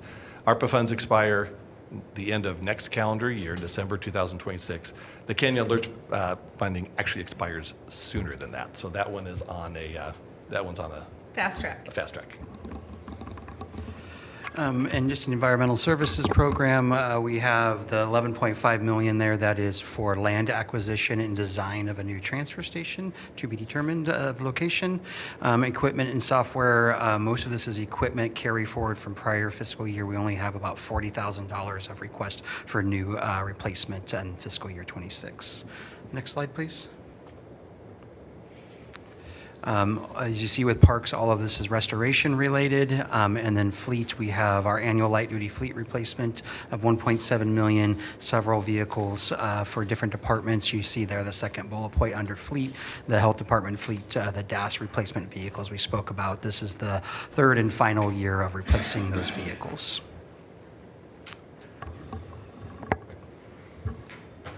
That's it. That's it for us. Yeah, Wow. Yeah, I appreciate, I know we're over time, but I wanted to go back to page 403. I'm not interested at all in environmental services. And when I look at the requirements, it's basically 20 million, Dennis, and we have resources of 12 million. So we're going to lose $8 million. We're budgeting to lose $8 million in our environmental services fund this next year. Would that be accurate to say? If you had, well, depending on the contingency, Can you use the microphone? Contingency. Sorry. So contingency's 4 million? Correct. Yeah. I just wanted to point that out, that we are still way upside down. So you're planning on using 100% of contingency? No, he's saying not to use. He's saying Oh. it's not we're not going to Yeah. lose $8 million. We might lose like 4. Okay. Yeah. So just wanted to point that out. We got some work to do. I mean, there's a lot of good things that we're doing here, but this one area is really, really important to turn it around somehow. Okay. Thank you, gentlemen. Ryan, with your permission, can you guys wait a couple minutes so we can let Mr. Brentano get back to his business? We get here, he's on for a couple minutes, and if we could, you've been so patient, Katrina's over here, you guys. You say that as though we have a choice, but I appreciate it. Good job, Ryan. He did say you had a choice. You could have said no, and then we would have said well. Well, you know, we do want to get our budget approved, so we're going to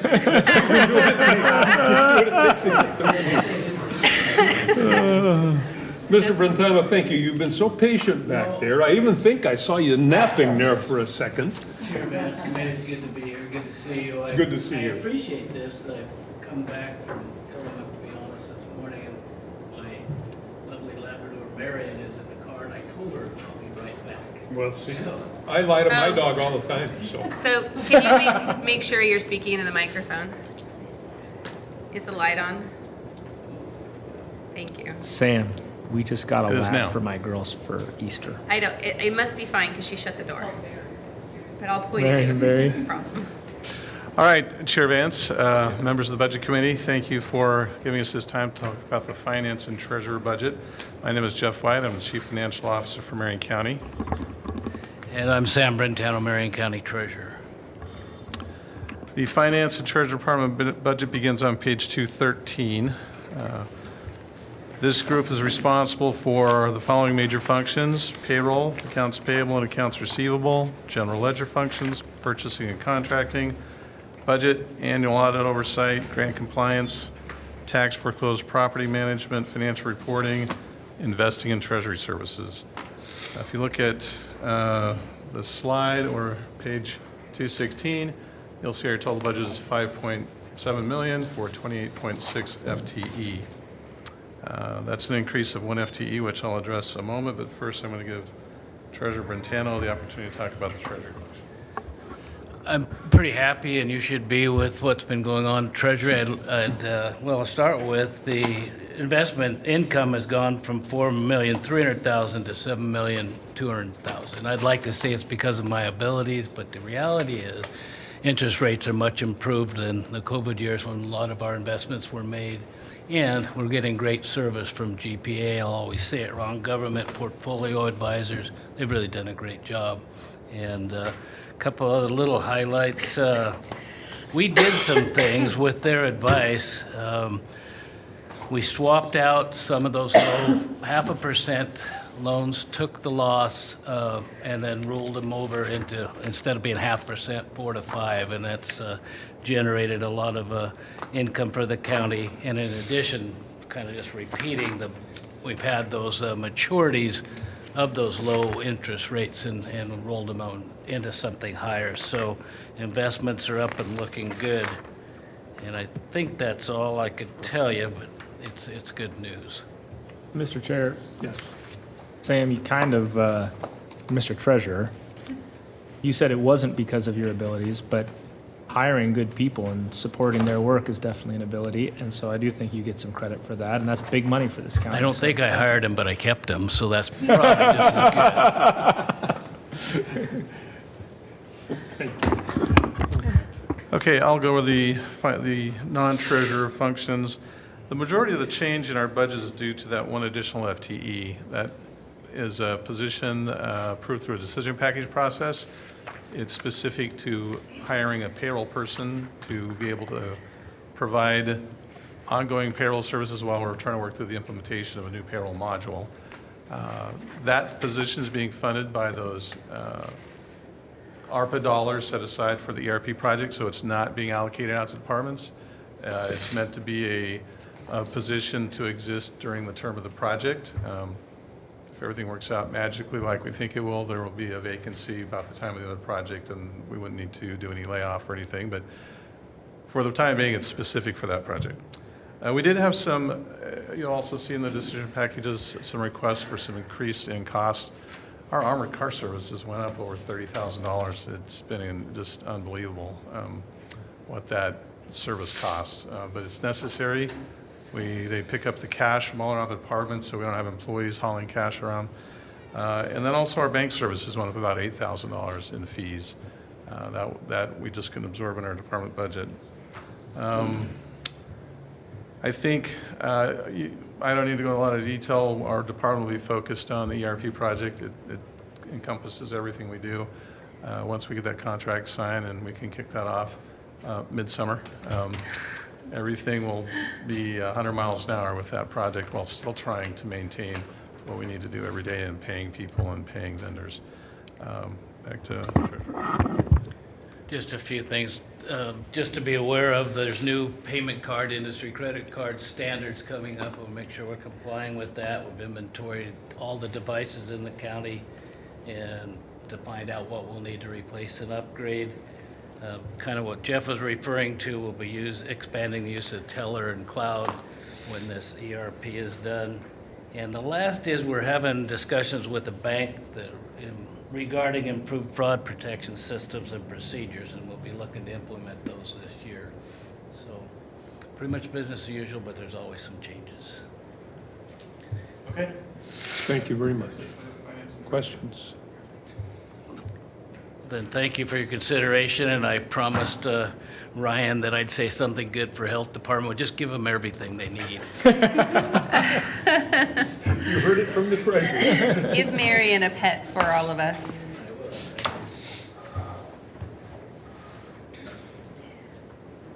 Thanks, Jeff.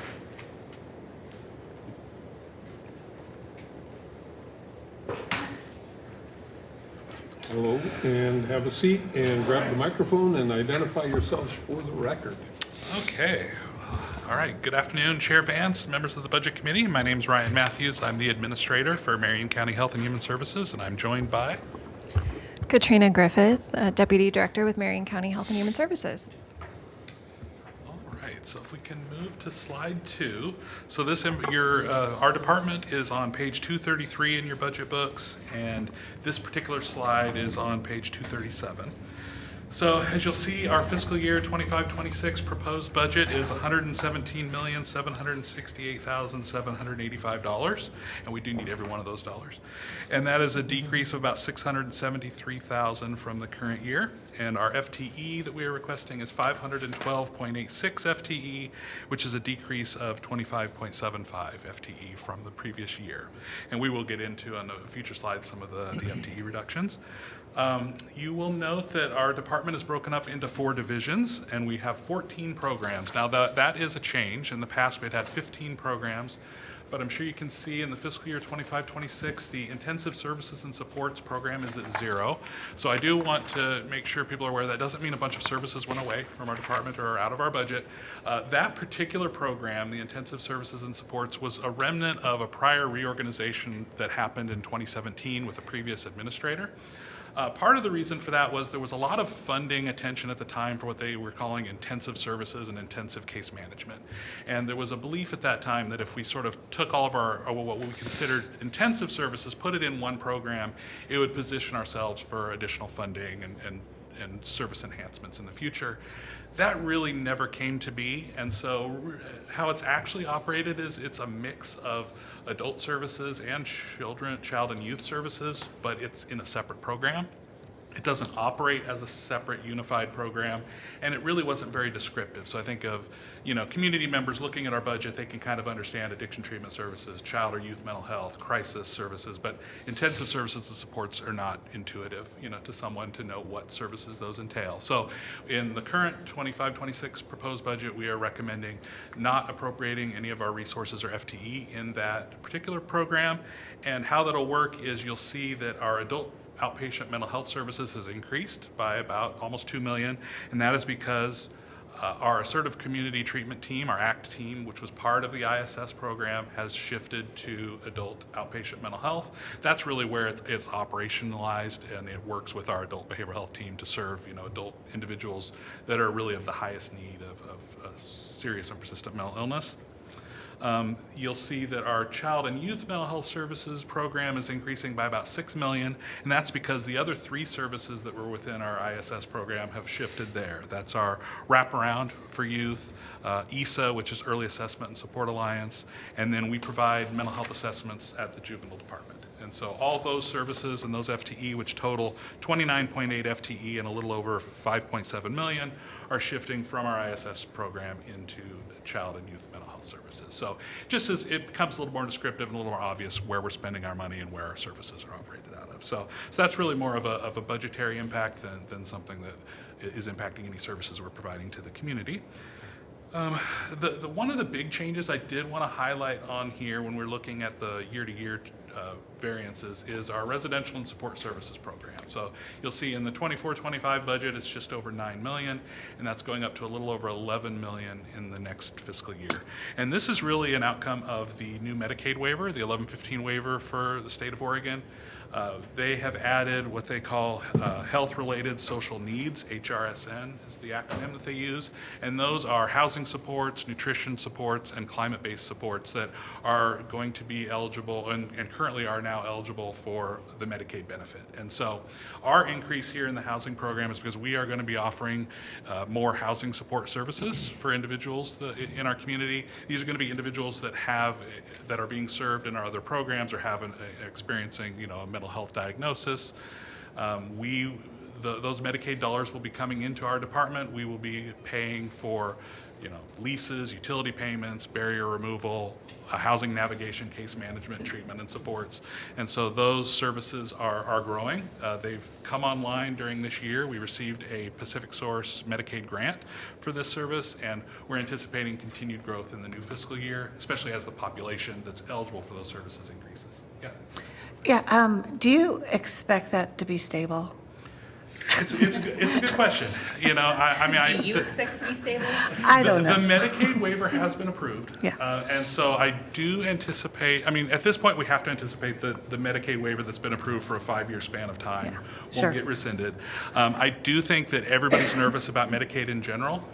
Definitely as I get into the next slide, I'll kind of talk about, there's Medicaid sprinkled across our entire department in all sure. the different funding buckets. So I think that certainly we're being cautious, and I think part of that is what you're seeing with our overall FTE reduction, is we are looking at a lot of vacant positions. We are scrutinizing, we are trying to right-size our programs. We are making investments in this area, but this is also one of those things where a lot of the funding will kind of pass through. So if let's say that benefit were to be reduced or eliminated, the actual impact on like FTE and county operations is pretty minimal, because most of that increase in funding is Medicaid money that we will get paid to pay someone's lease or to pay someone's utility payment. So it's almost like pass-through funding, because there's really not a mechanism for Medicaid to pay individual landlords, and so it kind of comes through the county or some other organization to kind of be the payee and sort of manage to make sure the revenues kind of get where they're supposed to go. But we're certainly hoping, I mean, housing's a huge priority for us. We know that it's one of the key social determinants of health. So we're really hopeful that this program that Oregon was really on the cutting edge of, you know, we didn't lean out too far in front of kind of where the federal rules are going. You know, you sort of hope that it'll be maintained. And I think at this point, we're cautiously optimistic, but we certainly think that it may delay some of the future expansion, because right now it's for people who are at risk of homelessness, and the next population that comes online are individuals who are homeless.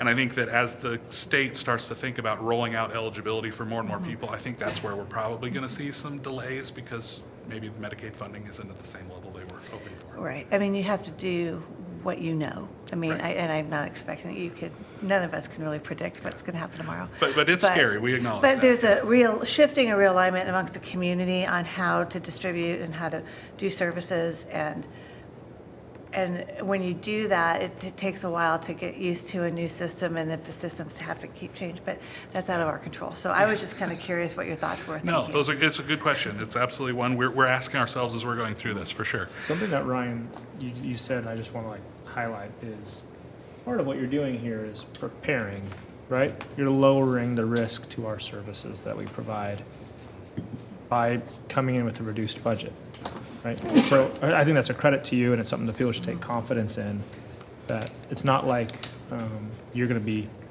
caught flat-footed and like, oh my gosh, you're preparing for there to be maybe a little bit some fewer resources. There's definitely some uncertainty, and I think we saw this coming even prior to really the position we're in now. If you remember last year's budget presentation when we came here, we were eliminating, I think it was 16 vacant positions, 16 or 17 in that budget. And a lot of that was, again, sort of seeing the tea leaves of kind of where things were going and realizing that a lot of the influx of funding that happened during COVID and shortly after COVID was not going to be sustainable, and we have to make sure that we have kind of a glide path to get to where we need to go, so it's not jarring, it's not impacting people's employment with our department or with the county.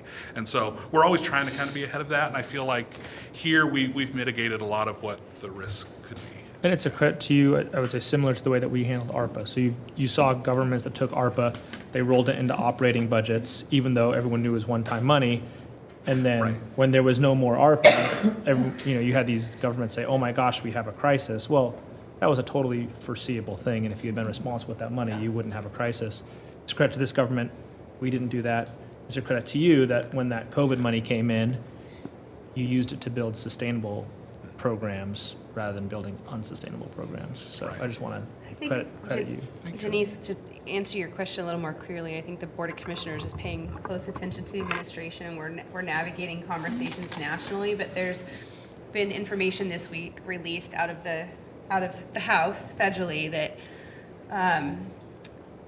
for states like Oregon, that's a sanctuary state that provides services to undocumented individuals under the Affordable Care Act, they previously were allowed to utilize 90% of their federal funding to cover those low-income individuals and undocumented individuals. The House bill reduces that to 80%, which means there's an additional 10% on top of a 10% reduction being suggested. So we could see a 20% reduction across the board in all Medicaid benefits here. And they're aware of that. Ryan obviously is keyed into the things, and we provide him as much information as we get as quickly as possible. And I mean, at the end of the day, we're not going to go assign all the benefits up front and try to get everybody lined up for something that we can't afford to pay for out of those exact program areas. And our staff's very transparent with the individuals we serve as far as the inconsistency in what those systems look like, and a lot of it's out of our control. Okay, and if we want to go to slide 3, we can kind of talk about, because that was sort of a perfect segue, honestly, into sort of how our budget is comprised by the funding sources. As you can see, we've got a pretty significant amount of federal dollars. I think given, what we're hearing at the federal level, there certainly has been some reductions that have already been built into this budget. There were some one-time carryover, COVID and ARPA funds that theoretically could have gone until like 2027, I believe was the original anticipated end date. Those have been rescinded and end dated, so they're not included in our budget. And those were not paying for ongoing operational FTE, but they were paying, they were helpful for one-time expenses, some certain infrastructure that it could pay for. So, I don't want to downplay that was an impact to our budget, but it wasn't a driving force in any of the FTE changes that we have here. But that's really just only a part of it. So the state funding, for example, where we have 42 million listed there, the amount under our developmental disabilities program, that 17.9 million, those are all Medicaid match dollars. So they come to us, that shows as a state source of funding because it comes to us from ODHS, and it is, but it's required based on the state match. So the state puts up state general funds for about 35%. They get a 65% federal match rate to where they could leverage those resources to help pay us the 17.9 million that it takes us to support our IDD population. That's a case where, again, if something does happen to the Medicaid match rate, any small change in that can have a huge impact on the amount of state general fund required to maintain the service level, which I don't think the state would have to sustain the service level. So it would potentially start to see some funding decreases. But at this point, that hasn't been a cut that's been proposed, and so it's not necessarily on the radar. But it's just in terms of highlighting where the risks are. Like that is a big risk for us. The other piece, it's under all other. So that is 39 million of all other, and about 34 million of that 39 million is Medicaid dollars. And so these are dollars that come from our coordinated care organization or direct billing to OHA or to the federal CMS. So it's a pretty massive amount of funding that goes towards services across our entire department. Again, there's the talk about some of the Medicaid reductions. It's not, our anticipation is that we've budgeted conservatively and we feel confident with the numbers that we have in here and the revenue going forward. But depending on how things go, at the federal level or with Medicaid, I just want to highlight that those are certainly risks and those are things we're monitoring closely, and we're already thinking about, how would we pivot if we need to pivot, and what would we do? And one example of that really is there's been a lot of talk around emergency preparedness funding reductions. We do show $137,000 in our federal budget for emergency preparedness on this specific slide. Since that's come out, there has been some proposals at the federal level to cut that funding. I'm anticipating there's probably more likely than not that will be eliminated. But that doesn't mean that would eliminate our support for emergency preparedness at the department level. We saw during COVID, the wildfires, the ice storms, how important it was for us to be able to respond to our community during an emergency. We built a lot of knowledge, skills, and abilities, and really just depth and capability across our department in the years since. And that is something we would maintain. So we would be finding ways to fund our emergency preparedness efforts out of other funding within our public health division, whether that's through modernization funding or other things, because it is a priority for us. We know that public health local response is a critical function that we provide, and it's kind of, we would pivot and we would find alternatives. It would not necessarily mean a reduction in the service that we deliver or what could be expected of us if that were to come about. And then the other thing that's in the federal funds, you've heard talk about a couple times. I know Jan presented it this morning, and the sheriff talked about it. We did receive federal funding for our mobile crisis response team. That is in our, so for this particular year, we're getting $100,000, and that's in our acute forensic diversion services. We were receiving $550,000 over a 3-year span to help cover the cost of that program. We're really excited about it. While the state did pivot to a different model, and we do have 24/7 coverage of community response teams, which are are a co-responder model with two mental health professionals that receive a call out and they respond in our community. We're really excited to sort of bring back what was the core of our mobile crisis response, which was the co-responder model with law enforcement and a qualified mental health professional in the same vehicle. So we're really excited about that. And, I know we're both departments are still hiring staff and getting ready, but it's supposed to start, knock on wood, July 1st is our target date. So that's what we're hoping for. And, we hope to, again, be able to provide that support to our community that has been lost since early 2024 when that team was disbanded, when those 4 teams were disbanded. Let's see, and I think the next piece we were going to talk about is I was going to hand it off to Katrina to kind of talk about some of the FTE changes. I mean, I know that was a big number for people to hear, and so we'll kind of get into that. Yeah, thank you. So we're proposing nearly 26 FTE reduction, and those are primarily in direct service in behavioral health, our mental health associates, mental health specialists, and this is just us being realistic with the nationwide workforce shortage and what we can realistically commit to serve our community. However, whenever there's a reduction in direct care services, we need to also look at management support and administrative costs. So we are reducing by 3 management positions within that 25.75 FTE and 3 administrative positions. Some of these are reductions due to, like, for example, the burn and some just long-term vacant positions that we just haven't been able to fill. So we are not proposing any layoffs with this budget either. We have, as I mentioned, there is a nationwide shortage in some of these critical health care worker positions, specifically with mental health. And coming out of COVID in 2022, we started measuring our vacancy rate, which was over 23%. And now, as of May of 2025, we are down to 13%. So a little bit above what Jan reported this morning in terms of vacant positions. But as we continue to right-size our programming and prepare for some funding uncertainties, we will see that vacancy rate go down. And we're also really committed to supporting our existing staff through workforce and leadership development opportunities. We are certainly committed to keeping that vacancy rate down, making sure that we have adequate staffing to respond to the needs of our community. And then one thing Ryan reminded me of coming out of COVID, we saw how important it was to be adaptable and flexible with how we manage this department. And so that's why you see us balancing what we can respond to with the needs of our community and with our funding realities. Okay, if we can go to the next slide, please.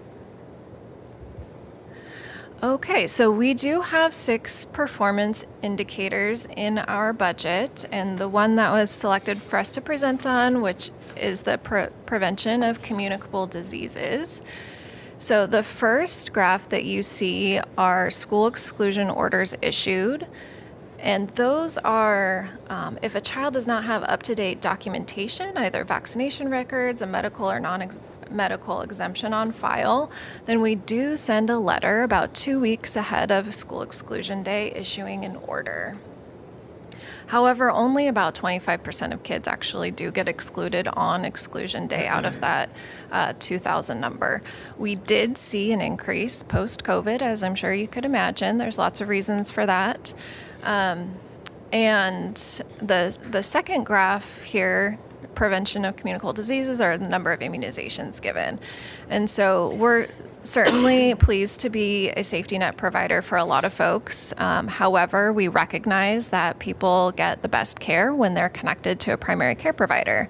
And so in addition to being a safety net, we also want to make sure that we've got good population health coverage. And so we started a pilot project in October of 2024 within our public health clinic to train 3 people to become organ health plan assisters. And so in a 6-month period since October of 2024, they've been able to help over 100 people with organ health plan applications, help them schedule an appointment with their primary care provider, help them fill out the new patient paperwork, and fix incorrect information, find a clinic that will serve everyone in the same family, and transfer CCO coverage to their closest to their home. So, and this pilot project has been really well received from our clients, and our staff are happy to be able to help people and know that they're making a difference beyond the walls of our health department.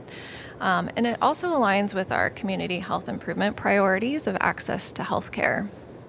We're currently also in the middle of our strategic planning process, and these efforts reflect the direction that we're heading, prioritizing efficient operations and supporting the 3 community health improvement priorities: access to health care, mental health, and substance use, and housing stability. Back to Ryan. Okay, and so I do just want to reiterate that those the FTE reductions, because they were all vacancies, there's really no expectation of any change in our current service level. Like the number of people that we are serving, we're expected to continue to serve. And that was a number that we've been doing a lot of work on the data side and sort of tracking all of our services across all of our programs. One of the numbers that sort of stuck out to me was that on a given month, we average over 7,500 people that come in through our doors across our various programs. That just seemed like a really impressive number to me, and I just thought about like all the work and all the staff that we have that are engaging with those 7,500 people and trying to help them in a wide variety. It doesn't matter if we're talking about public health, addiction, mental health, whatever those services are that they're accessing. I thought that was a really impressive volume of services, a number of people, and we're not anticipating that changing. And I just really want to take some time to thank our staff. We have really dedicated, committed staff that I truly appreciate coming to work with and getting to work with every day. I think they are they're here for the right reasons. They're here to serve our community. They know the impact that they have in the lives of people that come in contact with us, and oftentimes come in contact with us not on their best day, and we're there to try to help support them and get them to where they need to be to have future success. I also know that we've got our big finance budget team behind us here, so I do want to thank them for all the work putting our budget together. They did a great job. There's a lot of internal meetings that have to happen. There's a lot of conversations and a lot of hard decisions that have to happen to get to a point like this with our budget, especially when you're looking at reducing FTE and having to sort of figure out and prioritize the use of resources. Those are never easy, so I really appreciate all the work of them. It's an honor to get to represent our department when we have these presentations. I really value the work and am proud of the work that we do as a department. I get to work alongside great staff. I get to work alongside great leaders. I got one sitting next to me right here. And so, like I said, I'm happy to answer any questions that you might have. Hopefully we can get our budget approved. And I did hear Sam, and I think that was binding. I think that counts as a vote. He said we get whatever we want. So, He used to be a commissioner. I know, but I'm going to throw that. Counts like a half. It'll break a tie. Half a vote. Mr. Chair, can I ask questions? Ryan, Residential Supports and Services Program. Sure. I'm just looking at the fiscal year 22-23 actual. Intergovernmental state is just over $9 million. And I know you mentioned this is related to the waiver. Did we get front loaded on this? Did they give us $9 million in anticipation that? You're going to remember this. So this was, do you remember when the state was like, we don't have enough beds in our communities, and we're going to give and rather than fix the problem ourselves, we're going to give counties a big lump sum of capital funds. And we went, I believe I had to go to board session a couple of different times to try to get that over the hump. I didn't have Sam's tie-breaking vote then to get it through. But there was $6.4 million that was given to Marion County for us to do that. And so we had built, so we invested in a couple of residential homes. We still have money that we have available for Horizon House. We just haven't found the right That's right. opportunity. Okay, but so those are capital funds, and then you'll kind of see in the newer years, you'll see there's a lot of networking capital in there. That's kind of carryover of those capital funds that are there. So thank you. Yeah. Thank you for the trip down memory lane. So I don't have any questions, but Marion, I appreciate that you recognize your team and you talk about their skill. But I want to share something. So a couple days ago, I had lunch with a community partner who does tremendous service in transitional housing for those navigating addiction. And I learned during that lunch that this organization, this community-based organization, reached out to you, and you took your time and you sat down with them, and you went through their budget because they were applying for state dollars, and you helped them get that money. I don't think people really understand what that means, in general, most governments want the money for themselves. And I can't think of a single county health administrator that would ever spend their time with a community partner that's as small as they are to help them be as successful as they will be. And it's because of you. So you never would have told me that yourself, I'm sure of it. No. And I just want to tell you that it means a great deal to me that you do that work. I think, aside from the fact that you do it out of the kindness of your heart, that represents entirely the message and intention and priority of this commission as far as making our community whole and stable and thriving in a real holistic way, and government being as efficient and small as possible. They didn't receive millions and millions of dollars, but it's the most money they've ever received as an organization. And they have been trying to build themselves up for a long time. And because of you, they're going to be able to grow their program and serve more people. And the county doesn't have to write them a check for the first time. Nice. So I'm really grateful for each of that. And keep up the excellent work. I appreciate you saying that. And honestly, we want to work with our partners. The more our partners can have success and grow and provide, people with options on where to get services, it improves, it makes it better for all of us. So that's great. And wait a second, we got a text message. Yeah. I got a text message a while back. I want to read this on the record. It says, Ryan Matthews is a great partner. He represents Marion County and your leadership to the highest levels. I can't say enough good things about him, and I think you already know this, but here's one more note of appreciation. A different community partner, by the way. I do said not that usually get last week. random notes. Never, actually. Never good ones, From anyway. nonprofits in our community that do health and human services work, telling me how awesome people are that work for us. So Well, that's very kind of him. Yeah, that's very Well, nice. I think it goes to your point, because if you didn't have a good team, you wouldn't be available to do that kind of Exactly, work yes. in the community. So thank you for picking up the massive load that you have picked up in your new role, and for building a solid team. I mean, the 36 individuals that were on the picture this morning during Jan's presentation, sending them through leadership training so they can step up and represent your programming in our community is exactly what we should be doing to have a thriving, healthy system. Not a dictatorship, but a partnership. And you guys are really living it. You're doing such a great job. That's great to hear. Thank you. And yes, I'm really proud of the work that we've done with our leadership team. I think we've got, people who are here for the right reasons, doing great work, trying to support our workforce, trying to support our community. And it's just great to be a part of it. So, I'm very lucky. I love my job. I love the people I get to work with. So I feel really grateful about it. Well, it shows. Thank you. Thank you. Good job. Thank you, Chair. Appreciate it. Hurry, scurry off before we don't Okay, approve your all budget. right. Before we say something to ruin all that. I say that with all sincerity. I have a different perspective than some people about the department and about the team you've built and the successes you've been able to do. And I'm massively impressed with your work. Great. Thanks so much. Appreciate it. And Katrina, too. She's like, yeah. How are we doing for time here? Good. we're doing great. We're good. You're doing great, Mr. Chair.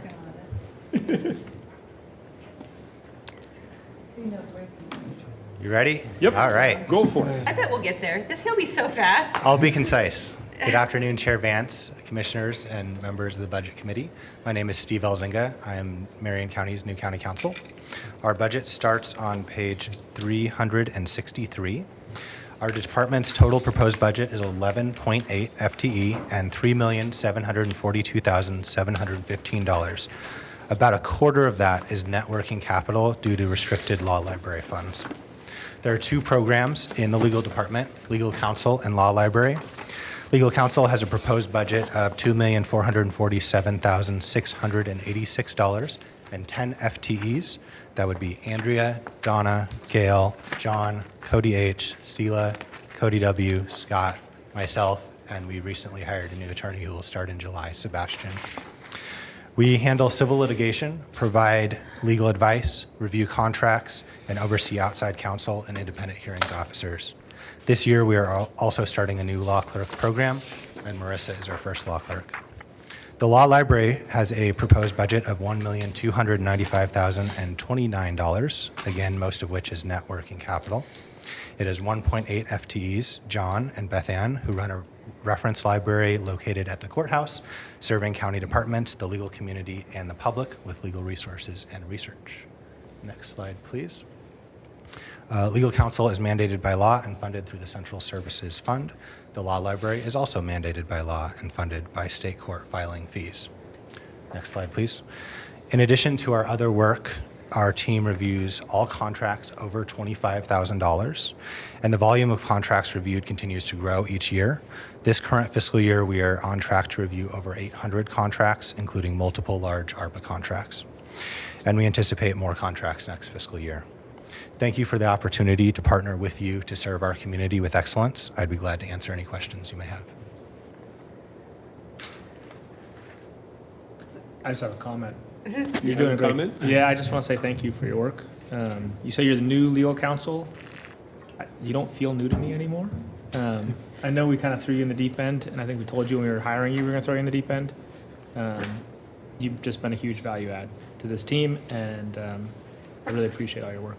There's more room to swim in the deep end. There's more room It's to more swim. fun. That's it. Here's someone say, I'm pleased but not satisfied. That could be the. But anyway, I just want to say thank you because I know you've welcome. really worked hard and you're doing really great. Other question, comments from? No, just a comment, Mr. Chair. And Steve, I know this is your first time in the hot chair. Yeah. Second person today. So bring it. But thank you for your work and for your team's work.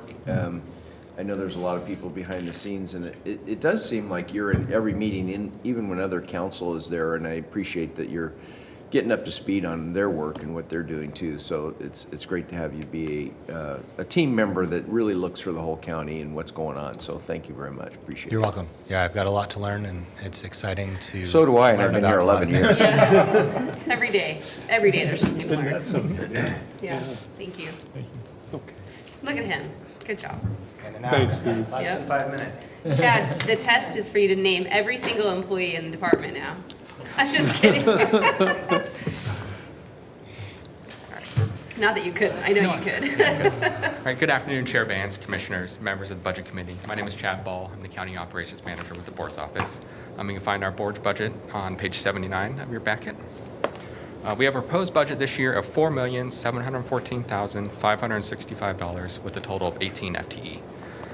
We are not increasing FTE this year, and the only change you'll see in our budget is for materials and services. There's an increase there. And that will be going into our supplies, materials, and contracted services, and there's a little bit of increase in rentals and utilities as well. The Board's office has one fund, one program, and two services. The services are the elected Board of Commissioners and then the staff who supports them. We are considered a mandatory office, and we are core to the county function.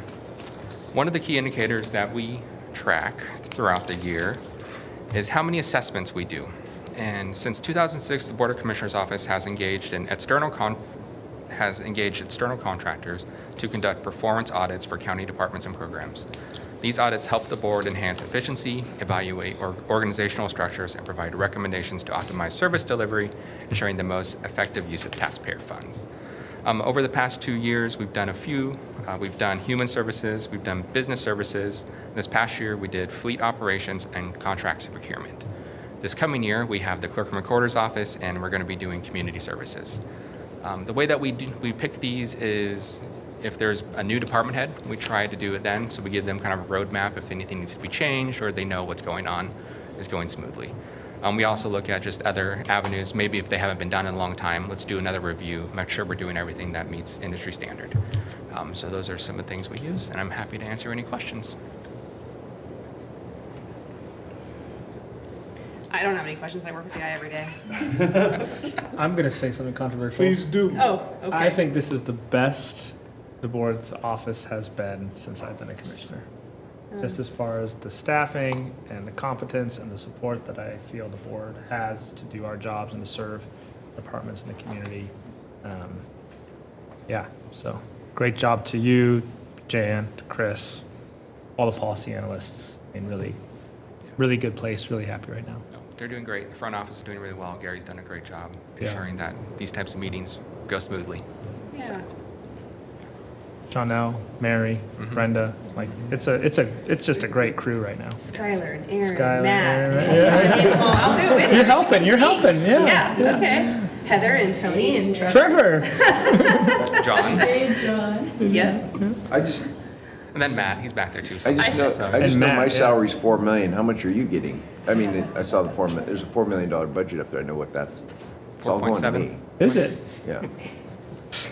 Well, no wonder you drive such a 4.7. nice car. I don't have the same situation. Well, we'll be talking about compensation in just a moment. Thank you. Thank you, Chad. Thank you, Chad. Thank you. Thanks. Nice And job, thanks, Jen. legal team. It's nice to see you. I mean, you've been so patient. I have the easy job. You guys have been here all day, so thank you for your efforts, Chair Vanson. Budget Committee members, my name's Tamara Getch. I'm the Director for Business Services and happy to be here today. Today, our budget starts on page 95. Our future budget for the coming year is $8,662,303. We have 3 program areas that you can see on the slide here that consist of 54 FTE across our administration program, our facilities and construction management, and our risk management program. Just to give you a little background of each of those programs, our administration program provides department leadership, manages county-wide access controls through our key cards, keys, et cetera. We provide all of our parking and DMV, all of those kinds of controls there. Under facilities and construction management, we manage facility life cycle planning, availability of facilities that allow our staff members as well as our public to conduct business. We provide oversight and compliance for fire life safety needs of the county, security systems, and leadership across that program. Within our risk management program, we have 3 FTE that manages our self-insurance program, provides liability coverage for the county, and they also manage our workers' comp, safety and loss control mitigation, and overall enterprise risk management. Within, for slide 3, we have those program areas, and as I mentioned, these are all programs and focuses that provide core efforts across the county. So we provide citizens the benefit of those well-maintained facilities.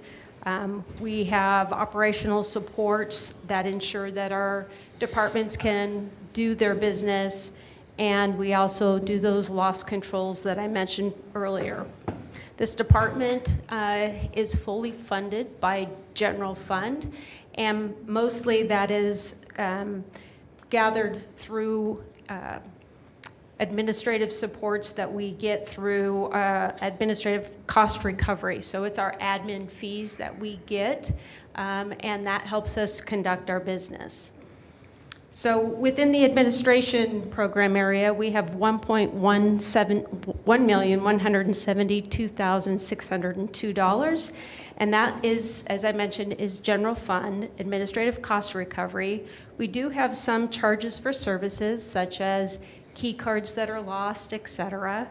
And then we have some other costs that are derived from services that we provide to the condo committee that is managed within this building. We do have an increase of additional support through or due to our ERP. And then we have some material and services increases that are due to rising costs and anticipated projects in the coming year. For the facilities and construction management program, this is our largest program. It's 6.9. I'm talking like I normally to my team, right? So it's $6,951,644.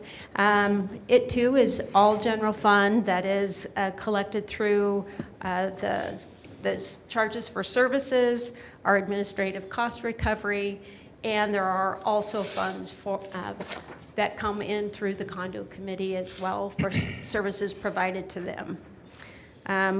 We have our maintenance workers that do lots of work across each building. We have teams that are within each of the 4 major campuses, and they also serve any rural community buildings and facilities that are spread throughout the county.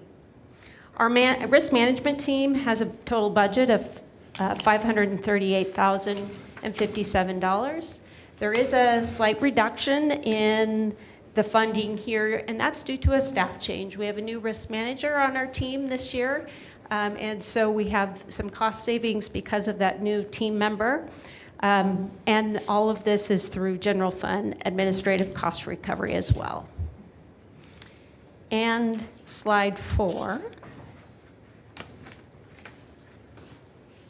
There we go. So we've been asked to share a little bit about one of the things that we measure within our department. So business services has a lot of things, but because this is our facilities and construction program provides the largest amount of efforts across the county. It includes our custodial, it includes our maintenance, our construction team. They are spread out across all of our supports in the county. And we have a work order system, which we call Asset Essentials, and each work order is submitted by not only our team, but also by employees across the county. We, in 2024, fiscal year 23-24, we had over 13,000 work orders that were submitted.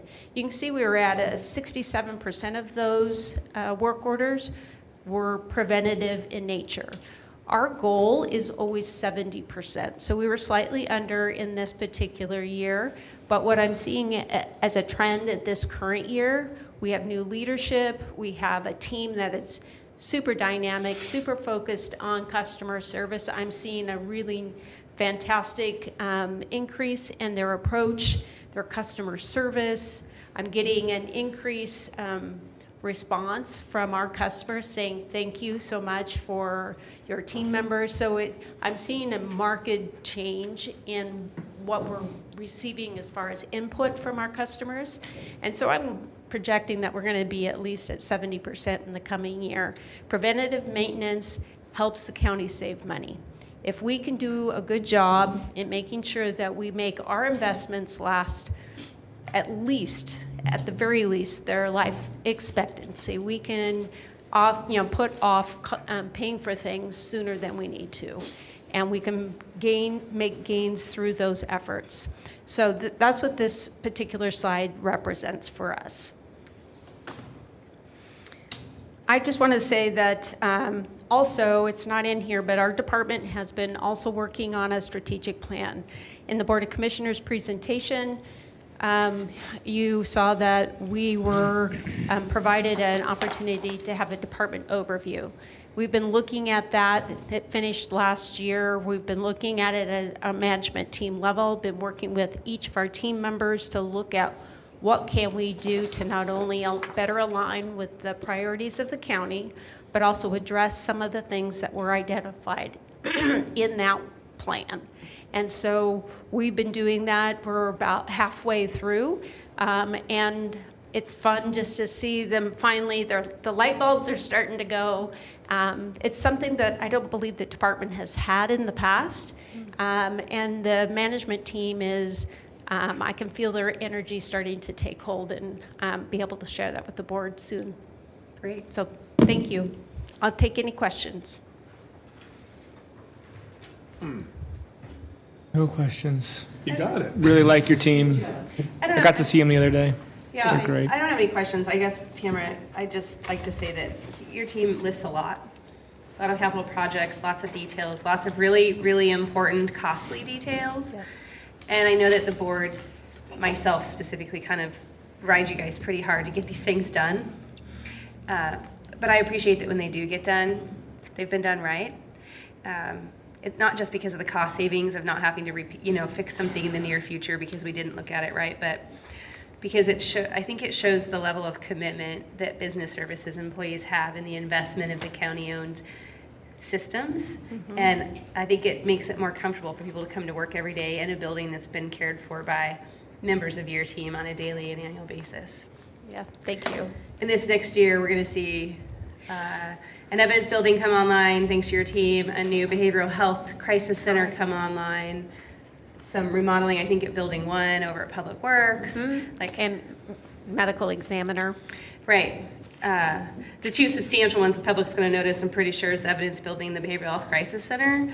And like they're super important things that we get done right. And they've both taken a really long time for both very different reasons, but it'll be great when it does come We're excited to fruition for it. to service the community. And Yeah. I'll share with the team that they were recognized for their efforts. Yeah. All right? Thanks. Yeah. Thank you. Well, let me see. I see Mr. Rennes and Gary here. You want to just do these next two and then break and then get back for the other business? Absolutely. Will that work for That would you be guys? great. Absolutely. Okay. We can break now if you like. You already took your seat. All right. Good afternoon, Chair Vance, Commissioners, members of that Budget Committee. For the record, I'm Salvador Llerenas. I'm the Chief Human Resources Officer for Marion County. I'm here to present and request your approval for our human resources budget. The information that I will be referring to is located on page 281 of your binder. Our department total proposed budget for fiscal year 25-26 is $4,678,111 with 22 FTE. Next slide, please. Our department is organized in 3 different programs. Administration with 13 FTEs, which includes employee and labor relations, HR information systems, and volunteer services. Second program is benefits and wellness, health and welfare benefits, and protected leave administration with 3 FTE. And the third program is workforce development with 6 FTE, has a recruitment, training and development, and employee engagement. Next slide, please. One before that. Yes, that one. Our 3 programs, administration, benefit and wellness, workforce development, they're all chargeback allocations. Our service have a mandatory and compliance focus. We balance customer service with integrity on the interpretation and application of federal and state employment laws, personal rules, and collective bargaining agreements. All of this while we fostering an environment of positive engagement and communication with the customers that we serve. Next slide, please. Key indicators. The work performed by our great HR team is in support of Marion County strategic goal number 5, civil and government services. The slide being displayed shows the average years of service for our workforce. As you can see, the average number of years of service has maintained a relative and consistent level over the last several fiscal years. We believe that our workforce will remain stable due to a current economy and job market conditions. Additionally, our increase in recruitment efforts, including the integration of artificial intelligence and retention strategies, available professional developmental opportunities for all employees, active engagement with our workforce, a fair compensation plan, and available benefit options should in time increase the years of service for our workforce. That's it. I want to take a moment to express my appreciation to my partner, Lori, and to the rest of my team for the excellent work that they do, and to thank to the Budget Committee for their support and guidance through the development of these materials. Yeah. Actually, I've got a curiosity question. You've got 8.6 years of service for the average employee. How does that compare to other counties in the state? Any idea? You know, I don't have the information. I know that we have been very steady, and we are projecting to stay around the same numbers in the future, but I don't have the information in front of me. We can get it for you.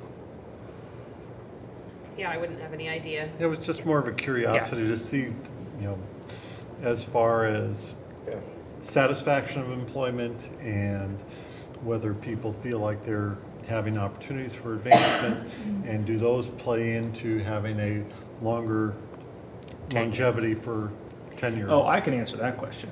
This was a dumpster fire when I became a commissioner. So Salvador gets Jan gets a ton of credit for setting this department up, and Salvador gets a ton of credit for stabilizing this department. For the record, your love of soccer did not impact our hiring decision when we hired you.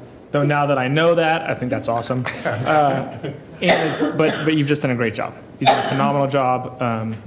Your team is so much happier than they were when I first became a commissioner. Yeah, I was going to add that this department is new as far as its standalone system, and so I think it would matter in the data, because we didn't have a human resources department itself until 2018 or 19, when Jan divided business services and human resources into two separate programs, which I think matters. Even though a lot of the employees are still there, it was a very different concept under very different leadership.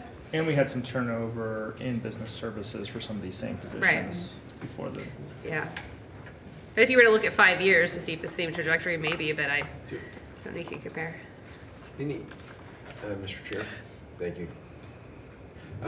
Any indication of why you took a 4-year drop between 18, 19, and 19, 20 on an average? We enter into the COVID times. People retired? Yeah. Retirement. Yeah. We had like three Yeah. long time Yeah. people retired. Yep. Great job, Salvador. You guys have a great team down there. Yes, we do. Thank you. Well, up there, I guess, from here. Thank you very much. And then if you'll sort of stick around a little bit, we're going to take a break, and then we'll do the other tasks on the list. Thanks, Alan.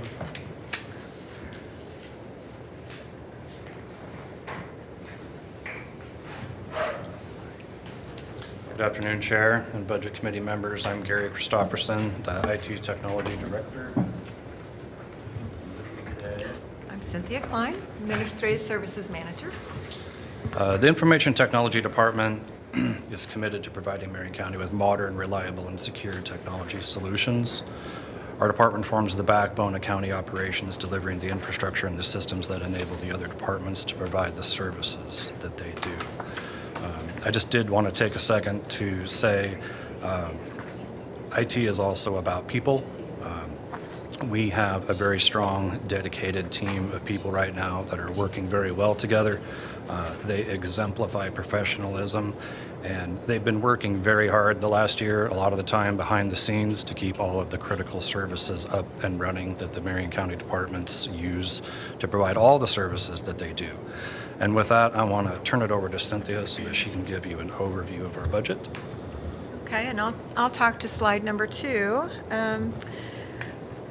We begin on page 302 of the budget, and it's with the IT department overview. The IT department's 25-26 proposed budget is $11,830,000. That's not right. Our proposed budget is $12,863,027. The Information Technology Department has 3 programs. We have Administration, Operations, and Technology Solutions. The IT Administration is on page 304 in your budget. Administration sets a strategic plan and tactical goals for the department and is accountable for management of budget, procurement, planning, and 5-year technology roadmap. The requested budget for administration is $896,822, and it operates with 3 full-time employees. The operations team manages the day-to-day delivery of computing infrastructure for services such as telecommunications, data networks, computers, information security, disaster recovery, as well as technical support for county employees. The requested budget for 25-26 is $6,489,905 and has 35.15 FTE. And finally, Technology Solutions. This program assists with sustaining and introducing innovative technology systems and services to support the diverse needs of each of the county's department and ensures existing software applications remain operational and up to date. And the budget for 25-26 for Technology Solutions is $5,476,300 and 27.85 FTE. So on our next slide, we'd like to go over some program and service analysis. All IT services are classified as core services and are funded through central services using an allocation model. The critical functions that we provide are computing and networking, data storage and application management, cybersecurity, and end-user support. The key characteristics of those services are that they must be consistently available, they must grow as our business needs change, and we must protect the data that the county has and all the access to that data, and they also must align with our organization's goals. Our Technology Solutions program focuses on maintaining and enhancing software systems and managing departmental projects. The key service activities for that program are to maintain over 800 applications, 400 server operating systems, and over 1,000 databases across the county. Another key service they provide is project management services. Some key highlights from last year are that we completed the Clerk's Office Land Records Management System implementation, a Sheriff's Office video surveillance modernization. We help business services with a risk management information system replacement. And for Public Works, we assisted with a campground reservation system, an engineering contract management system, and a ferry system upgrade. Our operations program focuses on maintaining, supporting, and optimizing the day-to-day infrastructure across the county. The key functions they provide are to replace and maintain a very large network, and our goal is to replace 20% of that hardware every year to keep it fresh. That includes all the networking hardware, end-user products like laptops and desktops, and all the servers and storage requirements across the county. Our operations program played a key role last year in support of the new Enterprise Resource Planning Project. Completed 3 major projects. One was a data center resiliency analysis that we will use to measure our data center and our networking capabilities against industry best practice. We completed we're actually in the final stages of implementing an internet bandwidth upgrade to accommodate the new ERP system. And we completed a major network renovation. On the next slide, I want to focus on one of our key indicators, which is our service desk. And what you're going to see here are the service calls and the customer satisfaction metrics. Our focus for the service desk performance goal is to provide efficient, effective, and responsive government through stewardship and accountability. This aligns with our broader mission of providing core technologies and services that support the evolving business needs of the county. The service desk plays a critical role as the primary communication point between IT and the end users, handling the majority of these service desk requests through the phone and email. Our goal is to provide fast, efficient issue resolution, maintain a high customer satisfaction rate, and a proactive problem management. To ensure the effectiveness of the services, we track 2 metrics. One is the blue line, which is the number of tickets that we complete annually. And last year we completed 18,680 tickets for the year. And the orange line indicates the customer satisfaction. That's on a scale of 1 to 5, 5 being the best, and our rating was 4.89%. And those results reflect a very strong performance and a high user satisfaction from our service desk. Looking forward, when we're looking at trends, we anticipate a greater demand for some real-time support channels. As you guys know, AI is a big hot topic in IT. And one of the trends that we see right now is that a lot of people expect faster response times from IT. They don't want to make a phone call. They just want to be able to type in a question and get an answer. So we're going to be taking a look at evaluating our investments in a service management tool and looking to see if we can find some AI-based tools that can help people with chatbots and things like that. They can help themselves. So that's one of our goals for the service desk. In conclusion, I just want to thank my department. Again, we've done a mammoth amount of work this year. We replaced thousands of pieces of networking equipment and network hardware as far as desktops and laptops. And I think they did an outstanding job. You guys have any questions for IT? I don't have any questions. Little gratitude. All right. Good job. Thank you. Thank you for your work. Let's see here. Break. Mr. Chair, I request that we take a 15-minute break and come back at 3:30. Yep, yep. Great, so we'll break until then. Okay, we will be in break until then.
Okay, we're back from break. The next item on our agenda is capital improvement projects. And I see you folks are already in your places, ready to go.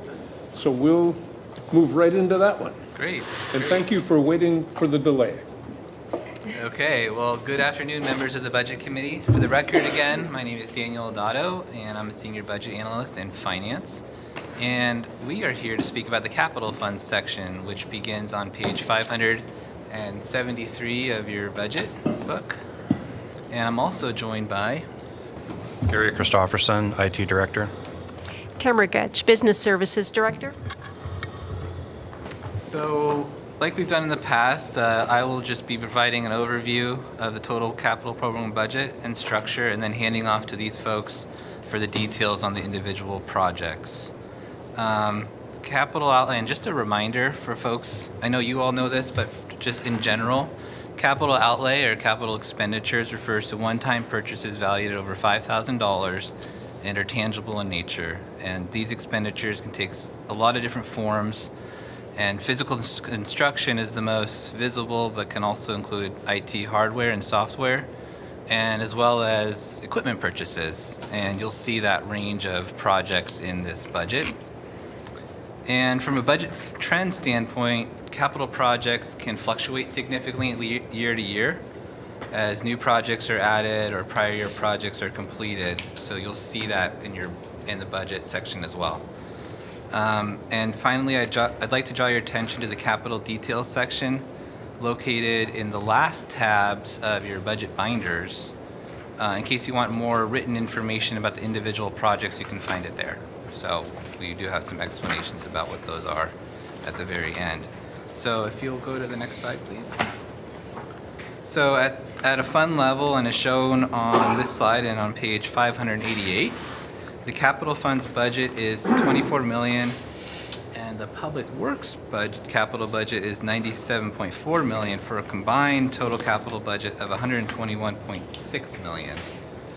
Within that total, the public works team, you met with them earlier today, they highlighted the projects within their departments. So we are covering all the projects that don't fall within public works for our section here. And if you'll go to the next slide, please. One more. So here are the programs within the capital fund section, and currently there are 4 active programs for a total of $32.5 million. And you'll note here that the Health and Human Services program is no longer, Health and Human Services Campus Construction Program is not rebudgeted. That's because that program housed that construction of the new building, and that was completed. So it's not moving forward in the budget. With that, if you could go to the next slide, please. I will hand it off to Tamara to talk about building and building improvement projects. Hello again, Tamara Getch. And Before you, you can see our continuing projects as well as our new projects in this particular fund that are planned to make progress, as well as some being completed in the coming year. Overall, we have 31 projects that our capital team will be handling, that our team in business services works with our vendors. We work with our construction teams that are outside that we contract with. They also work with all of the municipalities that help us make sure that we follow all of the building codes, et cetera, to ensure that we have high-functioning, well-built buildings. We have a project manager on our team that walks through and works with each one of these projects to make sure that we're getting what we're paying for in the contract. We also have a facility analyst who handles the front end of that. And what I mean by that is they work with the architects, the engineers, to make sure that we have high-functioning facilities that have the department's needs in mind, so we don't end up with something we don't, in the end, don't need or want long-term. Because the goal is to have these buildings that are going to last us 50, 60, 70 years and be able to do small tenant improvements over the course of that time, rather than needing to build new buildings. So trying to do our work thoughtfully is an important part in making sure that departments are getting what they need. And so everything that is on the left side of this slide will be continuing projects, and then those on the right are new projects. Continuing projects are $10,834,432, and then our new projects will equal $2,141,172. Across all of these projects, I did just some quick calculations of which departments are represented in this. So we have Sheriff's Office. There are 9 of these projects overall. Health and Human Services have 4 projects. Juvenile has 8. Community Services has impacted by 2. Public Works, 1. So we're handling one of those projects for Public Works because it's construction related. And then courts, which we provide the facility for courts to operate out of. We have 3 projects for courts, 1 out of the DA's office for the medical examiner. Business Services has 1 of those projects, and the assessor's office has 2. So if we go to the next slide, I'm just going to highlight a couple of these projects. There we go. So new projects, we have a courthouse parking and sidewalk replacement. You may recall, so if you go straight across the slide, it says courthouse parking refurbishment. So we last year had a project for the refurbishment of the parking structure across Court Street here. But we also know that as we're doing that project, the sidewalks around that need to be replaced. They're in extremely poor shape. The trees are busting them. They're probably original from when I started at the county many years ago, and it's due to be replaced. So those sidewalks are going to be a new project for this coming year. Also, the courthouse fire sprinkler head replacement project is new. This is something the county is going to have to take on over a course of time to look at all the needs of all of our facilities around sprinkler heads. There are fire codes that we have to comply with. We have to have inspections come through. They test our sprinkler heads. They determine, they take a wide test and then determine how many, if any, fail the test. And if we have any failure, we have to do a replacement. So that's what this project will be doing. We're going to focus on the courthouse and make sure that we can pass those fire inspections. Fire life safety is a huge indicator for our team and for the county as a whole to make sure that we put the resources in place so that we can keep our people and our community members safe. The juvenile detention rec yard modification. Within the juvenile detention center, there is a recreational yard that is walled and sanctioned off so that youth can have a place to exercise throughout their day that is supervised. This is fully contained, and it makes it hard for the facility team to get in there, mow the lawn. Sometimes the ground is marshy, therefore sometimes the grass gets long. And so what the juvenile department is dreaming of is to have a rec yard that is artificial turf. And so we'll be working with the juvenile department to try to figure out how we can make that happen expediently and help them get the vendors in and out of that closed facility appropriately so that can get accomplished. The jail kitchen hood exhaust fan. Doesn't look like a ton of money, but it is failing at this point, and we really need to, I say failing, it means that it's not passing the maintenance tests that we put on these projects. And when we have vendors come in to service this, it needs a lot of work, a lot of time. So we are proposing that we replace this hood exhaust to a more modernized exhaust fan so that it's better for our team and any vendor that comes in to maintain that. And then we be able to meet inspections for that as well. On continuing projects, I've mentioned the parking refurbishment already. This is going to be a high-cost project that we're going to need to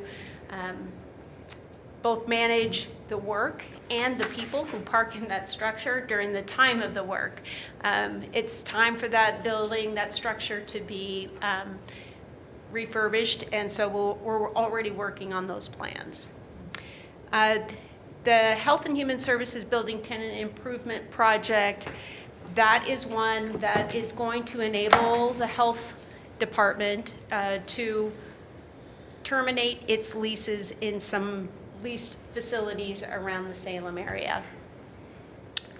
Once the tenant improvements get completed, I've just signed off on their architect design contract just this week, I believe.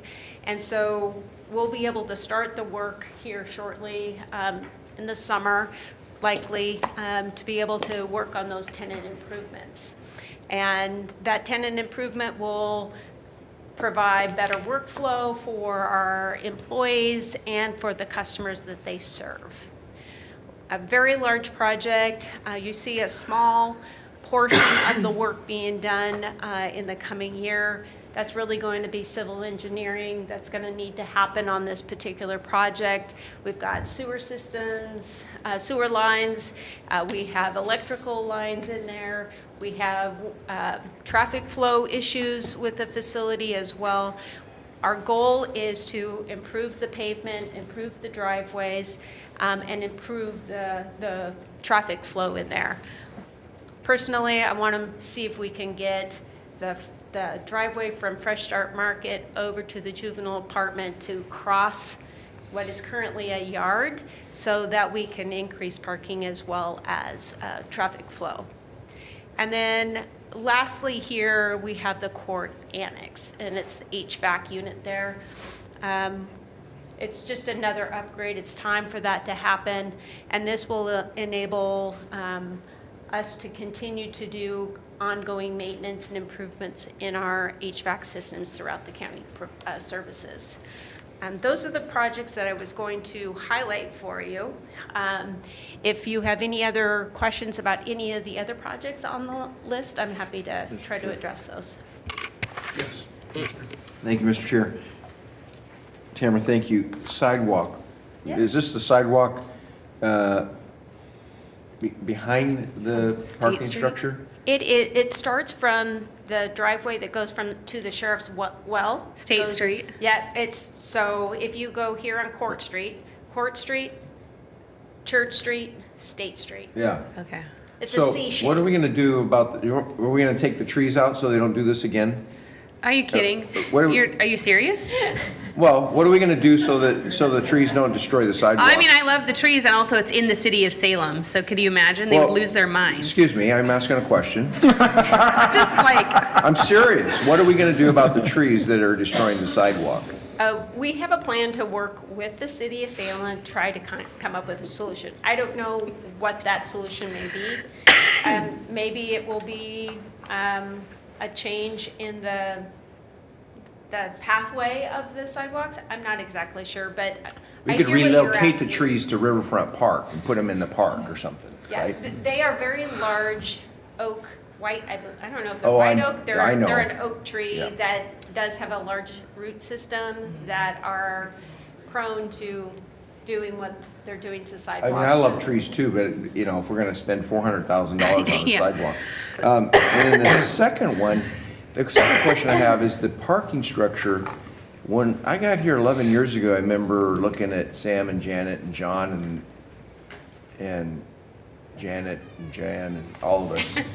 We had $10 million budgeted for that parking structure repair, and I see 3.5 up here.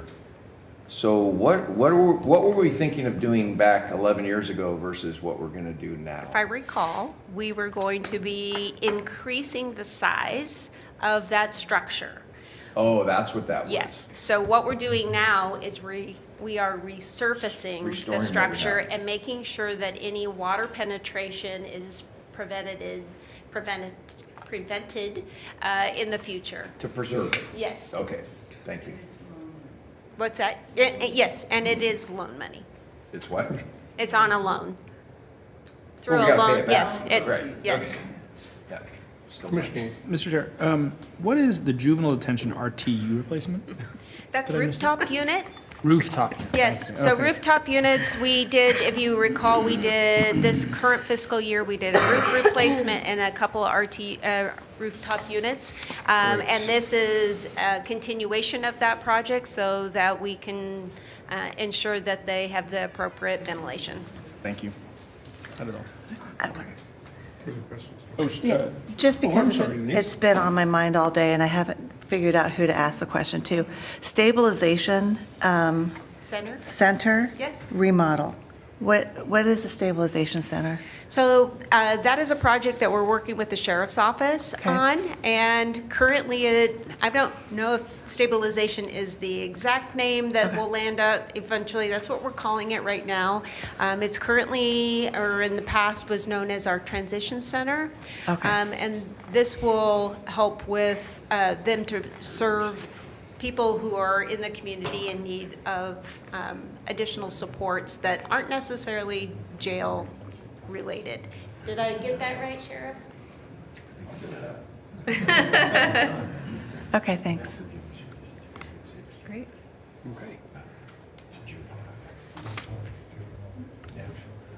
That it? Next slide. Last chance. What? Oh, I think Gary still has capital projects still to okay. talk through. Just to relate to Denise's question, it kind of, that stabilization center relates back to her earlier question about what's restore court and the 4002 stuff, so I don't know. Commissioner Bethel, if you wanted to explain a little bit more what that intention was I'm sorry, the intention of what? of the stabilization center. It's the transition center that. yeah, so- Because she asked the question what that was. I'm seeing a theme here. It all goes back to 4002.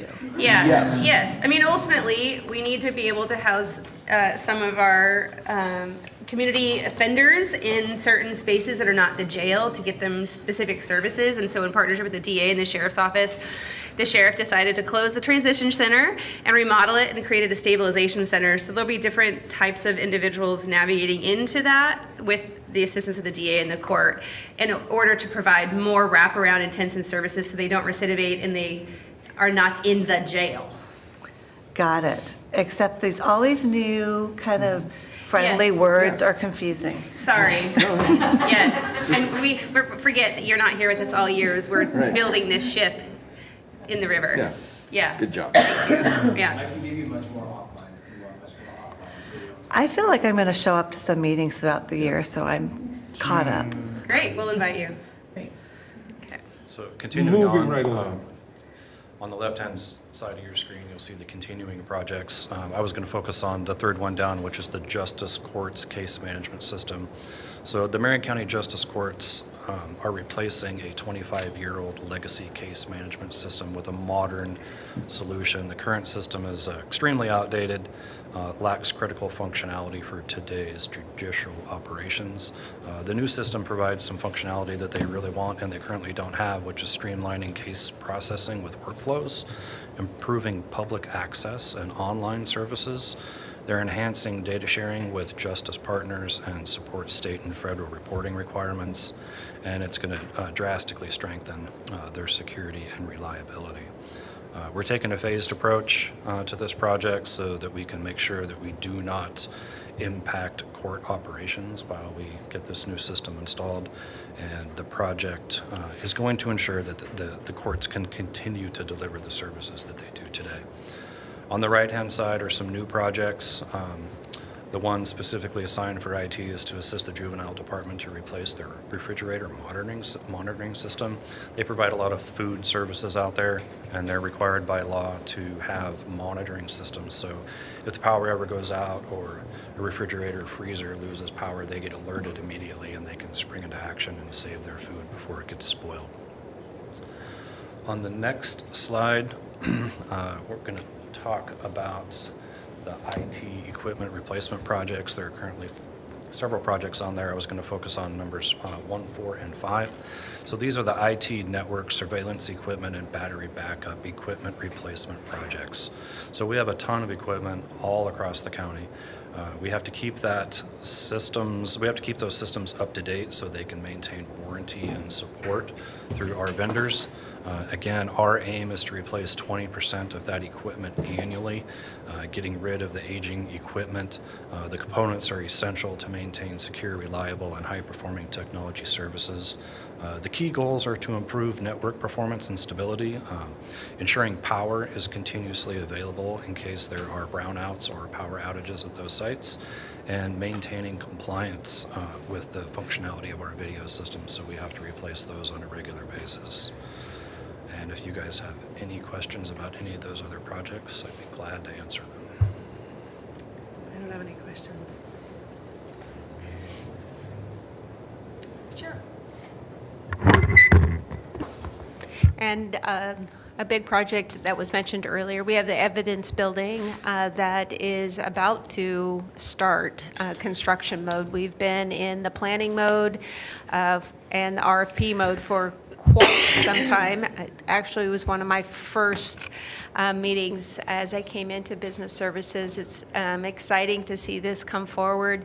We've had a great collaborative effort with the Sheriff's Office team, with our contractor, as well, our engineering firm, as well as our team just working hand in hand. So this is going to be something that's going to truly modernize the way that the Sheriff's Office is able to maintain and manage its evidence, and will be a state-of-the-art facility for Marion County to produce safe keeping and storage of that while those are incarcerated or crimes are being considered.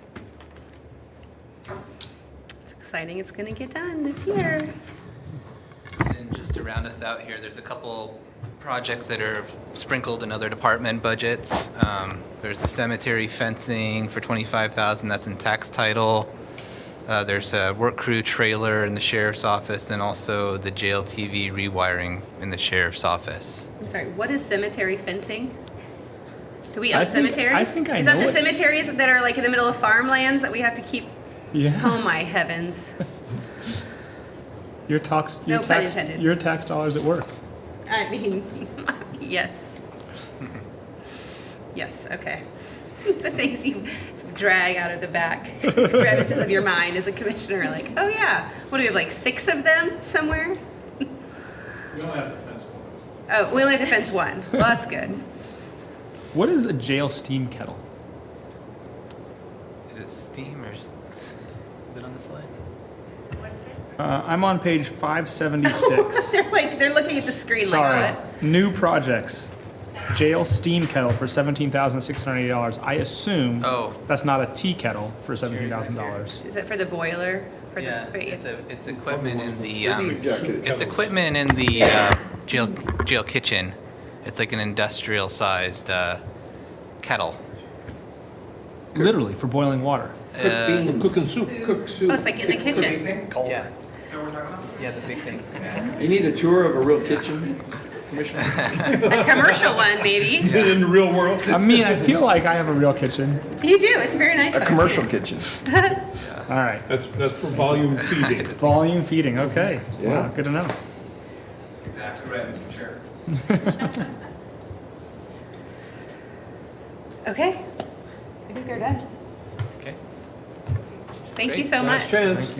Okay. Thank you very much. Next, I think, Jeff, you're up, huh? Salvador. Oh, Since we have an external. you want to do that? Want to have Salvador? Okay. Oh, I jumped right over you. I apologize. Well, that's fine, but I think it makes sense this way. Okay. Yeah, Thank yeah. you. No, I'm fine with it.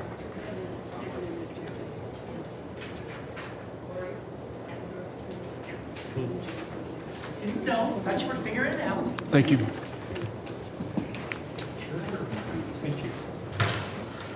Thank you.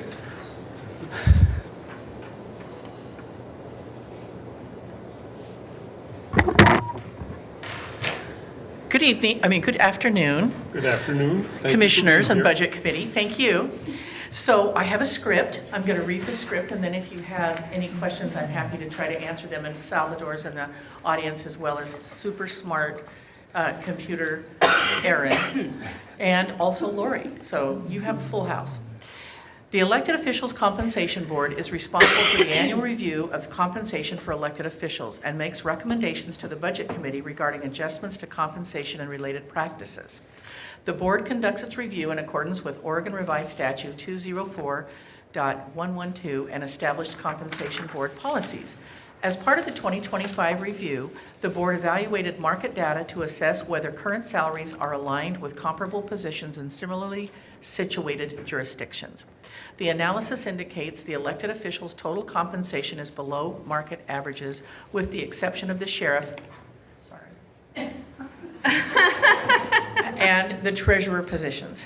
It's bad when you have to go against the sheriff. I know. Looking ahead to 2026 compensation cycle, the board advises an enhanced comparability process to identify and examine comparator outliers to ensure the fidelity of future data. This is for elected officials.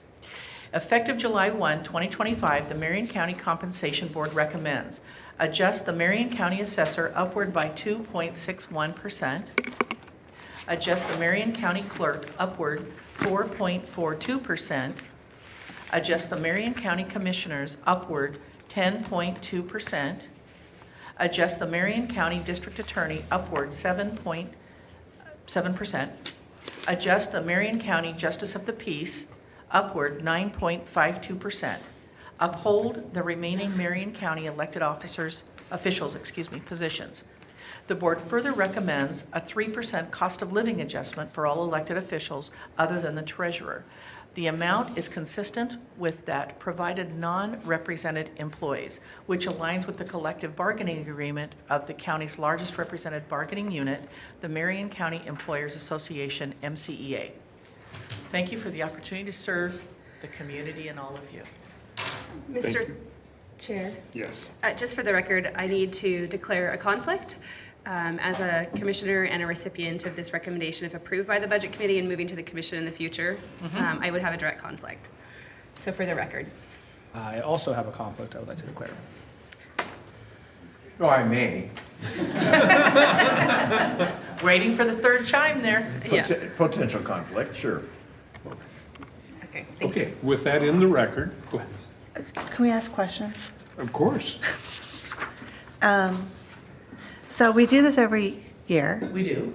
And I'm curious, the continual jumps, Yeah. sorry guys, and how you came to that conclusion, plus the 3%. This is dramatic compared to what I've seen in the private sector. Mm-hmm. And so I'm just curious a little bit about the backstory. Are you speaking to any specific elected official No, or just not overall? specifically. I just know that we have these conversations every year, as we should. But as you're doing kind of your annual review for a contract or employment contract, which is not exactly what this is, but you know what I'm getting at. I do. I know you know.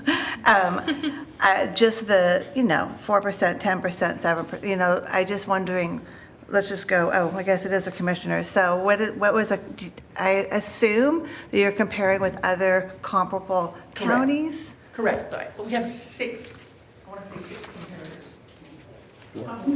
Clackamas, Lane, Deschutes, and Jackson. Clackamas, Just Deschutes. Mr. Rensker, just Oh, so we can come get it on in the down. record. Yeah. So I think the question was, who are the comparators? Is Clackamas County, Lane County, Deschutes, and Jackson. Sure. Because it's similar to what was compared to last year, and it just seemed like the market has moved us forward in a bigger way than I expected. That's all I was. You're exactly correct. And that is why, looking forward to the 2026, the Compensation Board also advised that we take a look at who those comparators are for elected officials and maybe make some changes there. But one of our comparators has a different methodology for the way that they pay and compensate their elected officials, and it made a significant difference. And so we may want to expand that. However, that same comparator is a great comparator for the positions that are not elected. So Sal and his Cracker Jack team are going to think of different ways that we can look at this that will potentially make a difference next year. We've been on this, I think the 3 that you have someone from each branch of government. And we've been together, I want to say 3 years. Yeah, so we've got experience in working with the numbers that we've been provided. And Sal has a great team, and Aaron does a great job. But it is what it is, and government being what government is, it ratchets up, and those are your comparators. So it's not that your commissioners are doing a better than average job, which I believe you are. This is not merit-based in any way. Sure. This is truly what the data shows, given the comparators that Marion County has chosen, which is why we recommend for 2026, let's take a look. Maybe we expand that for the elected officials. Maybe we choose a different way. We don't know yet. But Sal is going to bring those alternatives back to the elected officials compensation board, and there may be a change. I just wanted to understand the methodology a little bit more. I wasn't, that's all. You've answered my question. Thank you. And when will you get together when will you get together to start doing those comparisons? Probably towards the end of this year. Salvador. Oh, sorry. Towards the end of this year, we start working, start collecting information from the comparable counties. And that will be for all of the elected officials, not just these select few? These are all that we have, yes. Okay.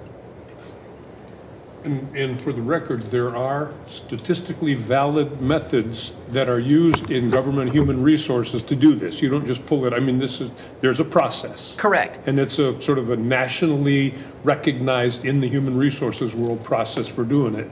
Well, People do it, it isn't like you just pull numbers out of a hat. There are metrics you use. And all 3 of us that are on the elected officials compensation board, we're all either current or former human resource managers. Yep. In other words, I'm not going to sign my name and my reputation to anything that I couldn't defend.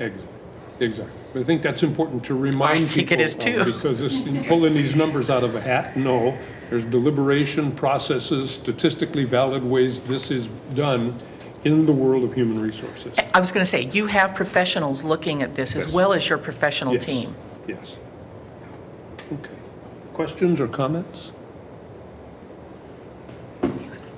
Denise, do you want to make the motion, or do you want me to make the motion? Okay. I would make, He's doing it. He has it. He's ready. Go. So is there a motion to approve the compensation board recommendations as presented? I would so move. Okay. Any further discussion? Oh, is there a second? There needs to be a Denise? Second, okay. Any further discussion? Hearing none. All those in favor, say aye.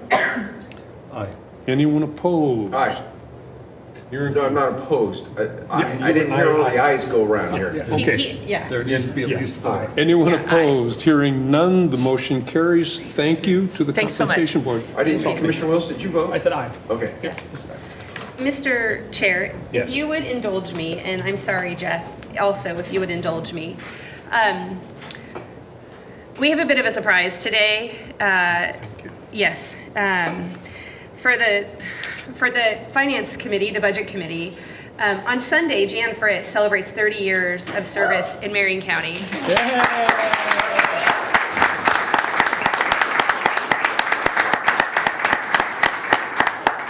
And I don't know if the world really has a clue. Please all come in from the side doors. Jan's been watching all of you kind of, that's what all those people were doing, Jan. Nothing can get past you, and I've been frantically texting to go around the back.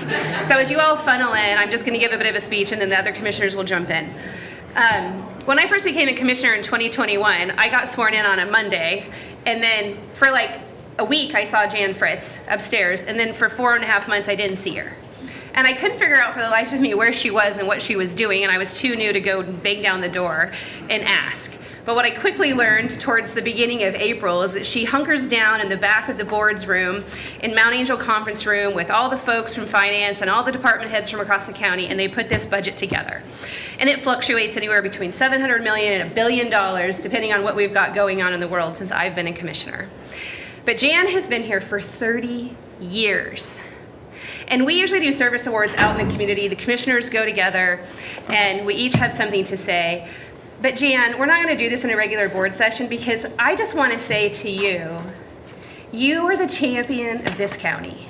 You have kept this ship moving along well before you were the CAO. But since you've been the CAO, this county has outperformed and outpaced every other jurisdiction in this state. And you deserve so much more than what we can deliver you here in this like wild idea that I dreamed up this morning when I walked in this room. But I just want to personally say thank you for all the years of service and for making the county that I raised my family in safe and functioning and thriving. Commissioners, do you have anything you'd like to add? Oh my gosh, so much. You want to go?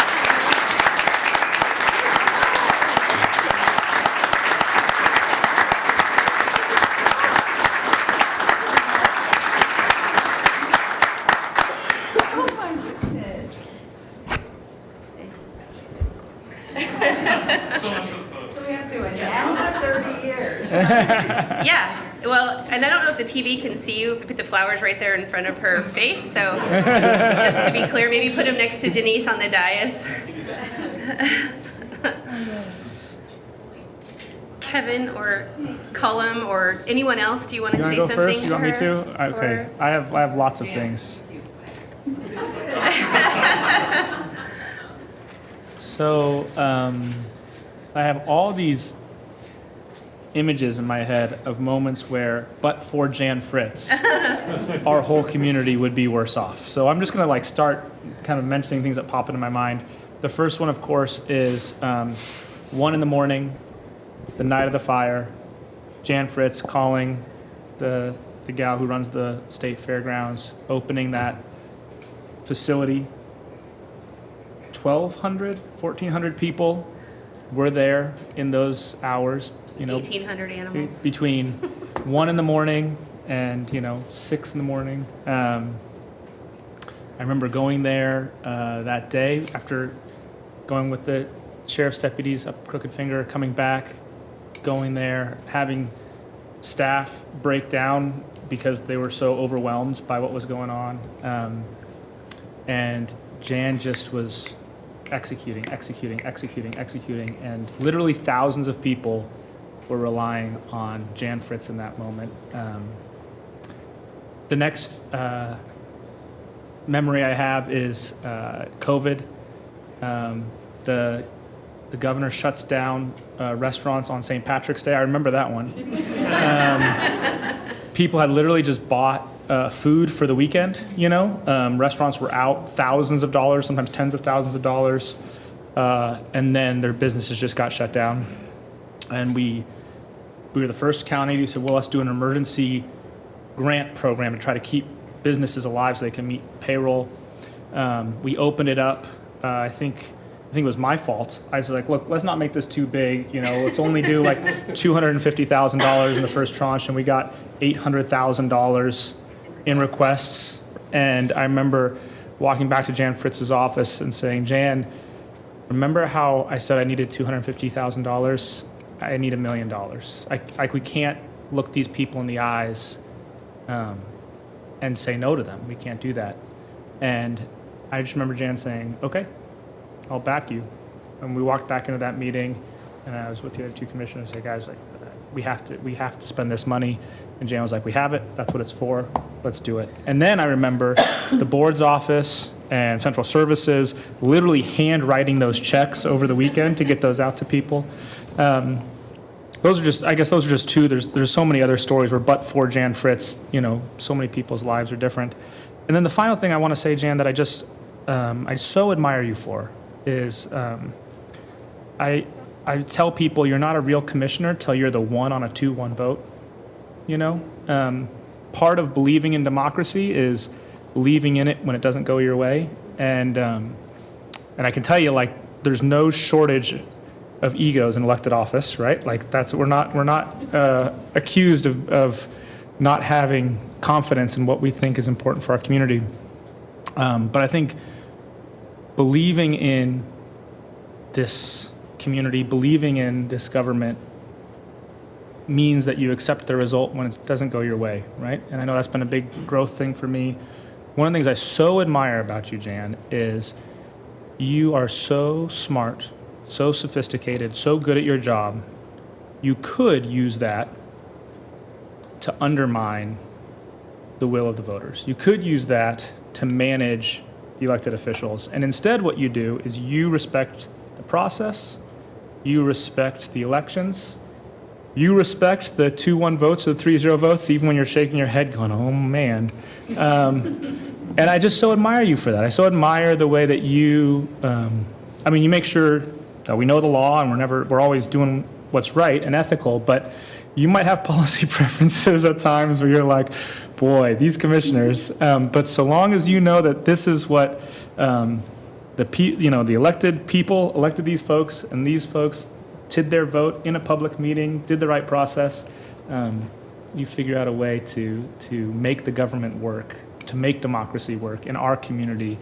And boy, I just admire you so much for that. I think you really are the model that all of us can aspire to as far as commitment to self-government and to our system of government and love for our community.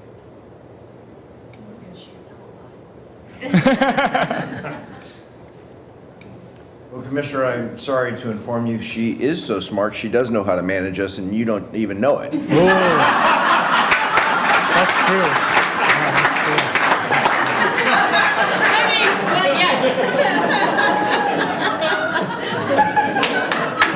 There is some truth to that, right? Oh my gosh! All right, I don't need to say much more about Jan, other than I'm looking out here at all these people that are working for the Marion County, and I think you all understand how important it is to be a good leader, and how important it is to be sincere and straightforward, and be able to, I guess, bounce and flow and yet be strong at the same time.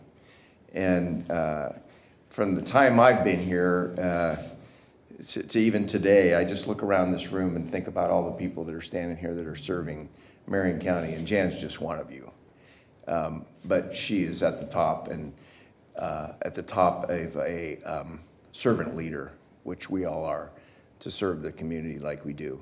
And so I just want to thank you, Jan, for your 30-plus years of service and for being so smart that you know how to manage us and we don't even know it. If you're going to talk, you have to use your microphone. Jan. She's like, well, I'm not talking then. Do you want to say? I didn't even know it was 30 years. Seriously. Oh my gosh. Well, it happens overnight. Yeah. Thank you so much. Can't even believe you planned it this morning either. Oh. Yes, I can believe it. Well, if I would have thought about it yesterday, we would have had 1,700 employees here, but, you know. Does anybody, is any other elected official or department head want to step forward and say anything briefly? If so, come to the microphone. And you don't have to, because we're all going to have a DHEO here in a week or so, and you can report accolades on her there if you'd like. All right, yeah, okay. I said briefly, just to be clear. I'm going to come up just to shut up. She can prosecute. Yeah. She can control him. Well, the first thing I need to address apparently is I get to talk now because Lori tells me she's not going to pay me anymore. So. Well, you can talk what you want. We'll just turn your microphone on. All right. No, I will say it this way, and I will do it briefly. When I came into this position as an elected official, you know nothing. You think you know something, but you know nothing. And the most reassuring, comforting thing that I ever heard was Jan looking at me and saying, we're going to do this together. And basically all she was doing was giving me that nod and saying, communication between the two of us, and we'll figure it out. And that was also that sort of holding my hand saying, what you don't know, I'm going to help you work through. Mm-hmm. And I can't tell you how many times in the last couple years now, all I do is figure out my time to go up to Jan's office, and she has the answers. It's kind of amazing, and we've talked about the intellect, the intelligence, but it doesn't matter how confusing the problem is. And the best part is the amount of knowledge that's in her head. You think you're bringing her something that is like a new thing and we're gonna just start working this out, and she starts rattling off things from years and years ago and how we now built to me coming up with this almost absurd question that I'm asking. It's not absurd to her because she has all the pieces to the puzzle to put that together. So I can't tell you how much I appreciate it, Jan. Thank you. This job, you have made my job so much easier over the last couple years, and I don't think I could have done it without you. You could. You've been a great. I just want to say, I very rarely think that I can speak for all the electeds or other department heads, but I feel real comfortable in this one, is that the mark of a great leader is when the people that you lead all think that they are your favorite.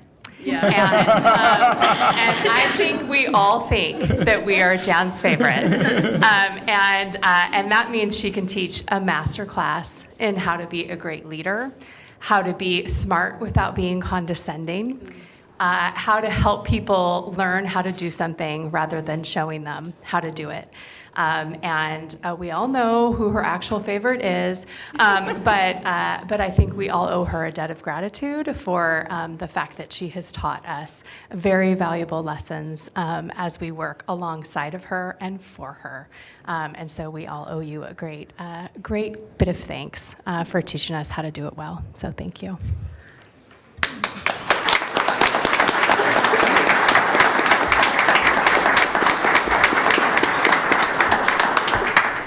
Bill, are you coming up real quick? Can I make a quick comment while he's coming up? Please. I've had the privilege of working through the budget process with Jan for 19 years. John thought he was my boss. Yeah, I was hoping you would talk, Jeff. As Jan was the deputy all that time, we've spent a lot of hours together putting the budget process together, but also all the other functions that we go to. I'm in the same building. I see Jan frequently with a million questions to always resolve, and she's always got an answer. And I've appreciated that she is compassionate and caring and the utmost ethical person. There's never anything, we're talking about financial stuff, you just have to be. Right. And I have plenty of peers who deal with pressure from their supervisors to do things that maybe aren't in the gray areas or whatever. That's never been an issue with Jan. I wouldn't be here if it was, and I've appreciated her leadership, her friendship, her direction, her knowledge of the county. I'm telling you, if you haven't experienced that, those 30 years are all in her head. Yeah. She remembers it all. And I'm very appreciative that I stepped in here with Jan as the deputy and now the CIO. Thank you. I hope that AI hurry up in advances to like brain scanning so we can just pull all that, like just put her through a machine and then pull it out and archive it somehow if she decides to retire in the future. Bill, just turn it back on, Bill. You just turned it off. The light has to be on. There you go. Okay.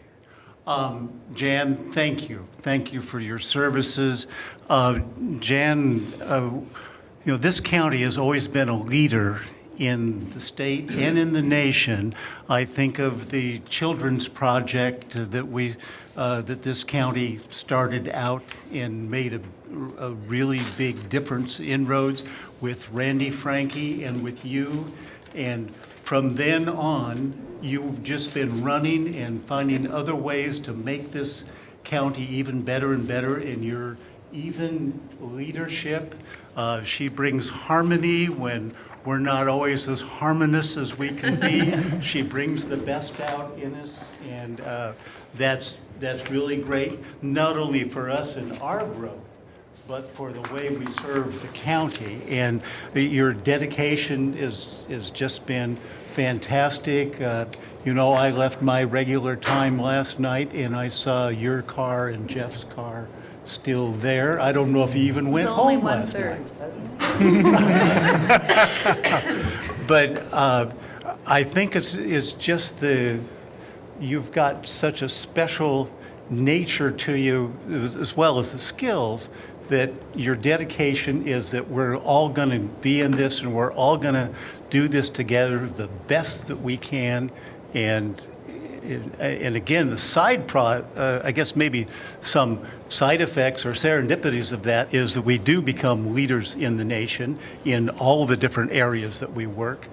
But the best thing is that we serve our citizens here in Marion County to the best of our ability. And we've had things thrown at us. These commissioners here, these three commissioners, have had things thrown at us like we've never had before. And Jan, your leadership through that, your calmness and determination is just so appreciated. And I think you're getting us ready with all the new training programs so that we can train new people for the future too, because you're always looking ahead for this county, and I want to thank you for that. Thank you, Bill. I love this county. Just love Marion County. We love you. And you're all special. And the work you do, I so appreciate from every single one of you. I said earlier, you can't have a high-performing county without high-performing employees, because it wouldn't exist. So each one of you have a commitment and a dedication that I see as well, and it makes for a great place to work and to come into every day. I can't believe 30 years has passed. Or 19 since I've known you. So thank you so much, truly. You're welcome. I think we need a picture. I was just going to say, and we have 2 minutes, and I want everybody to get up here really fast, put Jan in the front with her award, her service. We can do us at the end, because we're going to be here. But everybody just come up for the front. You can fill on the dais. Jan's in the front with her certificate. Stand back, you can get some people back here.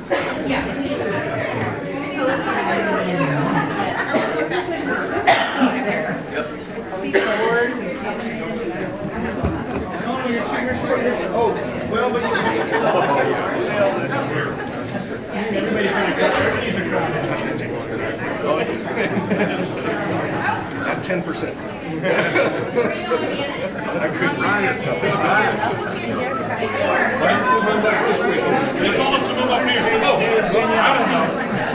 We're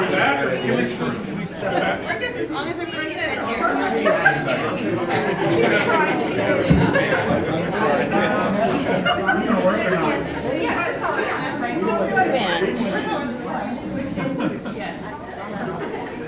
Jan, look at your big family. You did so good. Don't you feel great? Okay, tell us where we're looking, John. Okay, right here, where you are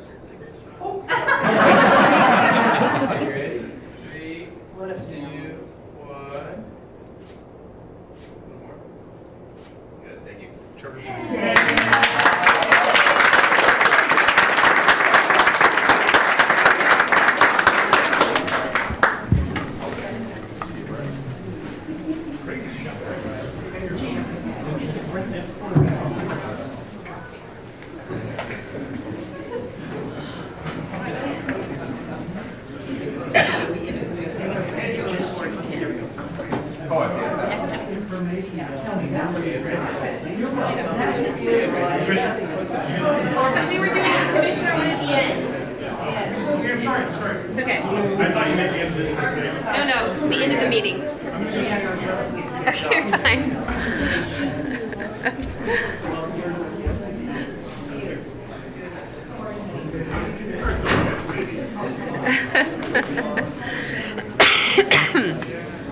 Colm set himself up for that one.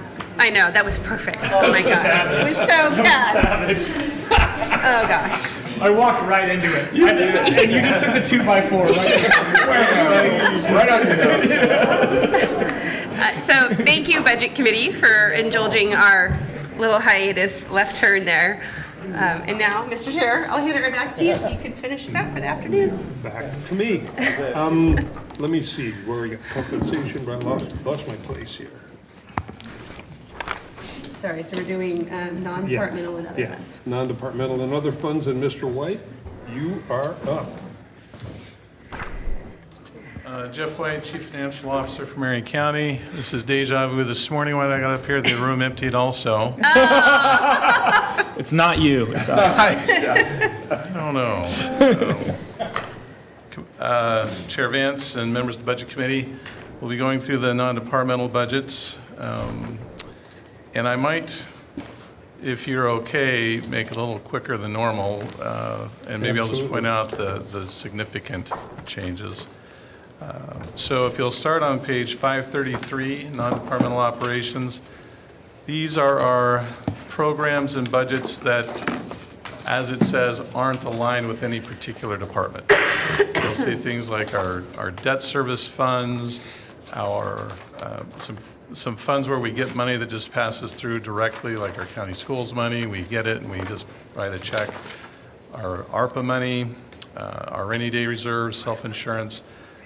So if you'll start on page 536, this is a program that, this is the final year you're going to see it. It's just carrying over data from an old debt service piece of funding. Pardon me? PERS debt service fund, that every year you'll see the principal portion go up as the interest portion goes down. It's aligned to pay back some bonds we took out years ago. Those bonds will be paid off in a couple of years. There will be an impact. We get a bit of a discount on our PERS rate because those bonds are being held in side accounts. We'll be dealing with that in 27, 28.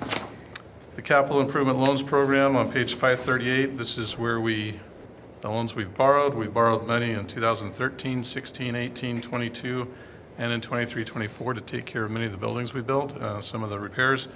That's about a $4.8 million. Those are just our scheduled payments as they come through. The Marion County Enterprise Program, this is where we budget to provide for the cost of countywide enterprise software systems. Used to be in the IT budget. We moved it out of here to get those large software costs from impacting a central service budget to create its own budget here. But this is how we pay for department software by these through this budget. The general fund program, this is not our entire general fund. You've seen most of where those go through, the sheriff's office, the money we pay for community services and juvenile. It's an accounting mechanism where we track some of the more non-departmental related costs. That budget is $35 million. Most significant change this year is in the tax revenue of about $6.2 million that Jan's already addressed earlier today. We've got some of our transfers for our ARPA money that we move through the general fund to help eliminate the due date on spending them. You'll see those changes in there. The American Rescue Plan budget, which is on page 542, is $3.1 million. It's down significantly, but it again has to do with how much money we spent in 24-25 towards projects. These are only the projects that are external to Marion County oversight. All the ones that Marion County is handling is on the Public Works Grants Fund. This is the amount of money that each of the cities anticipates that they'll spend in this next fiscal year, which is a pretty good chunk of what they have left because they'll only have 6 months of the following fiscal year to finish it. But it looks way down, but it just has to do with how that money's being distributed in the community. I think, is this where we put the pictures? Yeah. We did put some pictures in here of some of these projects. Yay. Just to see what your ARPA money is being spent on. There's the Jervis wastewater pump. Just keep cycling through these things here. Hubbard and Donald, I don't know why Donald put their name on and Hubbard, or Sublimity didn't, but some water tanks and water systems here. Next slide, the Aurora downtown water line. They got some great pictures of the construction work going there. Is that the airport right next to It is not. Here's the City of Staten sanitary pipe construction. Next slide. And here's one of the actual Silverstone Transnational Housing and Homeless Resource Projects where they've got those structures put into place. Is there any more here? I can't remember. Oh, okay. There's for the community to see those dollars being spent. Those folks provide some good pictures. If we jump down to County Schools Program, again, that's where we just get some money through and write the check. We get some state forest money there. Criminal Justice Assessment Program, page 544. This is funding that Jan mentioned this morning. At one point, the state had said, you're not going to get any more. We just got a letter saying, yeah, we guess you will. They have changed the funding process from what was partially fine-driven and state general fund appropriated. Now it's all just going to come out of their appropriation. It'll be less driven by fines, but it will be used for the same purposes. What is that, where does that money, is that going to the general fund? We sent it here, and then we split it 3 ways between juvenile, sheriff's office, and I can't remember the third way. The sheriff's office portion goes into the general fund. Okay. What do they do with it? It's for? Their court security. That's, Oh, well, okay. that's one portion of it. And juvenile. Yeah, the money's specific for, I can't remember. That's okay, I know it's been a long 4 months. Community corrections is the third piece, so yeah, under the sheriff's office. Okay. All right, non-departmental grants program, 400,000 on page 545. This is money that goes to the sheriff patrol up in the canyon and their search and rescue programs when needed. Tax title land sales program, this one has been in front of you a few times.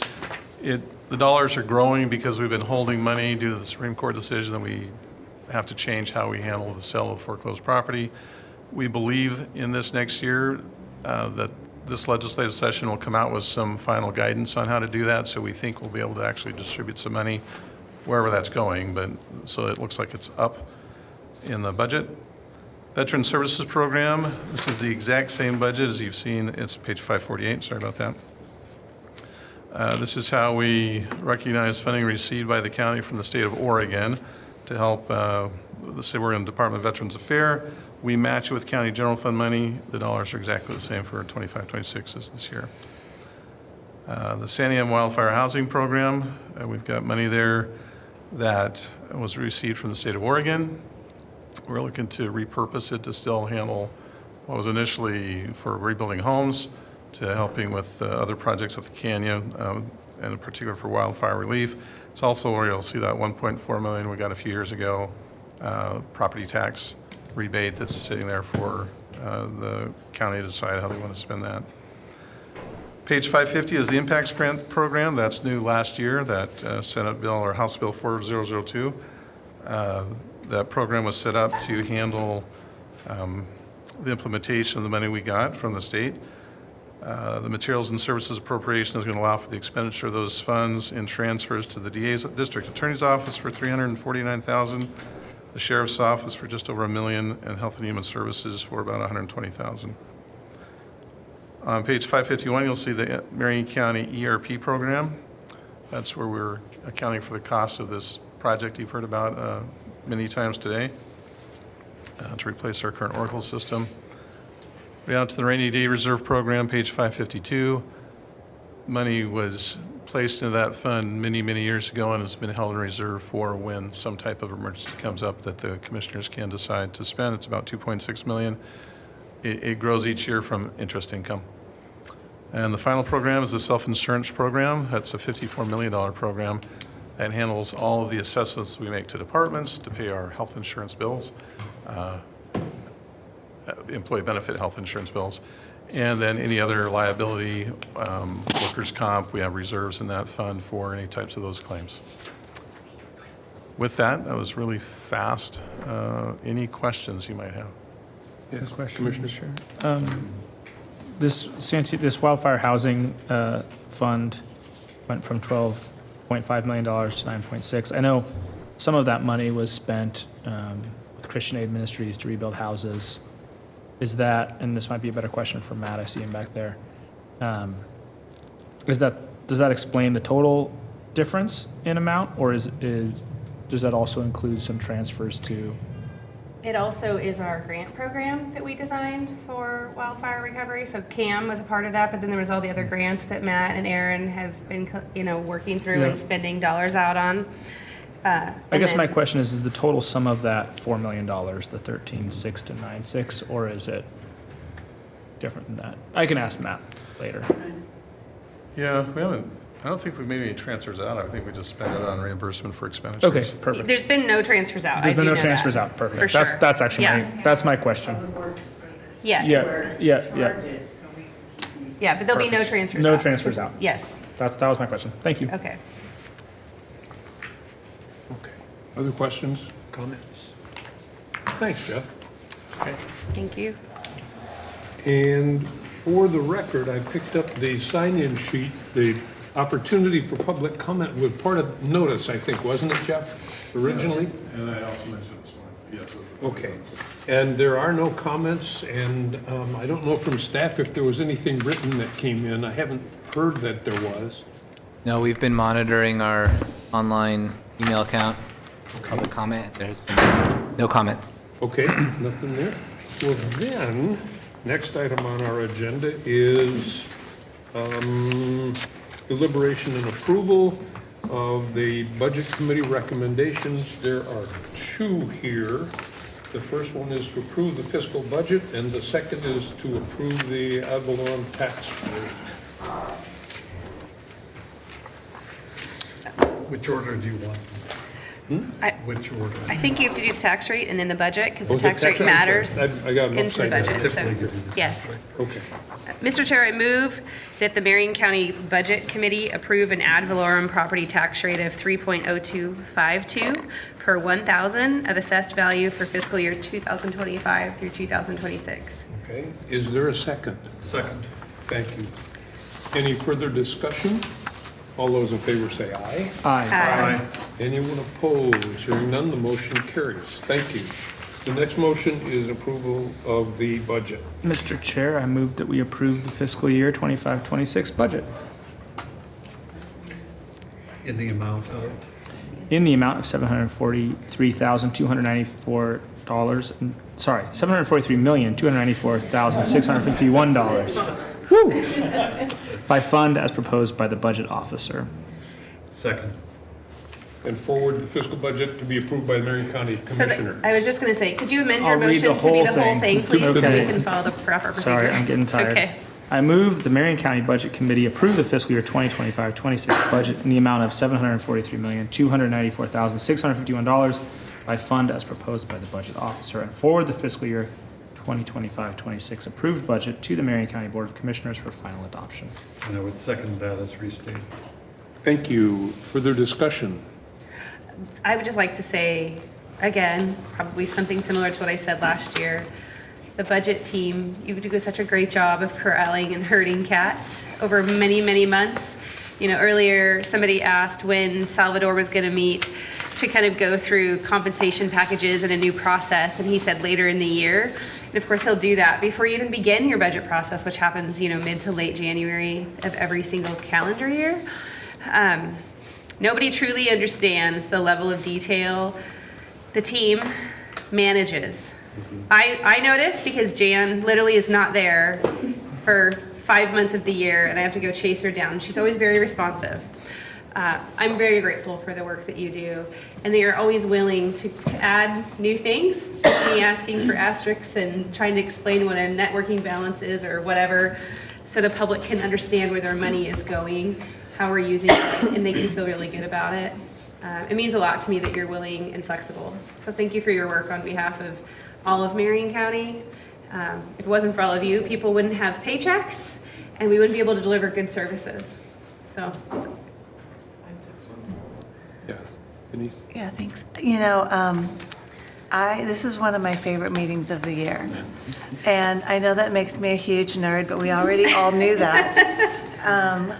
But being able to, I love context. So seeing all the departments and just seeing how everything works together just from both a leader and a community member is so helpful. And some of the things that struck me today that I just wanted to commend you on, I love the exercise of the mandatory, core, and enhanced.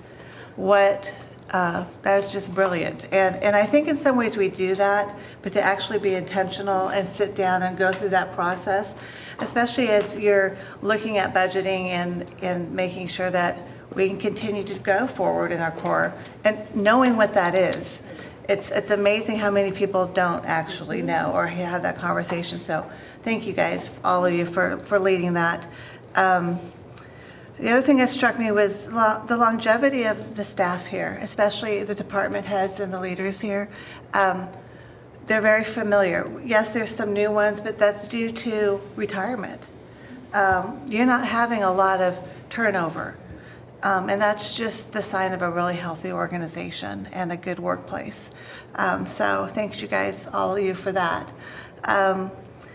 And, Marion County, it came up in the different things. We are, I believe, disproportionately impacted by the state, by the failures of the state, and even some of the successes of the state just because of where we're located. We hear it a lot from Salem, all the tax rules and all that. I mean, and they're right. I mean, there is a definite impact on our services. But you somehow manage to have all those same things and yet continue to deliver at a high level. And we're just used to it in this community. And so sometimes when you're used to things, you don't recognize them for being as excellent as they are. And that's, again, why I like this meeting, because I get to just see it all at one time. And I can be fairly critical because I like things to go well.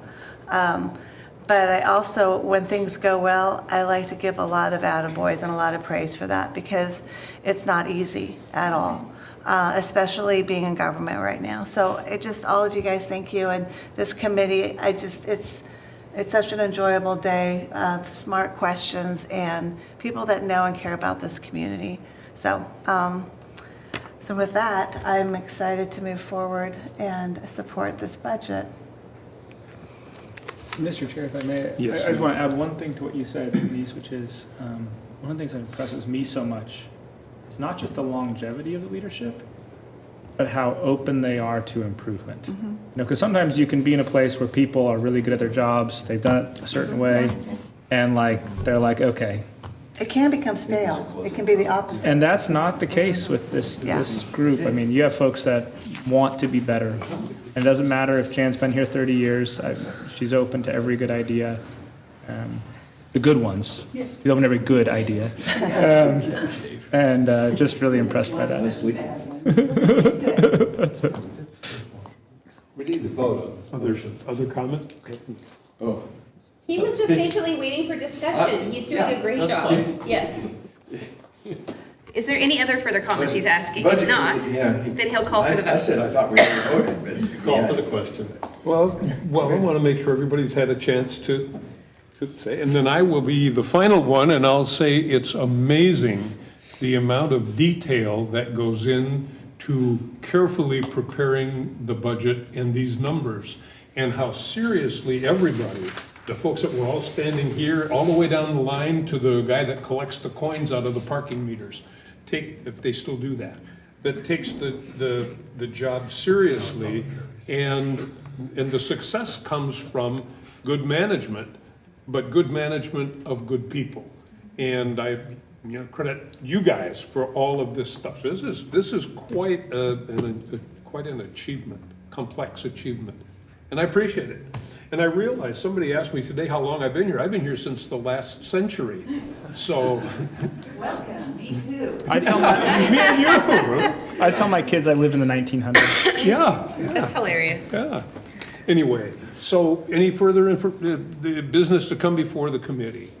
We'll We need entertain, to- I'm sorry. We need to finalize the vote, so if you'd call the question. Oh, this is still a discussion? I didn't call a Yes, sir. question? Correct. I'm glad you're here to keep me online.